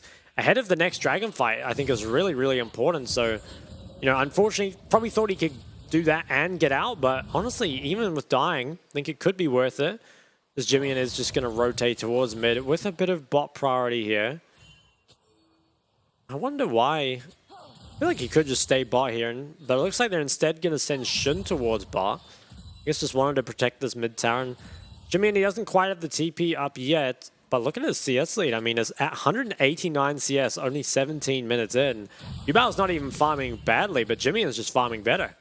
Yeah, absolutely. And Dragon spawning now in 30 seconds. Yubao has Exhaust Ignite through the spell book, and I wonder if that's going to play any big sort of part in this next fight. I mean, obviously we'll have to wait and see, but you almost feel for PSG that you can almost afford to just give this as you work towards either that Bloodthirster or perhaps the Infinity Edge on Aphelios. Yeah, could just give this up. I honestly feel like PSG should probably look to trade something. Instead, they're looking to contest 5v5. They do have good engage. If they can find the right targets, can certainly kill them, but you kind of feel like CFO are in a much better position, have a lot more gold. It really does come down to how well can PSG use this teamfight composition that they have. Both tops are here, but as we just saw, Meganar will not be available for the next 30-ish seconds, and that could be an angle as Junji gets hooked here. Clone will be used, and he stays relatively healthy, but nice snare by Jimmy and will find him. He goes down first. Shun now excited as Yubao is searching for him, but will not be able to find him just. Wako gets slowed up, and Azi's here, but is not able to find a stun with the Slicing Maelstrom. Shun is going to have to flash away on just 1 HP, and ultimately very, very close fight, but 1 kill found versus the 0 for PSG. The health bars are so low. It looks like it will be PSG, though. They come out slightly on top. Okay, they're not going to do the drag. I thought they would actually start up the dragon there, but maybe without the jungler, don't want to risk it. So resets will come in, and I guess that means that CFO are probably on the map quicker. TP does come in from Yubao, so they're still looking to hard contest this. There are no sums on Shun this time. A lot of missing ults, though, from the side of PSG, and they definitely need those if they want to fight this. I think Yubao probably just needs to give this one up. So yeah, CFO, they end up getting their kill and the dragon, so they're the ones that come out on top in the end. Very nice. Yeah, well played there by CFO again to find bit by bit more and more, and then they're getting a real strong foothold on this game. And Junji hasn't been performing like we're used to really in this game, and it almost looks like he thinks he's playing Sejuani still with how he's just face checking, but Jimmy finds a nice snare after the Slay True hook and are able to take him down immediately. And if Junji was able to have any impact on that last fight, you have to feel like perhaps they win it. Yeah, definitely. I think that just respecting the amount of CC that comes out is very difficult, right? Was the Thresh hook followed up by like less WR Everfrost? It's just so long, even with the tenacity. And importantly, gave Shun the reset as well. But now a 4.5k gold lead for CFO at 20 minutes, something that they kind of find themselves with very often. Now, in the past, you know, especially pre-playoffs, have thrown plenty of leads where it was this big. But honestly, in playoffs, I feel like their team fighting has been a lot cleaner. And when they get these leads, they normally do manage to close it out. PSG, though, they're kind of the king of comebacks. Especially Wako, who is still reasonably strong here on the Aphelios. Definitely is, and if he can finish this IE soon, will bode really well for their chances. Jimmy in here does have to commit that Zhonya's. It is, I guess it's a good trade. I mean, he didn't really trade it for anything, but definitely survives, and that's just as important as anything. As CFO now have a fast track on this mid wave. There isn't really anything to get. It's not likely they take this inhibitor tower, but it's nice to constantly have pressure and then go through this jungle. They're going to pick up Raptors as well as red buff. Yeah, with those two mid towers down, just able to enter the jungle so aggressively and take away so much gold. And you can see that, right, again, all three lanes, as well as the jungle, have CS leads for the side of CFO, just able to access more of the map than their opponents, and getting further and further ahead. I don't even think PSG realize how far behind they are. Junjia looking for Shun is going to get the flash, so that's going to be very important. It won't be up for this next dragon, and he is the strongest member, you'd have to think, at this stage of the game. Yeah, without that flash, obviously he has the lantern, but there's so much threat coming out from PSG. There's, you know, the flash Wukong or Kennen, or even the Annie could make things very difficult. Shun will have the cleanse, which makes it at least slightly playable, but it does look tough for him without the flash. And PSG, they don't want to let CFO rush down another Baron. They drop a little bit of vision here. This can still be started up by CFO, though. They have a lot of pings. Yeah, there is this here, which will spot all of them out, but Looking now onto Yubao, our CFO, he might just have to commit Spirit Rush to get away. He is going to get snared up as well as stunned by that Frozen Tomb. It is going to be Junjie coming in, however. Jimmy and flashing away. Gemini getting really, really low. Heartbreaker committed. Woody looks like he might be the first to go down. He is going to be. Gemini gets a reset, but Ozzy is here. What can he find? He finds one. Shun's so low, as well as Slaytrue. One more auto will do it. Doesn't look like they can find it for now, but so many low health bars. Are they able to look perhaps at this Baron? I think should be no Baron for anyone just yet, but you have to feel that PSG have just been robbed with the way people have been getting so low. Just low health bars every time, but no one manages to go down. They did get Gemini, but obviously doesn't have any shutdown, and it wasn't the kill on the carries that they were looking for. Next Dragon only in a minute 20 here. There's 2 items now completed by Waku, has himself the IE. As we'll get a replay of what unfolded, and it looked like initial plan of Yubao was good, but bought himself quite a lot of time here. A nice counter engage from Junjie forces Jimmy out. Woody fails the flash and the ult though, doesn't get anything. And look how much damage comes out of Shun. Gets Woody so low. And I think honestly, you know, the flash ult that comes in from Arja afterwards, it kind of saves the fight. It gets Shun very low. Even if Aphelios trades a lot of damage. But, you know, imagine if Woody just had the flash ulti up and available at some point in there. Again, could have been completely different, and you don't expect it, but it feels like PSG are just being out-teamed for it. It definitely looks that way, and particularly by Shun. That guy, I think the last 2 team fights has lived on just 1 HP, and that time he had to try and navigate it without the flash as well. So, well played by him. It is going to still be down for this Dragon, as Wako has both sums. There is also Cleanse Exhaust on Yubao on this Ahri. Arzi, importantly though, does not have flash, so if he is to find impact in this team fight, it's likely going to have to be through a flank instead of front on. Oh, Yubao though, he's engaged on early. Yubao getting low. He has to commit that Spirit Rush already. So before the fight, isn't going to have access to this ult. As Jimmy takes a little bit of damage back, but definitely worth it for Yubao's ult. Yeah, no ult on Yubao makes reaching Shun much more difficult. No flashes on the Cannon or the Wukong as well, and the Annie. So Shun's feeling very good in this fight. Ozzy looking. I don't know what kind of miracle did PSG need in order to reach Shun. I don't think there's a way. Junjie perhaps can find one. It will be Dragon taken from the side of CFO. And they are now 1 off that Dragon Soul again. So, bit of a repeat of yesterday, as Na is going to be used as well as the Frozen Tomb. What can Wako do? He's in here with perfect guns for this sort of environment. Gets rest quite low, and ultimately it is no one going down, but oh, these fights are getting so close. There are pings onto the Baron. I don't think CFO can do it in time, but maybe at least thinking about it. Looks like they will just go back and answer the other lanes. And Rest has to be careful. Arja has the ult. If he steps up too far, could find himself in trouble. He has a lot of MR though, but it is a void on the cannon. Yeah, is he going to look for it? Oh, I wonder if he's going to try go while he's resetting. Mega Na might come out, so has to be careful. He's going to commit to it. It will be Rest. Is not window shopping, so he'll be okay to get away. Was potentially a dicey situation, but I think very important that he not only lives but keeps his flash there. I think if you had to flash away from the cannon, it would kind of nullify a lot of your impact in that next fight. 3 items here already for Shun, as Wako, I think, is just going to pick up components towards his third. Let's see how much gold he has. Yeah, just gets that BF sword, most likely building towards the BT next. And player gold, Shun so far ahead of the next person here. Very, very nice for him. And mid lane as well, pretty much just off the CS and assists, has himself almost 1,000 gold lead for Jimmy. Working on the Banshees next as well, so going to be very hard for him to take out. There is a lot of AP damage on the side of PSG, so the magic resist gets a lot of value. Yubao trying to find some damage, but won't be that consequential for Gemini, and constant mid-prio here for the side of CFO, and with that they're able to just control whichever side of the blue team quadrant they want. Currently have so much control in that top side river. Shun has both his sums up now, and you kind of feel like he should be pretty hard to threaten. Doesn't really have any lifesteal though, so if they can chunk him out, you know, it does go a long way towards winning that fight. Can just get him low enough that he can't really afford to DPS anymore. PSG now, they're the ones that are going to try retake, but are they actually allowed to? Doesn't really feel like it.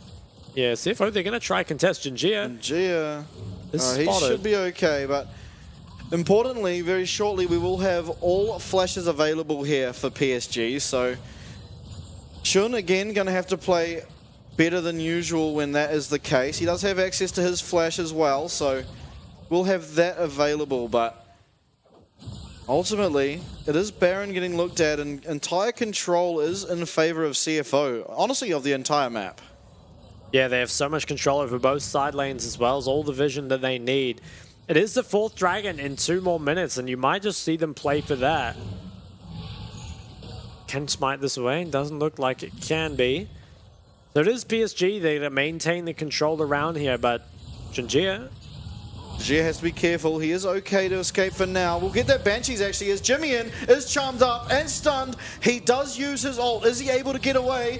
Nice Zonya's there. It looks like he might be fine, and Junjia is almost dead. He goes down to the Super Mega Death Rocket. Jimmy and Gemini are stuck in this Baron Pit for now. They're taking so much damage as Wako aims to sort of zone off the rest of the team. Gemini is still taking damage from Baron. He's okay to get out now, but it's just Junjia going down again. yeah, once again, low health bars on the side of CFO, but so much time bought from Jimmy and with the ulti and the stopwatch. And Jinjia, you know, not finding the performance he normally does. He's kind of been such an unshakable member of PSG all split long ever since he joined. But here, you know, not finding the mark. Is only a minute away from drag, and that was the Wukong flash used. Even a Hex Drinker coming in from Shun now. It feels so hard to kill him. Yeah, definitely optimizing some safety as Rest has to be a little bit careful here. Yubel will spot him out. It is actually the Raptor picked up by Rest, so well done by him to get that. Oh, do you fight? I mean, you have to fight this next dragon, but do you realistically win? You're so close to Bloodthirster on Wako. It feels such a shame that you're not going to be able to have that for this fight, but Kennen now is teleporting into the mid tower. Yeah, I think probably just wanted to get out safely, but Engage isn't found here by Jimian. And CFO, they have a lot of options. Can obviously turn to the Baron. Also picking up the Cloud Drag would be pretty nice for helping them find those engages. Jinjia needs to be really careful. He's kind of the only one that can face check, but is also very vulnerable. Flank coming in from Arjo. Big flank, actually. Yeah, Aziz's trying to find something here. He does have flash available, and with Shun being there alone, isolated from the rest of his team, this could be a really good angle. Box used from Slaytrue. Not sure exactly what that's about. Maybe they suspected Aze was coming, but is just the threshold down now as Aze still looks here on the side. Blast Cone not going to really help as Rest is being turned onto. Jimmy and Claw down now too. A lot of cooldowns being used, very important ones. Yubel will look for the charm, isn't going to find it. Wako picks up the dragon as an engage starts out. Junjia looking like he will go down, but what can Wako find? He manages to find Jimmy, and can he find Rest? Not just yet, but look how many chakras he has. Are they only going to be able to follow Yubel? Does not have ult, but could potentially look for a charm. It looks like for now it will just be the dragon and one traded over to PSG, but do they look for Baron? Oh, I think they probably should. There's so low health bars again here from the side of CFO, but Aze still has ult. oh, I think it can be hard to start it up. You have them right when they want them. You can kind of just chase them down. Yubel's coming on a long flank. If they can just keep them here, CFO, they have nowhere to run. Are going to be forced to fight this 4v5, and Yubel's coming. Wako slowly poking them down. Aze will find it. He knows where they are. Isn't going. I don't know what Gemini was searching for just now, but Yubel's arrived now. Junjia going in first. It looks like they're going for Rest. He does get exhausted by Yubel. Is found by Shun. It's now 3 people left alive for the side of CFO. Shun finding so much damage. Gets excited again, but it looks like he will go down. It is eventually the kills found here for the side of PSG. Jimian has respawned though. There are low health bars. Can he delay this? Ult available. I have to imagine possibly Zonya's is as well. PSG will decide not to take it for now. Yeah, without the smite and with those low health bars, they back away from that. But what a performance from both ADCs. I think it was 7,000 damage from Wako, and Shun with a pretty insane performance at the back end of that. Really tried his best to save them from what looked like a pretty unwinnable situation of just being forced into this jungle. And you'll kind of see here, I think, wisely played from PSG. They pretty much just heard the side of CFO, waiting for Yubel's Ari to kind of walk out of base. And then we'll have to look at how Shun managed to survive for so long, because it seems like he's just kind of dead, honestly, with his position here. Flanked on all angles is the side of CFO. Flash or Charm did come out, and ulti as well. Oh, Shun got the reset and was then able to kite out the rest of the Cannonball, as well as got himself over this wall, dealt so much damage, but Wako is the man who lives at the very end of it, and just both the ADCs so much damage, but I can't believe that PSG are managing to pull this game back. It is Waco's Aphelios. You can never really count him out. As look at the damage dealt in that team fight. Honestly, Aze found a really nice ult, found a lot of damage, but it's Waco that takes home the cake for the most amount of damage. And after that fight, he now, importantly, has Bloodthirster as well as Last Whisperer headed towards that LDR. Even has the flash for himself as well, right? Where Shun unfortunately used it in that last skirmish. Yeah, Junjia has flash ult now, so really risky business for Shun playing around these team fights now, as Junjia will get Lissandra ult. That's a massive team fight ultimate now down. Yeah, I'd be surprised if CFO try and start this up. I think most likely want to keep pushing the side lanes, keep using the prior that they can get over mid. Thunder ult is still down, so not going to look for anything else. But the gold lead was mostly closed up here. I mean, still down a bit, but if you look at the members, right, we've got Rabadons and Void on the Kennen. We've got the BT completed on Wako. It's really the Ahri, I think, that's a lot of this gold deficit. But at this point, if you hit a Charm, your job is just done for you, Bal.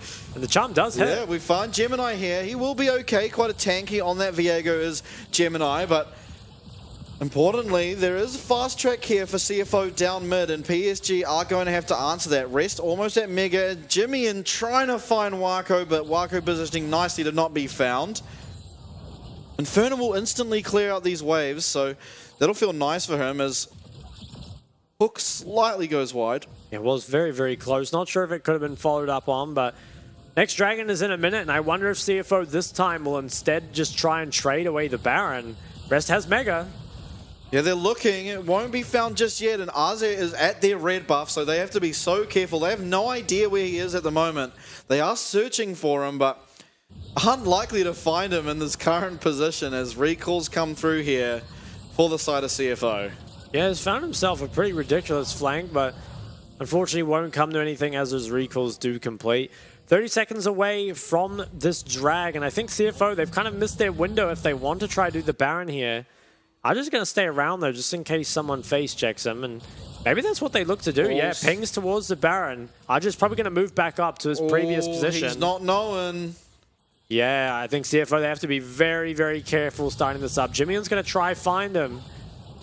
There are missing pings above. Okay, there is no flash, and Blast Cone is taken away now, but he'll be able to find his way around. That pink ward's not in the bush, importantly. Oh, he is such a good angle, but can he close the distance in time? Oh, Jimmy he will be spotted, but what can they find here? He's coming around to join his team. Does not have flash just yet. It is not far off as Junjia looks here. Does have flash ult. This fight starts out. It is going to be Junjia getting taken extremely low. Nice block there off the ult, but it's going to be Wako hooked up. Cleanse used. Jimmy's going to go down. Reset's coming out now as Wako flashes in to just die. It's 1-4 now. Yubao, importantly, does live, but is this possibly the end of the game? I think it could be. They have the Jinx. Pushes so fast, can just go down mid at this point. A lot of the wave clear's gone. It looks like they're going to take the safe play and go towards the Baron, which I think is completely fine as well, because you know that if this game keeps going like this, you are just going to end up ahead. I think amazing fight there from Shun, who managed to deal all that without using any sums. Wako invested both, and they honestly kind of just resulted in his death. Resets will come through. They have the Baron. They should be able to pick up the 4th Dragon as well. I think we might be going to game number 5. It does appear that way, and yeah, I mean, Wako's flash in that fight was definitely peculiar, but ultimately it's now going to be on cooldown. He picks up the QSS, which is quite important in dealing with this Lissandra, but is it too little too late? Yeah, it does feel like the game is going to be so tough now, especially with that Cloud Soul picked up. It's so much extra movement speed, and I think that can allow you to kind of kite out stuff like the Cannonball. Kennen obviously has a lot of damage here, but doesn't have a lot of survivability. Only really has the stopwatch, and feels like Junjia is kind of just a reset for Jinx at this point. Just gets CC'd up and taken out very early. Now, CFO, they can probably break the base, I think, with this Baron. They're going to be pushing in this bot wave. Tower perhaps can be sieged now as well. TP comes through from Jimmy, so they're going to really go hard on this bot wave. Mid's not being put... Oh, no. Gemini is in mid. He doesn't have a wave yet, though. Honor of PSG, they don't have flashes for engage. I mean, I guess they have the cannon, but he doesn't have a flank. Can keep this tower alive for now, it looks like. Yeah, Infernum doing nice work at sort of clearing these minion waves here as Arzi looks to answer this middle lane push. It is Hullbreaker yet again for rest here as Junji are looking. There is the Shirelli is committed but will not find anything as rest does just happily dash away, and it's getting a bit dire now. You have to look for something. Wako has the perfect guns. Wait for Shun's reset, and are you able to find anything realistically though? You don't have Junjia, neither Woody's flash, and those are so important at ever trying to have a chance at dealing with Shun. It does feel really, really tough. They're looking for something. Jimmy and Zhonya's is forced. Yeah, that is Banshee's down, but Yupal, importantly, will not have Spirit Rush now. Jimmy gets really, really low, actually. Junji looking. Arzi finds the flank. It is flash from Shun, and it looks like Arzi will be going down. He does Zonya's first, so reset is a little bit delayed, but Wako gets hooked in the back. It is going to be Wako going down. Is it actually? He's finding a lot of damage. He actually finds one. It's still 3v1. Wako's found a way to do it somehow, as he does also take out Jimmy on the side. Rest getting so low. It's 2v3 now. But importantly, low health bars for PSG. Are they going to be able to somehow find Shun? He does land the Q. Shun getting quite low. Teleport now coming in for rest. What can Wako do? It's really up to him at this point. He puts down the tower. He does have the extra range, but it's Shun who finds him. Yubel will be to follow, and we're going to yet another game 5. I can't believe it. 5 best of 5s in a row go to game number 5. Absolutely insane here in the PCS, and CFO, they've been looking really, really good. Games 3 and 4, and PSG, I haven't found, I mean, they've found themselves, you know, down before, but down in like this sort of thing, losing your momentum coming into game 5, it's going to be real scary for them. Obviously can choose the blue side again, but you were thinking, you know, maybe the reason CFO won game number 3 was the blue, but now they managed to win on red as well, and it's a very, very good look for them going into game number 5. I'm not even sure what teams are going to change at this point, because I kind of feel like it has just come down to pretty much just play, of which CFO, they've been out team fighting PSG. Yeah, I think Shun really, really has stepped it up. I think maybe CFO are actually just one of those teams where they get to the 0-2 comfort zone and they just switch on. I mean, Shun's looked good all series. We've said it before, but I mean, that game to be able to survive so constantly is pretty impressive. Yeah, I think that it is like, you've got like decent peel on your team, right, with the Lissandra, but the way it ended up being used instead was they would actually go forward and try and get Shun a reset and kind of allow him to play the team fight with just all the movement speed he has. And it honestly looked very, very good. And I think Jinjia as well, honestly kind of struggling. Not really something we've seen before on the Wukong. I think even when his team has been falling behind, Jinjia has always been kind of the shining light of his team in those games. But this time it really was just up to Wako, it felt like, to do everything. And Jinjia, unfortunately, was kind of just getting farmed. Yeah, absolutely. I mean, Wako did try his best. We saw at the end there, he was putting out a lot of damage, but it just wasn't enough. I mean, as the Aphelios, it's pretty hard to ever find a kill onto Jinx, especially in a 2v3. He wasn't able to do it, and the game was closed. But I just, again, like there was so many team fights where Shun didn't have access to Flash or Cleanse, either one, and he was still able to survive and output such crazy amounts of damage. And I think it was an interesting sort of technique of those team fights where Lissandra was just committing Frozen Tomb on whoever was in front of her, bursting them down, and then you don't need that flash because Jinx is just running at 100 miles an hour through your team. Yeah, and I think that the one fight that was so important for that was that one where CFO were getting kind of corralled into PSG's top jungle, and if they had lost that fight, in fact, if they just like lost that fight by even a little bit, right, it would have been Baron going to the way of PSG, and then probably could have used that to pick up the game. But Shun went absolutely huge in that fight, and you know, while they didn't exactly come out ahead, killed enough members that they couldn't go for the Baron. And honestly, I think can't say enough good things about Shun. And Jimmy in as well, like you said, found really good engages and even had himself, I think, quietly a 70 or 80 CS lead over Yubao in the mid lane, which, while it doesn't add up for a while, once it becomes an entire extra item over your opponent, that's when you start to really feel the difference.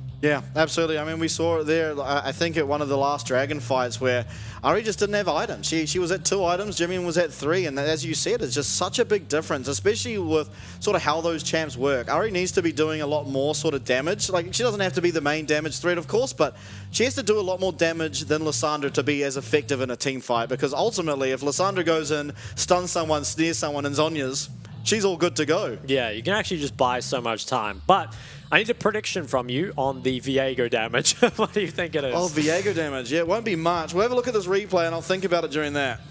Okay, so it looks like this was the one where RJ, he has that flank on the side, but it was spotted out by Jimmy. And I think it was so important that they found that. And then you'll kind of see here, Jinjia, he tries to go for something. He's looking over the wall, can't quite find it, overextends far too much and is hooked and then just chain CC. He flashes out, but he's so low.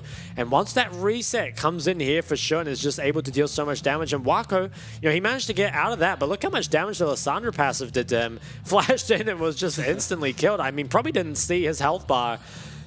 You thinking about it? Eyes closed? I had to look away because the graphic will come up. I'm going to say like 9k?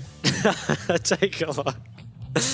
And we did not break 9k. Unfortunately, 7,400 there for the Viego. But it was the ADCs who were just, chucking nukes at each other this game. So much damage from the both of them. And particularly impressive, I think, by Shun, given how much threat was coming out onto him. And I think one thing we didn't really bring up in this game was that Woody felt pretty much invisible on the Annie. I think, honestly, was doing very well early in the series, but, this game didn't seem at all.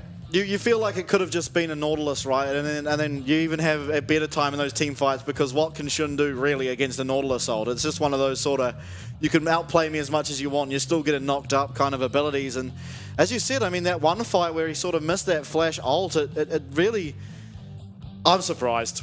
Sorry. I am surprised. Look, we can make an argument for the Thresh earlier on, but how is this not Shun MVP, man? He single-handedly, I think, saved the game in some of those team fights. Admittedly, I think the Thresh hook onto Jinji at the end was quite nice, so look. I mean, he played well, but yeah. just like, I feel like it's so hard to be Shun in that game, and how much he was able to do. I mean, he did the most damage in the game. I'm kind of surprised. I feel like he's a little bit robbed, but not to say Slaytrue didn't deserve it. True. What happened to the 80 carry bias? There's been so many support MVPs today.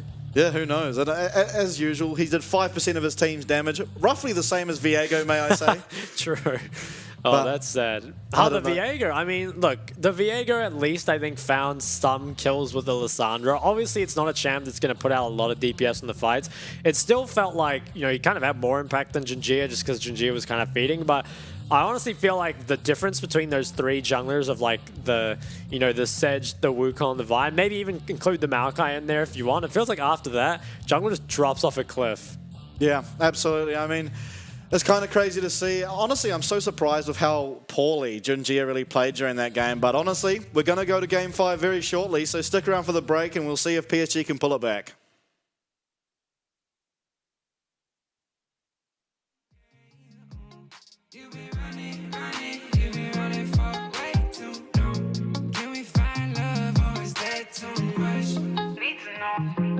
Baby, are you down, down, down, down, down? When you touch down, yeah, tag me with the pound. You owning the town, town, town, town, town. Tell me when you touching down, down, down, down, down. So I could come around, round, round, round, round. I know that you don't mess with no clowns. I know that you down, down, down.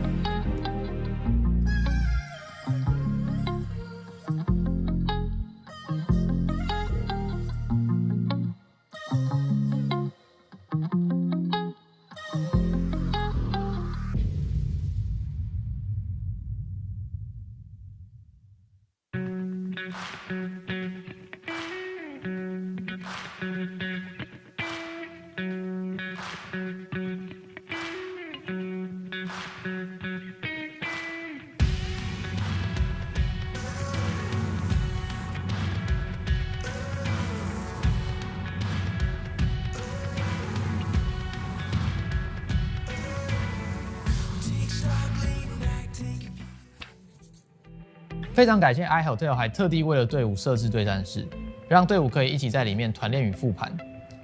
训练室都是采用最高规格的电竞电脑主机，3060 RGX 显示卡，AMD 5600X CPU，DDR4 32G， 还有 ASUS TUF Gaming 165赫兹32寸曲面萤幕。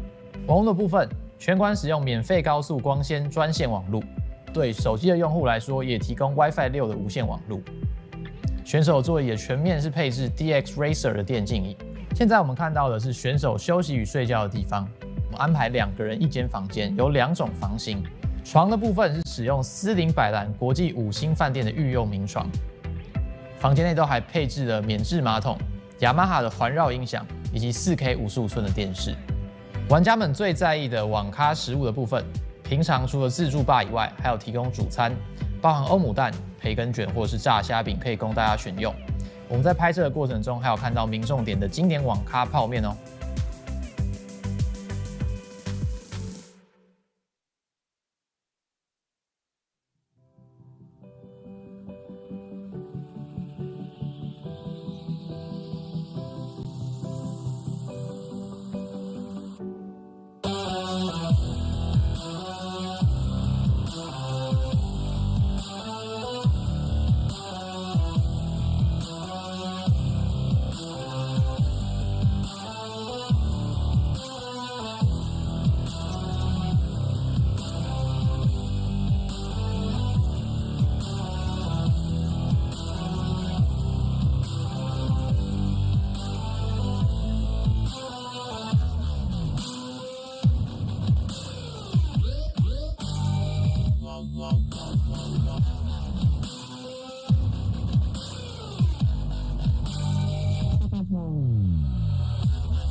Welcome back, everybody, to the most exciting PCS Spring Split playoffs of all time, I think. Brought to you guys by Riot Games, Carry Live, and of course, iHotel as well. We're about to find out, our CFO going to go for the reverse sweep, or can PSG put a stop to this madness? Because what is going on over here? I don't know, man. This is crazy. I honestly, kind of coming into the series, I thought PSG would close it out in 3 or 4, and here we are. They're on the brink of going down to the losers bracket, as our CFO, but I mean, they reverse sweep last week. Can they do it again? Yeah, both these teams reverse sweep, right? So it's going to be an insane dynamic here for game number 5. And PSG, once again, they choose the blue side. I don't think draft has really been much of an issue for either team since like very early on in the series. It really is just coming down to who plays those team fights better. And as of recently, it's been CFO. It certainly has been. And honestly, not only has it been CFO, it's really been Shun. I feel like a lot of the success CFO are finding are off the back of Shun, and it almost feels like PSG have to find some way to shut that guy down, because at the moment he just seems to have free reign over the Rift. I wonder if in your second phase, rather than going for the double bans on supports, you start to double ban ADCs, because limiting Shun could be the way back into this. At the same time, though, there are just a lot of crit ADCs in the meta, right? It does feel hard because, you know, take away the Jinx and the Xayah, potentially they end up playing the Aphelios. Obviously, they're comfortable on the Lucian. Maybe if you can mind control them into picking Varus again, that could be the way. Have to resort to those techniques, eh? And it honestly looks like it, because even in the game they lost when he was on Zeri, he looked pretty phenomenal in that one, but I don't know. How do you stop this guy? PSG, they seem to be a team with some tricks up their sleeves, and maybe now's the time they'll rip out something we haven't yet seen. And we will go into draft, into the pick now, and it is Jace again banned, Tristana as well for CFO, so things staying relatively similar, at least in these last 2 games.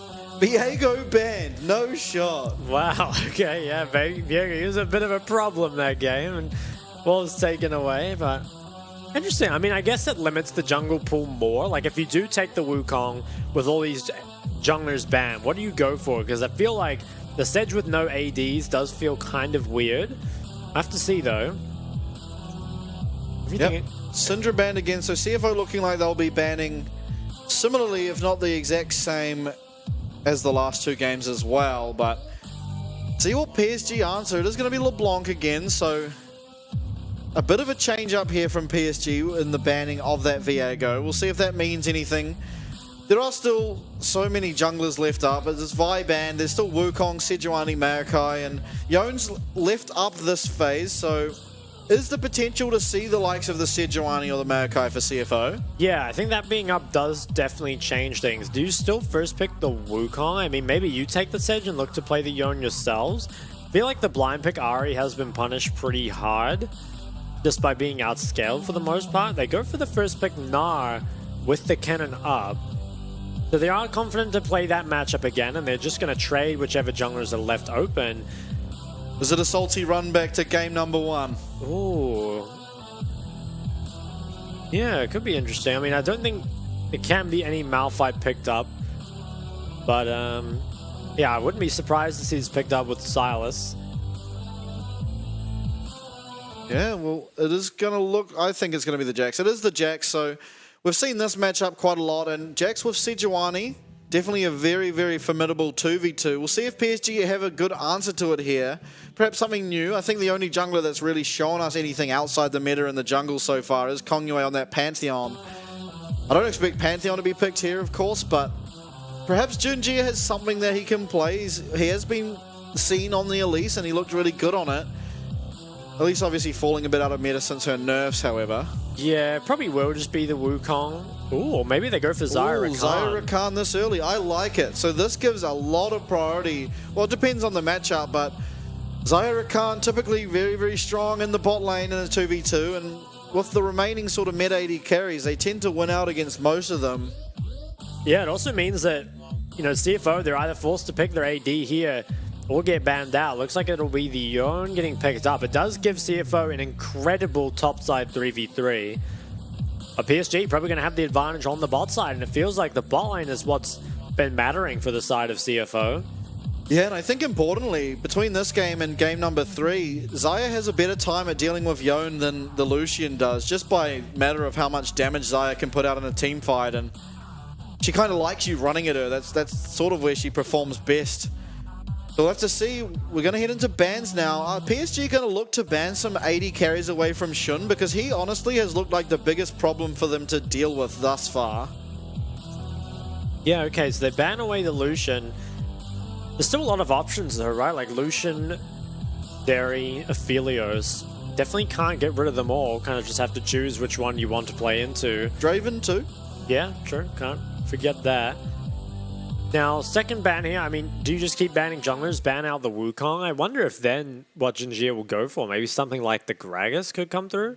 They actually ban out the Rise, something we haven't seen in a while, but maybe just expecting something like a Rise Lee Sin to come through in the 4-5. Yeah, definitely. I feel like that's a pretty good ban. And honestly, during at least the regular split, it looked like Yubal's best champion, and it wasn't really particularly close. And honestly, when he had that champ, they looked like an entirely different team just with how they played and everything. But won't be in this game. It will be banned. And now we look towards this last ban. If you're banning an 80 carry, it looks like it's Zeri. So Zeri's gone. I predict we will likely see the 80 carry pick up here, and then followed by sort of a comp counter perhaps as the support final pick. Yeah, I think very likely we see Aphelios Thresh or Jinx Thresh just come through again. Does make sense though to pick up that ADC first and then kind of get to see their comp choose from there. It is locked in though, and now 4-5, you need to pick up your mid jungle. What could we go for? I mean, jungle options are very, very limited. Obviously the Lee Sin is something we could go for. Jinjia on the Graves would be a bit of a treat. I don't expect it, but you know, Yasuo Gragas could even be possible. True. Ooh, maybe looking towards a Nocturne. Kind of feels like it wouldn't do that well into Aphelios Thresh. Oh, the Wukong's still up. I didn't even realize.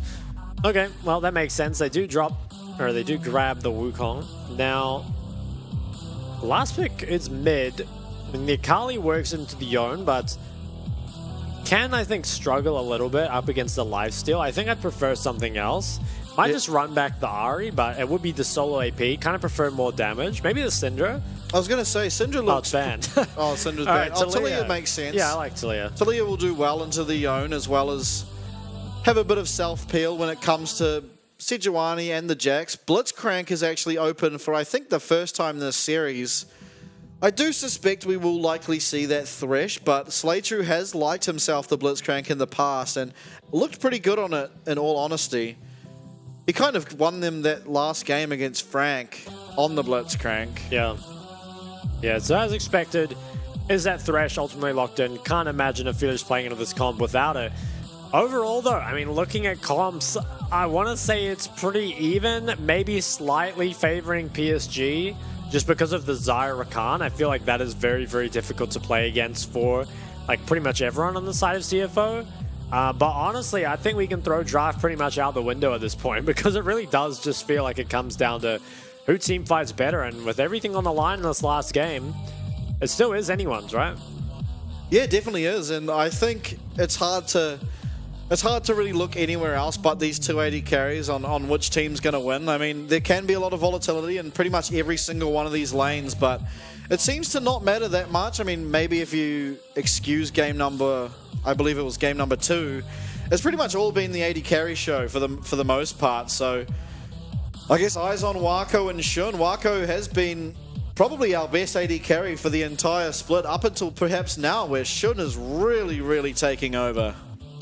Yeah, it's kind of crazy, right? Like, Wako looked just untouchable, like the rest of PSG, honestly, all throughout the split. But Shun, you know, in the past, he's been such a big factor in so many big wins. And now, if he can win this game, take his team to the grand final, God, it would feel good, especially in another reverse sweep. Yeah, that would be pretty crazy, right? If you managed to make it to the grand finals with 2 reverse sweeps. But we will now be loading into the Rift for the final time tonight. It is game number 5 between PSG and CFO. And can you imagine as well if these were just best of 3s and CFO just lost them both, were knocked down? But instead, you know, the 5-game format definitely favors CFO at this point. Yeah, definitely a scaling team. Perhaps not in game, but definitely in the series. Okay, will we see anything crazy at level 1? There is perhaps something coming out. Maybe trying to get a ward in the jungle early, but maybe can't quite find it. Everything's looking pretty normal except for maybe the spellbook by the Talia, but you kind of do just need it up against the Sejuani. Otherwise, can't swap to cleanse at level 6, which can always be a bit troublesome. I got to say, the glacial Rakan isn't normal. I'm pretty sure that's generally Guardian, so he's gone for a different rune here on the Rakan, and I guess it does work well with his champion, but interesting to not take the Guardian.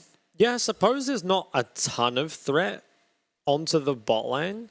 Feels like more it's, coming out from that top side, kind of be more heading your front line.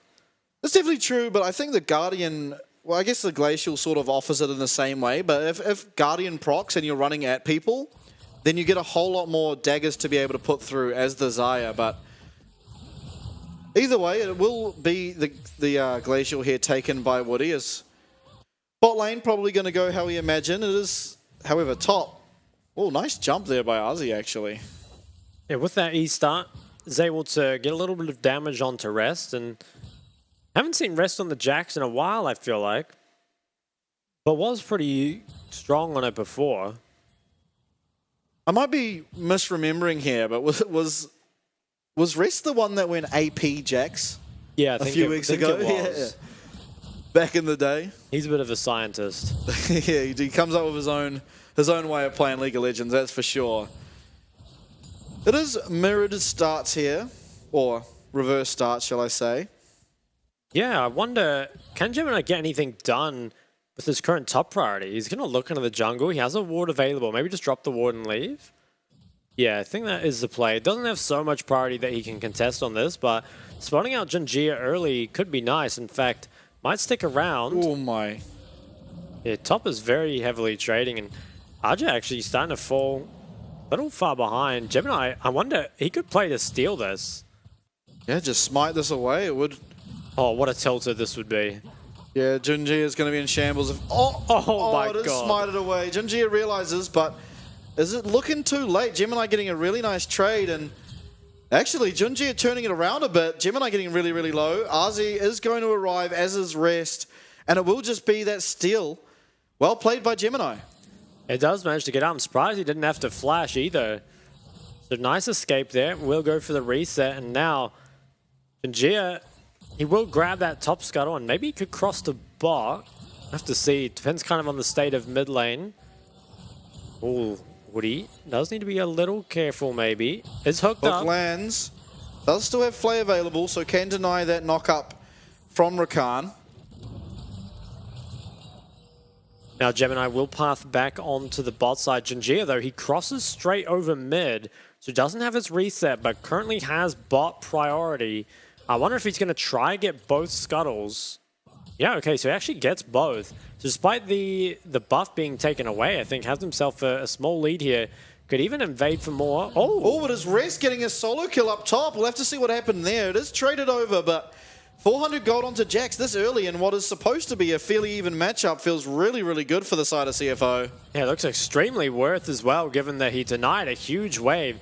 Take a look at the items on the first base. It's very, very good, and I think Arja honestly just took a bit too much damage early, even hit level 4 here, and was just solo dived in the 1v1. Was flashes traded, but much better for Rest, who has more gold and denies more CS. Has himself the Sheen and the boots, which can feel, I think, pretty rough here for the Gnar.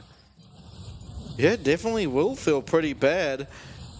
And honestly, it looks like Rest getting the better kind of in both sides of this matchup. Obviously, Ozzy was a little bit ahead sort of in the mid stages, but lost early as Gnar against Jax. Oh, sorry, as Jax against Gnar, and now Rest is ahead already as this Jax. Yeah, and what a crazy way to do it as well. Just tower diving your opponent in game number 5. It's very Chad.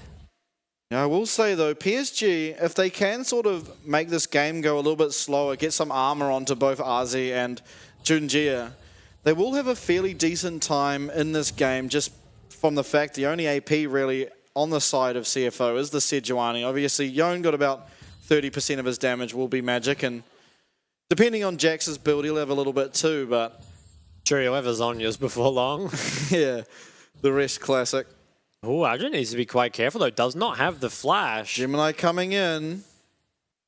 Will he be able to get this jump away? He does, but he is going to be stunned up. Is he able to get into Mega? That might just save him. He's running away for now. It is going to be another tower dive, and Rest picks up the second kill of the game. A very, very rough here for Arjun, who, without the flash, is just taken out and is going to lose even more. And I think this is a matchup that, while it should probably be even, it snowballs incredibly hard, you would have to think. Rest, he's even going to pick up a plate as well. I would love to see the top lane gold difference. I feel like it might already be at around like 800 to 1,000. Yeah, well, the whole game's at about 1,000. Every other lane's fairly even, so yeah. Picks up 2 plates even, and this is a very, very, very scary Jax that you're going to have to deal with on the side of PSG, and it's not looking good here in game number 5 this early.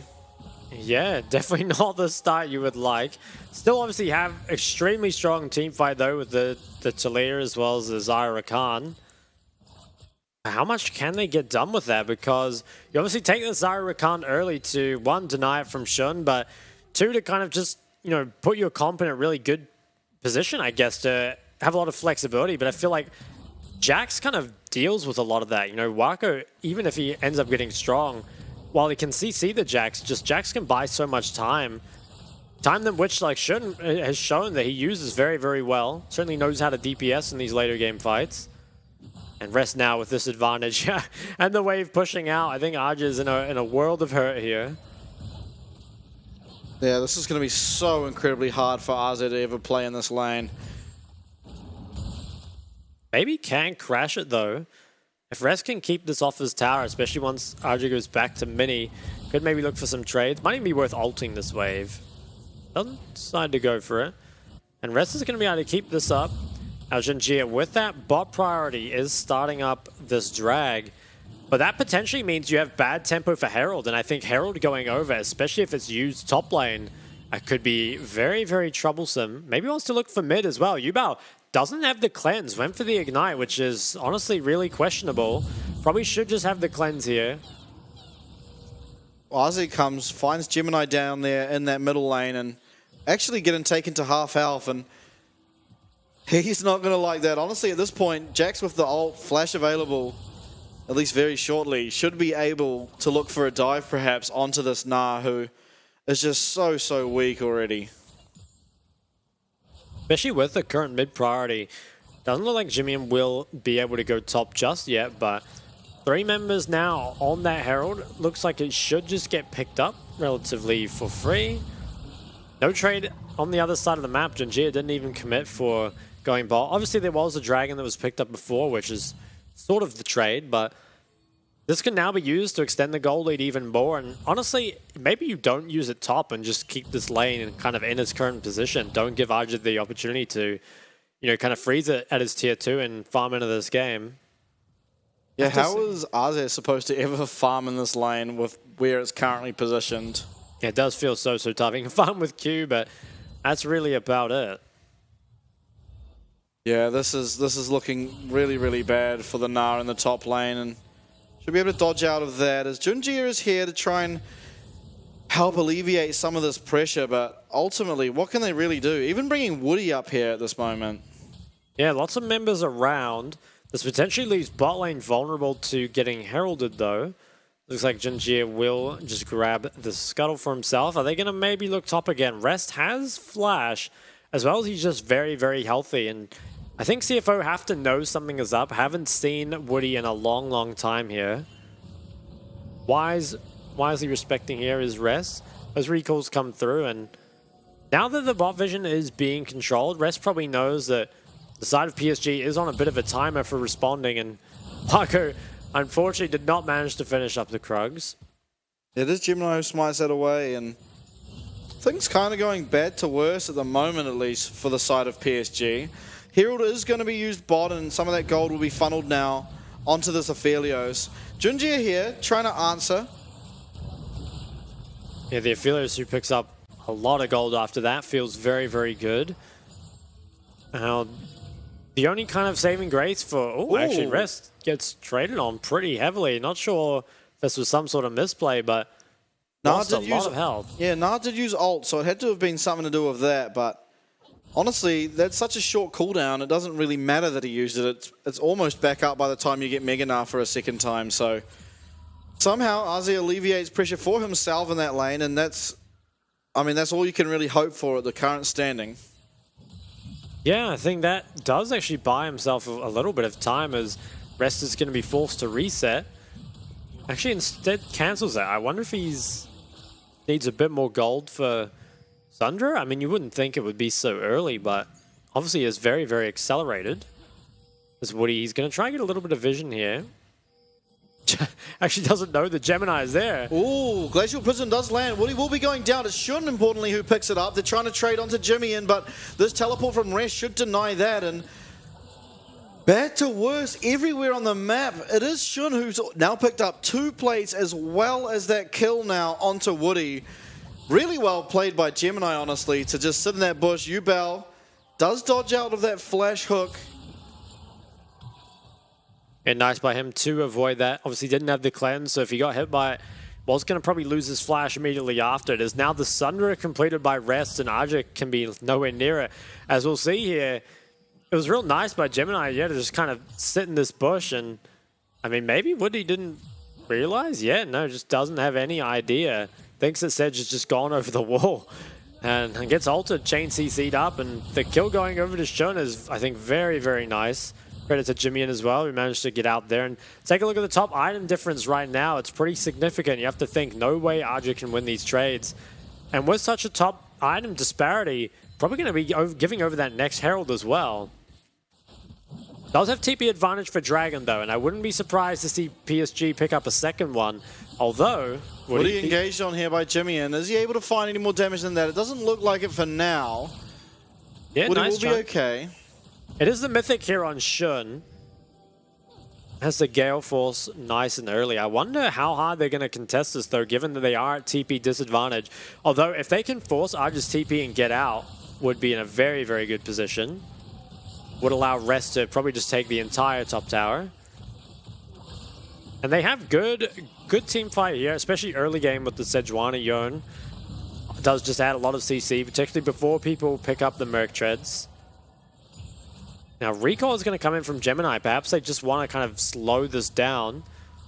Not start up the drag, but also try and force PSG away from it. And while Arja does have this TP, if he does TP in, his top tower is almost certainly dead. So he has to be very, very careful. Lots of pings around, and PSG, they don't really have any control of the river. I don't think they're going to be able to contest it. Arja's just going to continue to farm these waves up top without the Mega as well. I think if CFO just started it up right now, it should just go over. Yeah, Rest heading down here now, so perhaps you just trade this Dragon to alleviate a little bit of pressure off your Gnar. He is backing now, see what he can get. I don't suspect it will be the Triforce yet. In fact, I'm fairly certain it won't be. No way he has enough gold. And I think on the side of PSG, you give away the Dragon to buy yourself some time, but you don't actually get any gold trade with it. We normally see PSG going for something like the Herald for Dragon, or at least taking away the top camps, but the kind of state the game's in, they just don't have the ability to trade a whole lot. Maybe they can take this one Raptor camp, which feels more like a consolation prize, if anything. Marco now has his Gale Force too, so he's definitely sort of the person you look towards at this stage of the game to be able to perhaps find something. As we do see lanes swapped out now, it is Ozzy going bottom, but he has to be careful. He probably doesn't know the Sejuani's there, although smartly he's just sitting back here and waiting for this wave to crash. Seeing Aphelios this far up should know that he's likely not alone, as they pick up the Rift Herald, importantly. They do, but at what cost? Because you've lost your tier 1, and maybe tier 2 is being looked at bot. Looks like it will get saved here by Yubao's ultimate. And I think, where do you use this Herald? Maybe top just for gold onto Wako? No? Okay, because it feels like otherwise you've just kind of given yourself an even greater gold deficit to pick that up. I mean, maybe they could just save it for the next drag and try use it to get their priority, but it doesn't feel like you have great options here inside of PSG. Yeah, absolutely not. And Leandri's now is finished for Yubel, so a couple item spikes are coming through, but Similarly, on the side of CFO, it is Immortal Shieldbow now finished from Jimian, so he's going to be just that much harder to deal with in these fights, and we've already seen it earlier today. He plays this Yone, in these fights so well. Certainly does, as looks like CFO are going to try and regain a little bit of this control around mid. Currently are getting priority on both their side lanes, which affords them a lot of options around here. Have to be careful, I guess, of getting engaged on, but at least for now, with members in the area, shouldn't be too worried about it. And I think on the side of CFO, I mean, you're quite happy to just hit your first, second item spikes and then look for something. Jajir, he's going to face check.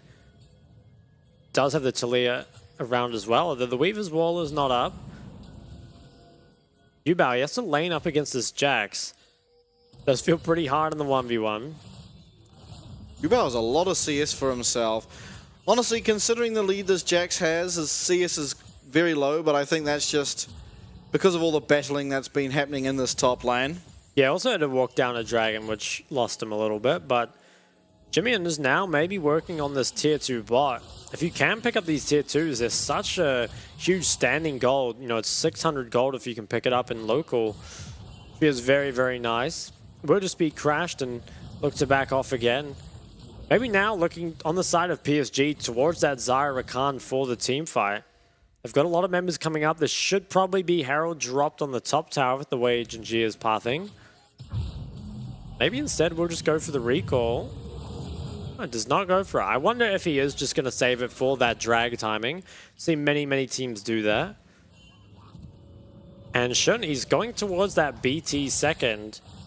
I don't think he'll be able to complete it in time, but definitely will have it for the fight after this one. Gemini has gone for Radiant Virtue, so a bit unlike Junjia, who preferred that Warmog second, will be a little bit more vulnerable if he is caught by any damage.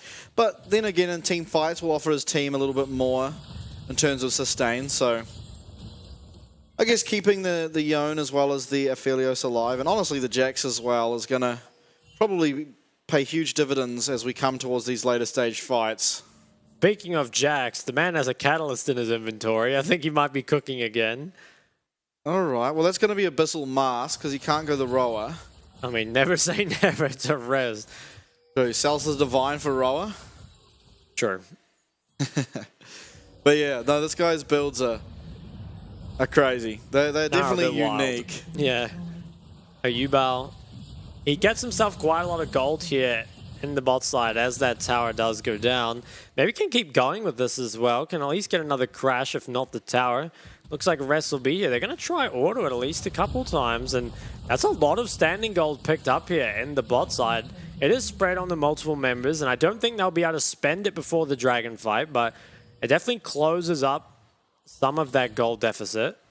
Yubel perhaps could look to back and teleport, but looks like he'll be content. I don't suspect he can get any real major items with the fact he sort of just beat, and Ult will cut off Shun. Have to expect her flash is committed here. Cyclone is as well though. Shun also gets hooked by the shove. That's no more Aphelios ult. There's no flash or cleanse, but Jimian trying to find what he can do. That ultimate's now down to it. Looks like Dragon Priority might be given to PSG, although it's not so simple knowing that Rest is here. Yeah, Rest is extremely strong in this fight, but I think you're right. Should go the way of PSG. The hook connects. Lands. Oh, Arj is very, very squishy. Only has himself the Triforce. And is taken so low there. Ooh, flash used there by someone anyway, and it looks like Poke is still going out. Jimian is down bottom, getting priority over that bot wave as Arze is going to be forced to both back and teleport back in. Now, Wako and Shun joining the fight now from this mid wave. Does that affect it at all? Shun quite a lot weaker. Out of mana as well as no ult, no flash, no cleanse. Looks like he will be recalling, but is that an opportunity for PSG to get Dragon? I'm not so sure. Yeah, I wonder if he can recall and grab the BT and then get back here in time, because PSG, I don't think they feel confident starting it up. They're instead hitting the mid tower, and I think that might go down. I'm not sure if they know Shun reset at this point. I don't believe they had vision of it. Okay, nice knock up there onto Rest, but it is Woody now getting extremely low. He's going to have to commit that stopwatch. Is he going to be able to get out? Does commit quickness, as well as Na used again to make sure Woody survives. But with his health that low, It doesn't seem too possible to get this Dragon, although with Wako being here and Shun getting chunked out massively by Yubao on the bottom there. Yubao doing everything he possibly can to try and make this a winnable fight. Jimian is now onto Wako, does have access to that ult, might have to just use it, but it's too late. He goes down from that damage from the Yone W or E, and it is now a kill found again from CFO, and now Dragon priority given to them. Both mids just finding so much value. It was Yubao who initially found Shun's flash, as well as the cleanse afterwards, and then a chunk, and now Jimian who gets the solo kill onto Wako, who had both sums, but honestly probably needed to flash earlier, if anything. That BT completed here, as we'll get a replay, I guess, on what happened to Wako. Looks like he just went up a bit too far. It did not ult the knock-up initially, and then kind of couldn't flash at any point here to keep himself safe. Walls are taken out, and again, a straight solo kill out of Jimian, performing when he needs to. Yeah, worrying times here for PSG as they CFO look to complete this reverse sweep. They're looking really good so far. It is only a 2k gold lead, so certainly CFO, PSG, sorry, are not out of this yet. Look to Wako to complete this Navori. That truly is a huge item spike for this Xayah, and he's so close to it at the moment. Yeah, you really can't count Wako out, and it's crazy to think we've gone all the way to 5 games when it was PSG who in game number 3 had a Baron and a 5,000 gold lead and just couldn't quite close it out. And they're going to be regretting that as What he's Engage hooked is able to dodge out of both the Sejuani and the Aphelios ult. Now it's Gemini that's caught off a little bit by himself, but just so tanky. Along with that Radiant Virtue, healing him back up to full, and he's alright. BT now completed for Jimian as well. They're both going to be very tanky for this next fight. Top laners will find each other on the side. And with nothing really up to fight for, the teams just fight for the sake of it. Yeah, trying to funnel lots of gold into Wako, which I think is a really good decision. If this Xayah can get some items behind it, it really can turn the tide of pretty much any game. Yeah, still an ARAM on mid. I'm surprised we're not really playing for side lanes here. I guess there's no TP up currently on Jimian or Argus, so they feel maybe like the engage is just a bit too strong and have to stay grouped. Gia looks like he will be forced out a little bit on the side here. Vision is being swept, and this pink is being ordered as well. Maybe needs to be a little scared. I mean, Yubao doesn't have the ultis, so there's a lot less pressure that can come out of him. Has found some great value with it so far this game. It definitely has, especially onto Shun, who will very soon have access to both of those summoners. Obviously, Cleanse back up already, but Flash not quite yet, and they're going to protect this mid tower yet again. So it's so hard for PSG to play when they aren't able to, you know, fully take this mid lane tower and get establishing some vision control over either the top or the bottom side. And maybe now with the Navori, can look to siege that down if they can get control over mid, but Shun just looks so unassailable on the mid lane. Just has such a huge shield for himself here with the BT overheal, as well as working on his third item, which most likely will be that Infinity Edge, you'd have to think. 2 more minutes though on this Dragon. I think that is going to be a turning point in this game. Whoever wins that fight, probably in a great position. Lantern, very nice from Slay True, has been finding so much value on the Thresh all series long. Yeah, and you almost feel like at this stage, Shun almost has to misplay to be able to die. Look how tanky that champion is. Especially as long as he can keep both his sums. Ooh, Gale Force is used there to dodge out of Glacial Prison, so nice use, honestly, out of Wako. It is the lowest of the cooldowns he could have possibly used to survive that, and it does mean he is a bit weaker in these team fights, though. That Gale Force really pivotal for Xayah to reposition in these team fights and ensure a really nice Blade Caller. I think will, probably not be up, at least just yet for the next one. Mid tower does finally go down, but it was Yubao's Weaver's Wall, which has been committed for. And admittedly, we don't normally think of Talia's ult as like a combat ultimate, but the way Yubao uses it, it burns some, so I think it counts. Hitting the mid tower though, ahead of the Dragon is of course nice. And Reset will, they can do it as a 2-man. Yeah, I think they're going to get this, it looks like. Oh, blue will be trinket. spotted out. Are they going to be able to get there in time, though? No one is in position to contest this, and Yubao is going to arrive first. But is he actually able to get them off of this? I think they're too late. TP comes through. The hook on a Jinjia. Jinjia is found. Roots come out as Dragon looks like it's going to be kept aggroed by Gemini. All the shove misses as well, and I think... Yeah, we see an initiation here. It is going to be started onto rest. He gets extremely low. Wako is untouched for now. Baron is down to 1,300. It does go to the side of CFO. Can they all get out? It looks like they will for now. What an absolute heist. They get the Baron and they all get out. They will probably have to end up giving over this Dragon, but how do they keep getting away with it? I don't know. They've just really crisped up their shot calling over the past 3 games at least, and I mean, they're looking so hard to take down. They pick up that Baron for what is essentially free. All this is a second Dragon for PSG. Nothing to write home about at all. And 5-member strong Baron now coming down this middle lane. Yeah, the fact that they not only get it, but they all get out seems a bit criminal. They were just able to start it up so early with that Yon Sejuani. QSS on Jimmy as well is going to be so hard to kill. Abyssal Mask completed now for the Jacks. Now mid and top already being sieged. There's a big ball wave as well if Rest can get down to it. So can maybe pressure all 3 lanes. Woody does not have the Rakan ult, so there's not as much of a threat of engage coming out. Even the Cyclone is still down. As a CFO, they're going to try play very greedily, pressure all 3 lanes at once. Need to be careful though. They overextend too hard. Could find themselves in trouble. Saving grace for PSG. Xayah definitely one of the best champions at clearing waves, especially Baron minions, so may be able to retain this middle tower for a bit longer than you would with almost any other AD carry champion. Nice shove found there as Yubao has looked good this game, but unfortunately the game doesn't look good for him. Yeah, maybe looking for something mid. Oh, hook narrowly misses on a Jinjia. Looks like this mid tower will finally fall. Still a minute on the Baron. It's already up 3k gold here for the side of CFO with this Baron power play. Man, can they get anything more? I mean, maybe the top tier 2 could be the play. It feels like mid probably just remains for now. Yubao can always buy some more time with the Talia ult as well. And top tower is starting to get low, and Aja just doesn't have the damage to get through all the lifesteal.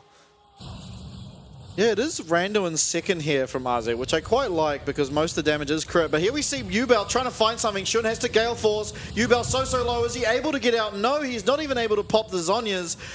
That is just a 1-for-0 trade. They do manage to get Gale Force out of Shun, but with Flash and Cleanse available, it's not really that meaningful. Yeah, and 30 seconds still on the Baron, and now in a 4v5. Can PSG hold on to these tier 2s? Feels like this might just be both... Ooh, maybe mid stays alive. Yeah, okay, so Wagner just has too much threat, looks like. But I think top tier 2 will probably fall on this wave. Has been kind of being chipped down. Jia hooked and rooted here. Does get so low, but looks like he'll be able to survive for now.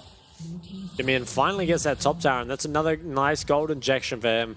Overall, it's an almost 5k Baron power play here for the side of CFO. And in game number 5, they're looking very solid. I think PSG are kind of running out of ways to win this game. They have to find some miracle team fight.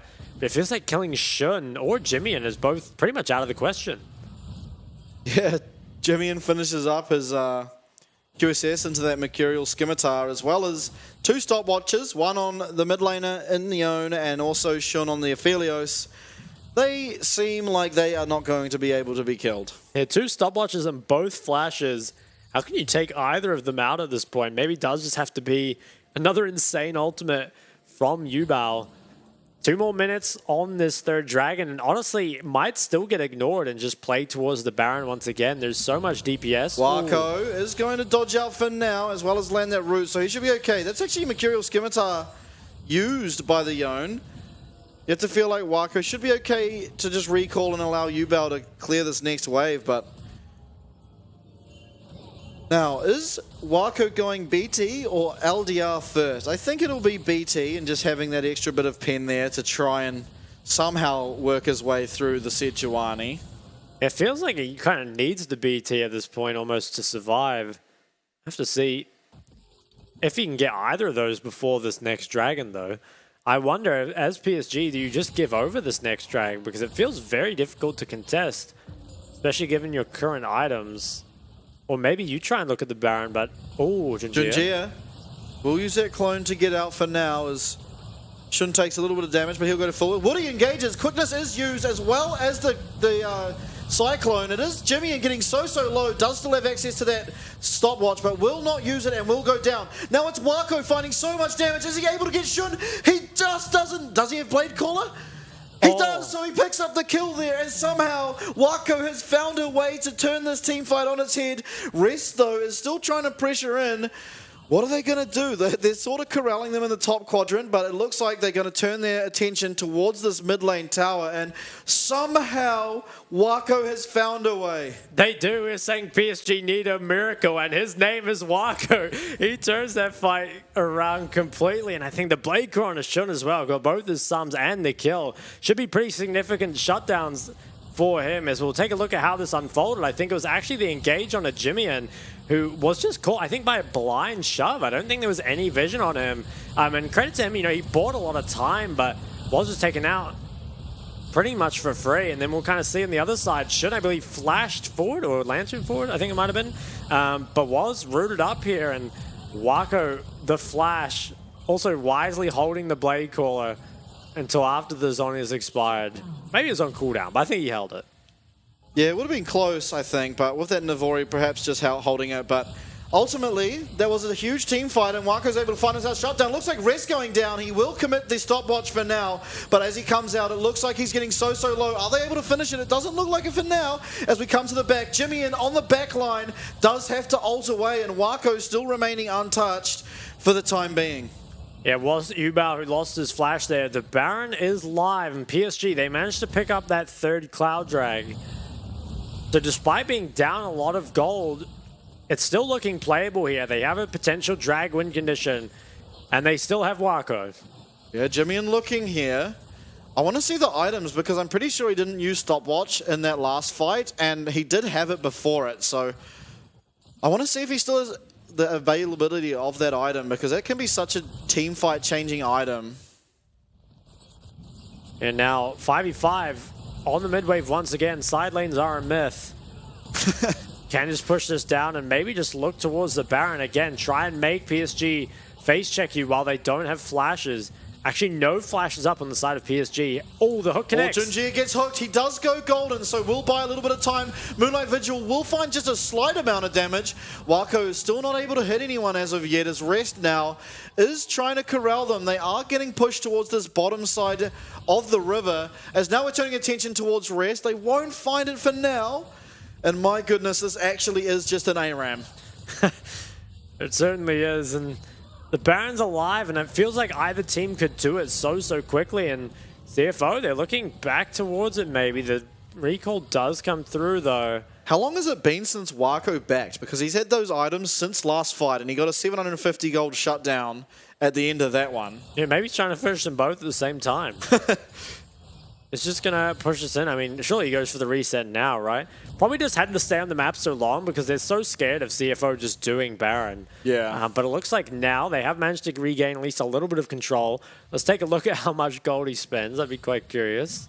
Definitely should finish one of these items. It is the LDR finish for now. Looks like he will just sit on the components. So, I mean, almost 2,000 gold was spent just there. Not too bad. And it looks like he's going to grab this red buff as well. I think it is still CFO who are in control, but honestly, it's winnable for PSG. If they manage to win just one fight, can take back completely control of the game, grab themselves the Drag Soul as well as the Baron. But it really all comes down to if they can win that fight. Yeah, well, certainly starting to look better. And with the amount of AD that is present on the side of CFO, this Nara is going to be so much harder to deal with as time progresses. He's now finished the Thorn Mails. He has 3 armor items as Baron is started up by PSG. Yeah, they're taking a leaf out of CFO's book. Will we see a 50-50? Nice wall. Does it deny Sejuani though? I don't think it does, as it is picked up there on 10 HP by Junjia. Now they should just be looking to escape. Jimmy and will not land the ult, and he is charmed up, but nice channel there to get back, and it's just, again, Baron picked up, no deaths, although Ubao is getting chased down. Is he able to find a way out? It looks like they're trying to trade it onto Rest. Rest getting low here. Cyclone is committed. Will they be able to find this though? Yubel kiting for his life, and he will go down eventually. Flash forward here by Slaytrue, and Jimmy in as well on the back. Well, how are they able to get out? That's so risky here from PSG to walk forward. But it looks like 4 members will survive, only Yubel going down. The game remains just on a knife's edge here, ahead of what is going to be this 4th Dragon maybe for the side of PSG. They have the Baron, but Yubel's going to be dead until almost 10 seconds before it's up, and a lot of damage put out in that fight. The Talia wall as well was absolutely crucial to just zoning out the side of CFO, and the Baron was so low, right? I think it lived on 10 after the smite. You know, very easily could have been stolen away. Currently though, CFO, they have the control. Jimin's going for the recall. Probably can finish up his item here and TB back. It is now the BT completed by Wako as well. He has both sums and basically full build. Can't get much stronger, at least for the near future. Rest is going for Zhonya's. I wonder, do PSG just push down mid? Maybe ignore the drag. I guess they can't. They have no wave yet. Probably will just want to play for it, but... Oh, Junji is searching. Shun will use his red gun to get that movement speed as well as lifesteal and get out of there. Oh, Junji now getting engaged on. He will escape for now, but Rest only just misses that Counter-Strike stun. It was so close. Wall comes out though. Cuts CFO off from the river. PSG, they can't get in either. All right, here we go. Rest frontlining. He will find a 2-man, and it is also the Jimmy and will find 3. What can Wako do? He's on his own trying to hit Gemini. Now we see the fight. It is disengaged for now. A lot of team fight ults there used. Importantly, we still do have the Featherstorm available for Xayah, which I think might be the most crucial ult. Every single other ult for the side of PSG is down. Moonlight Vigil is down as well. Actually, it's only Jax and Xayah with ults at this stage. Wako looking to 1v4 for now. Jimmyan has found a knock-up on him. Are they able to find something? And a dragon stolen by Junji on the back. What can Wako do? Featherstorm used. He's trying to find the damage. He can find a massive root. He finds 2. Is he able to find a kill here onto Rest? No more Counter-Strike available. He will go down. There's only 3 members left. What can Wako do? Shun full health here in the dragon pit. Is Yubel going to be able to land the knock-up? Not for now. Shun flashing away, but Wako's on chase. Is he going to be able to find someone? Slaytrue looks like he'll be the target. Can Shun find a root? It doesn't look like it. Now 3 people onto Shun. This team fight is so chaotic. They'll find him. There's only 1 left alive for CFO. It's Dragon Soul and Baron recently picked up for PSG. What can they find off this? They're pinging the base, so I wonder if they can play for the end. There are 3 members dead, or 4 members dead, but coming up soon on Gemini. I mean, can they hold? 14,000 damage from Wako. He refuses to lose. Jimmy, and he's going to have Gemini with him, but I don't think that's going to be enough. I think PSG might put a stop to the reverse sweep here. Xayah just did more damage in 1 team fight than Viego does in 3 games. Okay, I think the wave will actually be cleared out here, though. Oh my god, this game just continues to deliver. Yeah, I mean, well, to be honest, CFO probably still should be able to win this game. It looks like it's all up to Wako now. That guy is playing so well. That blade caller to slice through both Slaytrue and Gemini was just so impactful in that fight. Yeah, I think really just eyes on Wako for the entire thing. Just, he's engaged on early completely by himself, and it just doesn't matter, right? Like, he looks out of position, so split from the rest. But he just deals so much damage back to Jimmy in here with just a few autos, and then really nice positioning. Places the feathers, and then gets back over the wall and deals so much damage. My goodness. I mean, wow. ADCs, man. 14,000 damage in a team fight.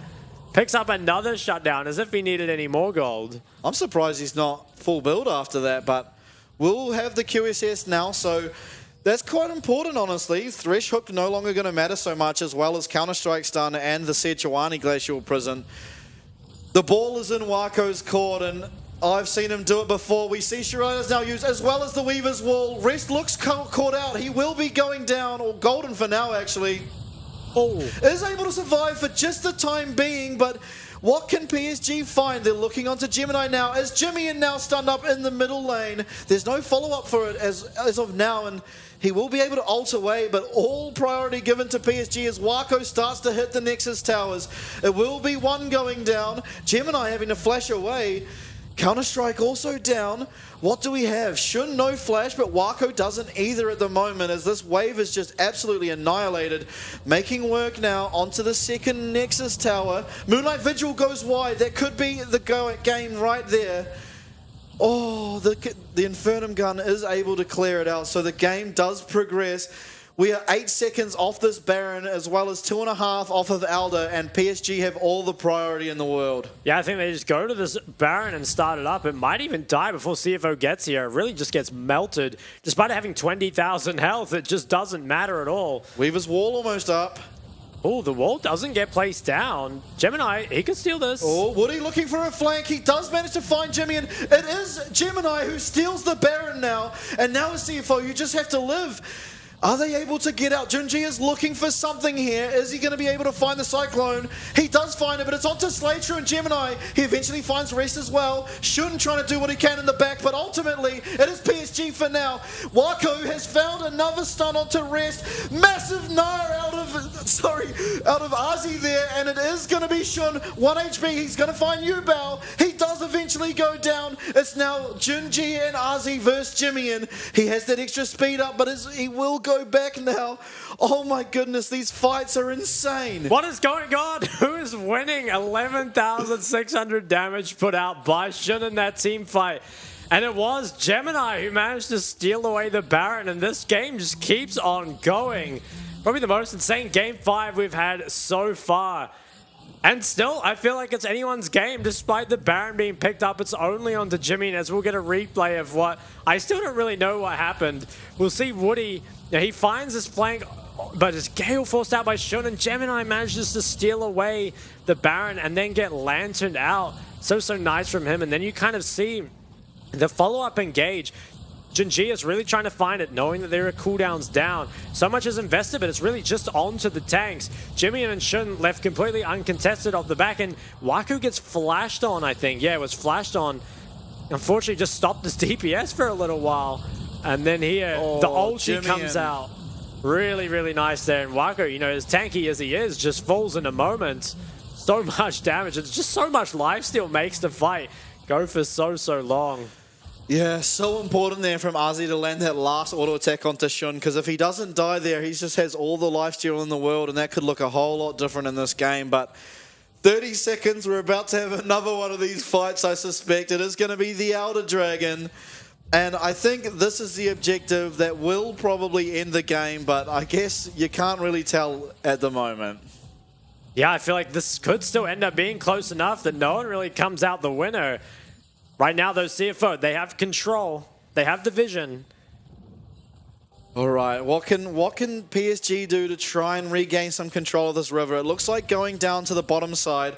Importantly, Inhib has now respawned mid for the side of CFO. It's Woody and Junjia now that are on the Dragon. Wako and Azi have found their way in. Yubao just waiting for this Weaver's wall. Can he find a good one? Yeah, if he can find it, they might just be able to burst it down. It's already down to half.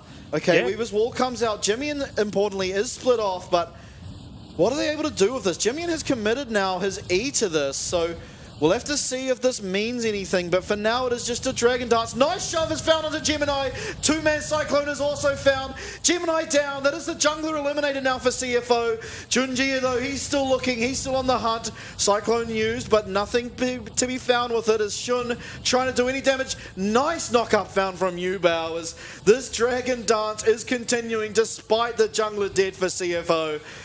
What is going to happen? That the hook misses for now, but so close as Shun is going to be with Flash in this fight, as well as Wako with everything up. Rest is in the pit. He's going Counter-Strike. Jimmy will not find ult onto Shun, but It does. They do manage to take down Wako. What can they find though? It is the Elder Dragon picked up from PSG. Arzy's back. They find one. It is just Rest and Jimmy in for now. It looks like Ubel will find the rest. It looks like the game is over. And after what looked like an impossible team fight, they almost brought it back, but eventually PSG have won. I think they have. They can push down bot, but can they actually end in time? Gemini is going to be up. They have the Elder. I don't think he can defend on his own. And the rest of the carriers, I think, are too far away. I think at long last, 45 minutes later, they might have been able to, although the wave Gemini is cleared has out. cleared the wave, although there is still three. And I with think it's done. Yeah, it looks like this might just be the game. And they managed to find Wako in that fight without him doing much, but importantly, Elder Dragon picked up was enough damage for PSG to cross the line, and in 5 games, the reverse sweep was not to be. It is PSG headed to the grand finals.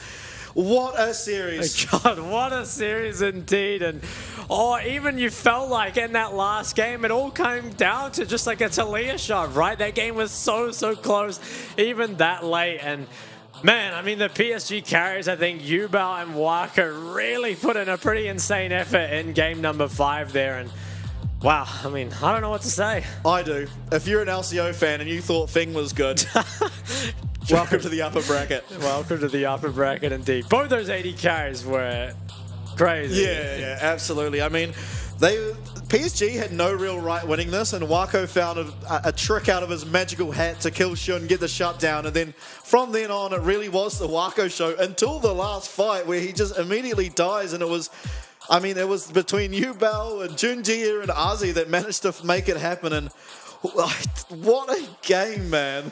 Yeah, that was insane. I think Gemini at the end, off the back of stealing that Baron, probably was on top of the world, but unfortunately was just shoved in one shot the following fight. How fortunes can turn, unfortunately. But man, if we get a repeat of that in the grand finals, I will not complain at all, because both those teams look very, very good. And honestly, I could see it going the other way next time, right? Like, it was that close. The CFO could be the ones 3-2ing PSG. Obviously wasn't almost reverse sweep fashion. Yeah. But I mean, CFO, they're looking like they're going to go down and terrorize the lower bracket. Yeah, man. And honestly, like, if we were to have like a player of the series, it'd almost feel rude to give it to PSG and not Shun, because every single game he was like pretty much the only hope in their team. Yeah. Not necessarily, like, they were winning pretty hard games, 3 and 4. Yeah, 3 and 4. But he was just performing so well, even in their losses, that I feel so bad for that guy, man. He really did everything he possibly could, but the team of PSG were just not to be felt today. They did, but I honestly think, like, CFO, they looked a lot better in that series than they did before. Like, despite the fact that they're losing, I think that when they were up against some of the other teams, it did kind of feel like if they didn't get the drags, if they didn't get their big leads, they would fall apart pretty quickly. But I think other than game 1, drafting was very good. Team fighting from both teams was exceptional. So I would not be surprised at all if that's our grand final. Yeah, no, absolutely not. And I want to say, almost the whole series, the sort of macro game was in favor of CFO. I mean, they snuck 2 Barons in the same series. Yeah. 2. That was crazy. Yeah, they had so much DPS. How do you manage to do that and this level of play? You know what I mean? Like, PSG are no slouches. They were undefeated for 14-something games straight in the regular season, and they managed to sneak 2 Barons in this series and win one of those games. Unfortunately, this game was a bit of a throw in the mid stages, I'd say, and managed to get Wako really back in there. Yeah. And I mean, what a series. 12,000 damage in one fight from the Xayah. And what was it at the end there? It was like 7,000 or something from Shun. It's just so crazy, man. It was so insane. Yeah, I think the damage charts are going to look pretty funny this game. Really just feels like 2 ADCs and maybe Ubal and Jimmy. I think Ubal did pretty well. Yeah. I mean, we'll have to see, but yeah, I don't know. This really was just a battle of the ADCs, and truly it is a great display to see. It's sort of the most entertaining way for that series to have ended, I have to think. Yeah, it definitely did not disappoint. It wasn't just, CFO, reverse sweep with a stomp in the last game. It really went down to, you have to say, the last team fight. And even the last team fight looked pretty damn close up until the very end. It really was the Elder buff that turned it in the end. Yeah, absolutely. I think Jimmy in those last 2 team fights actually found such great ults onto Wako there. He actually didn't land the ult in the second one, but was right next to him and able able to do the damage to just immediately take him out, and that almost was enough, but ultimately Gemini being dead, not being able to secure that Elder, really was the changing point and pretty much the reason why that game was able to end right there. Yeah, the fact that they could just DPS the Elder, and the lower it goes, the more forced CFO is, I guess, to make a move. You kind of saw it at the end. I'm sure we'll get a replay of it, but you kind of saw Rest, who was like moving forward into the pit, because it felt like if you didn't zone them off the Elder, it was just going to go over, right? And at that point, it was kind of an inevitability. But we are getting into a replay right now. Here we go. Of that fight, and it was that initial shove onto Gemini that got this all started. Initial Weaver's Wall wasn't the best, but when Yubao managed to group up with the fight, it's so hard here because being hit by any ability is almost guaranteed death. As you see here, Gemini, he's only CC'd up for a moment really by the Talia, but it's the follow-up that ends up getting him killed. And now you kind of see that CFO, they're on a timer. And I think it was also Yubao so many times in this fight was finding Gale Forces, finding flashes, just burning so much. And look here, as the size of CFO, they're kind of forced to start moving forward because this dragon is just getting too low. They know that they have to do something, try and force a fight before it gets too low. Honestly, may have even waited too long. As you can see, by the time they're getting into the pit, the dragon's already pretty much dead.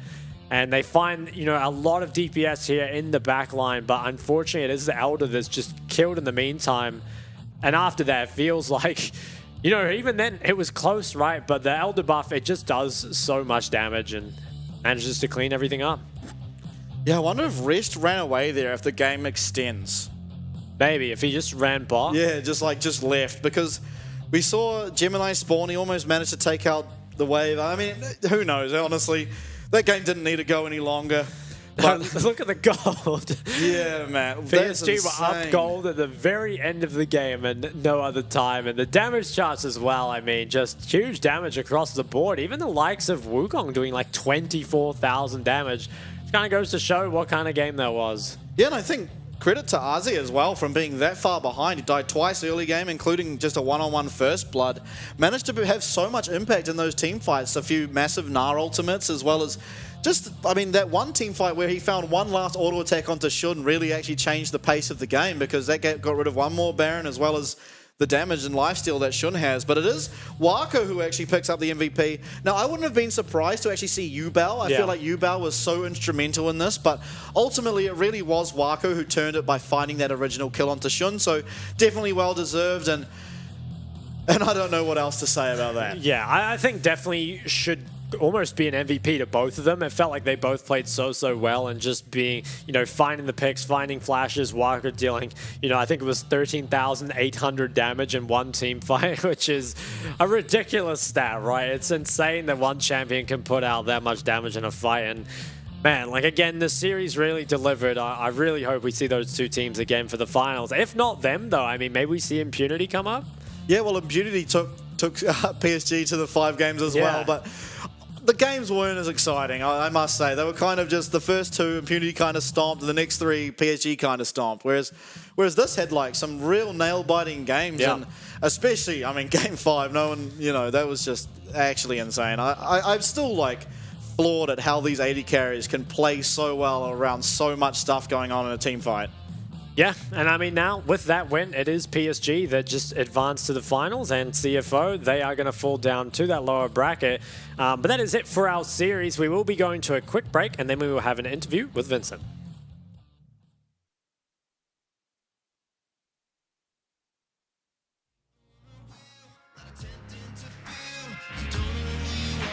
But I feel like I'm in a dream.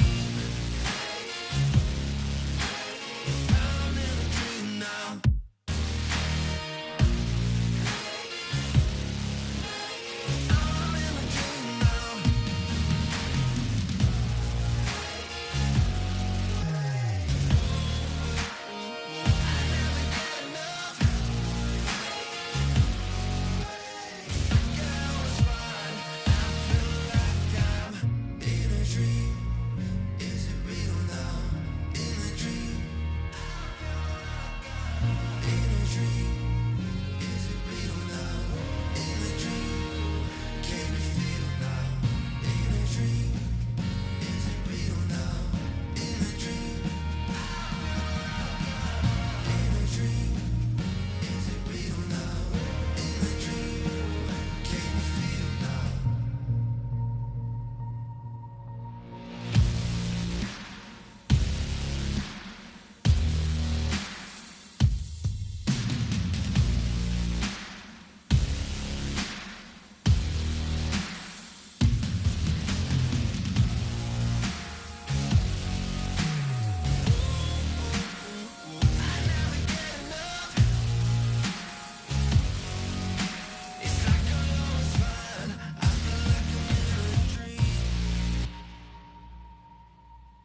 Welcome to our post-match interview. I am your host tonight, Vincent Lee, joined here with PSG's AD player, Wako. Welcome. Hello， 欢迎大家收看我们的赛后采访。那我们这边也非常欢迎 PSG 的 AD Wako 来到我们这边参加我们的采访，欢迎。嗨，大家好，我是 PSG AD Wako。All right, congratulations on the victory. That was a breathtaking victory tonight, and it was so close.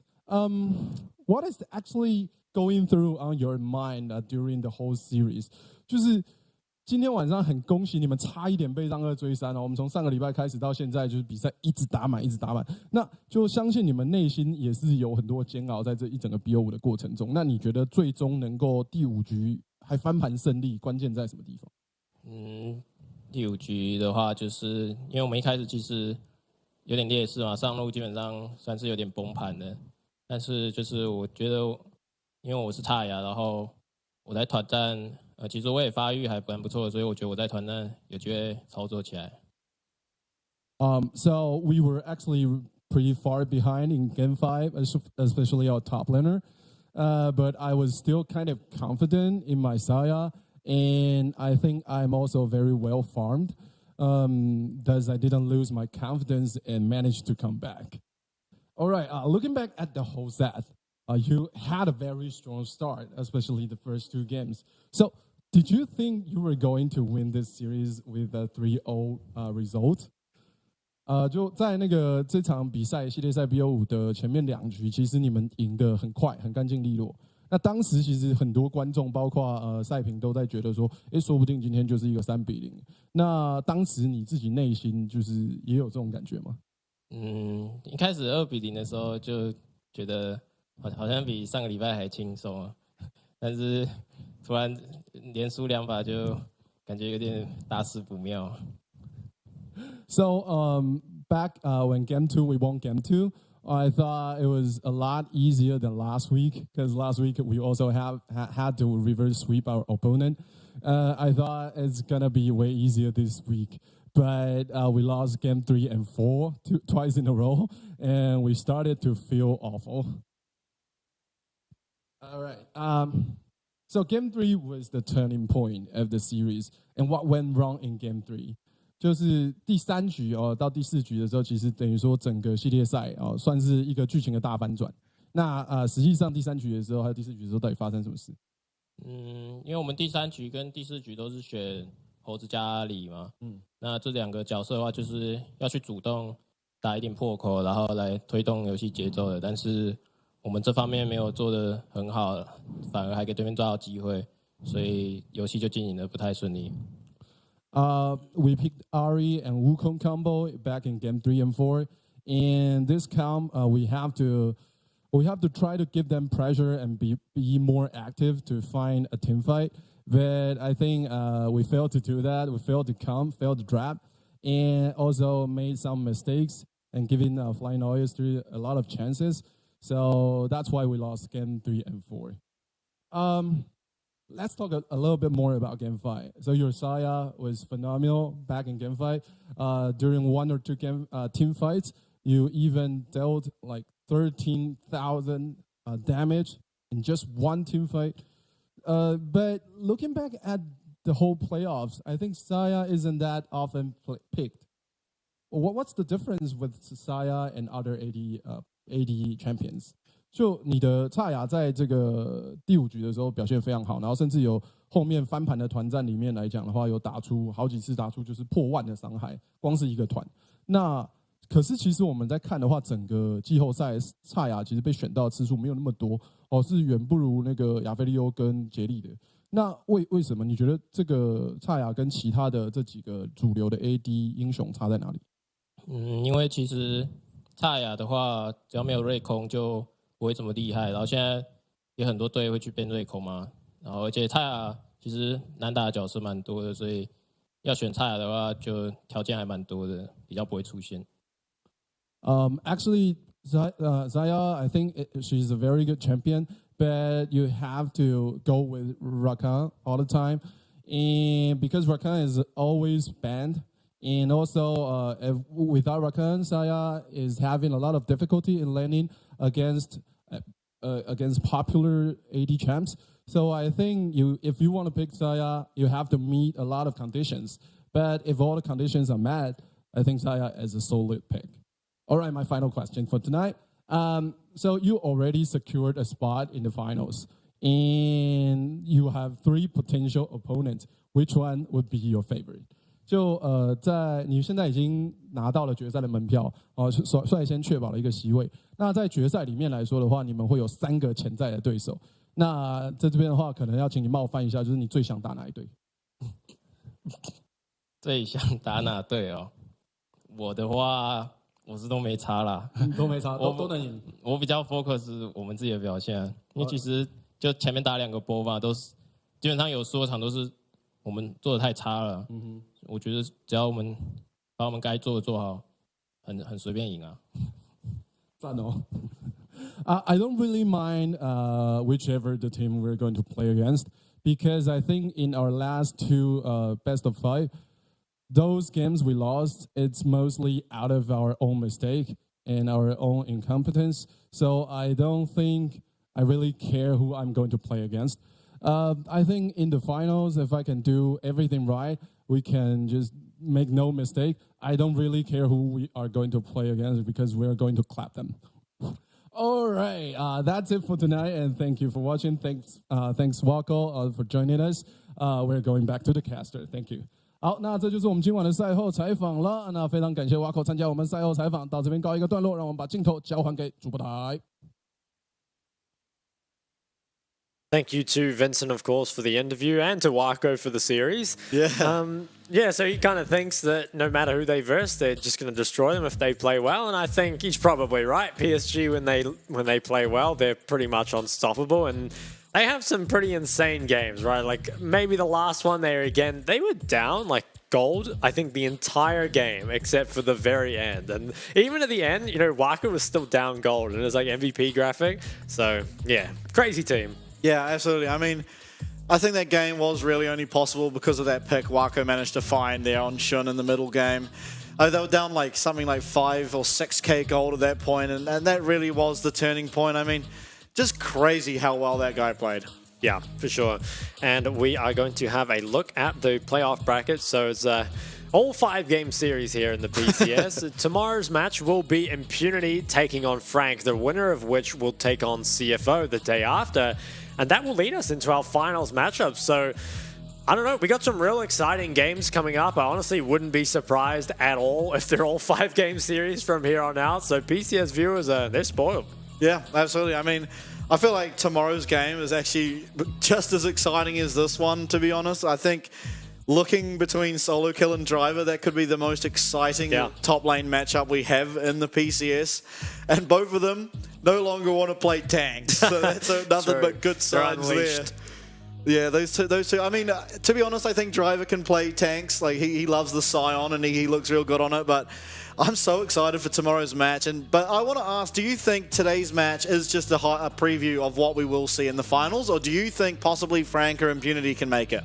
I don't think Frank will make it, but I think Impunity or CFO could make it. I feel like Frank looked the weakest of the remaining teams, not by much, but I think there is still a gap. But honestly, would I be surprised to see Impunity in the finals? Not at all.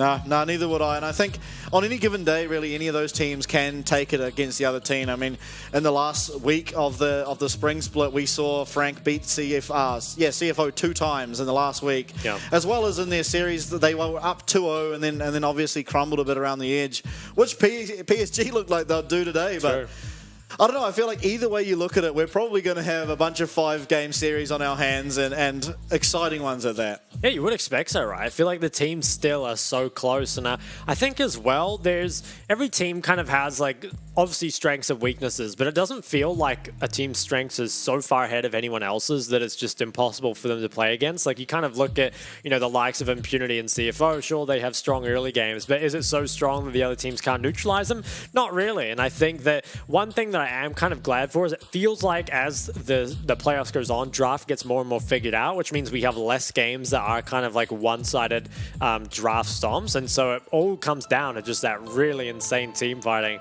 But that is going to be it for us all for today. It was another just insane day. Every day on the PCS is a banger. I'm sure tomorrow will be no different. So join us then.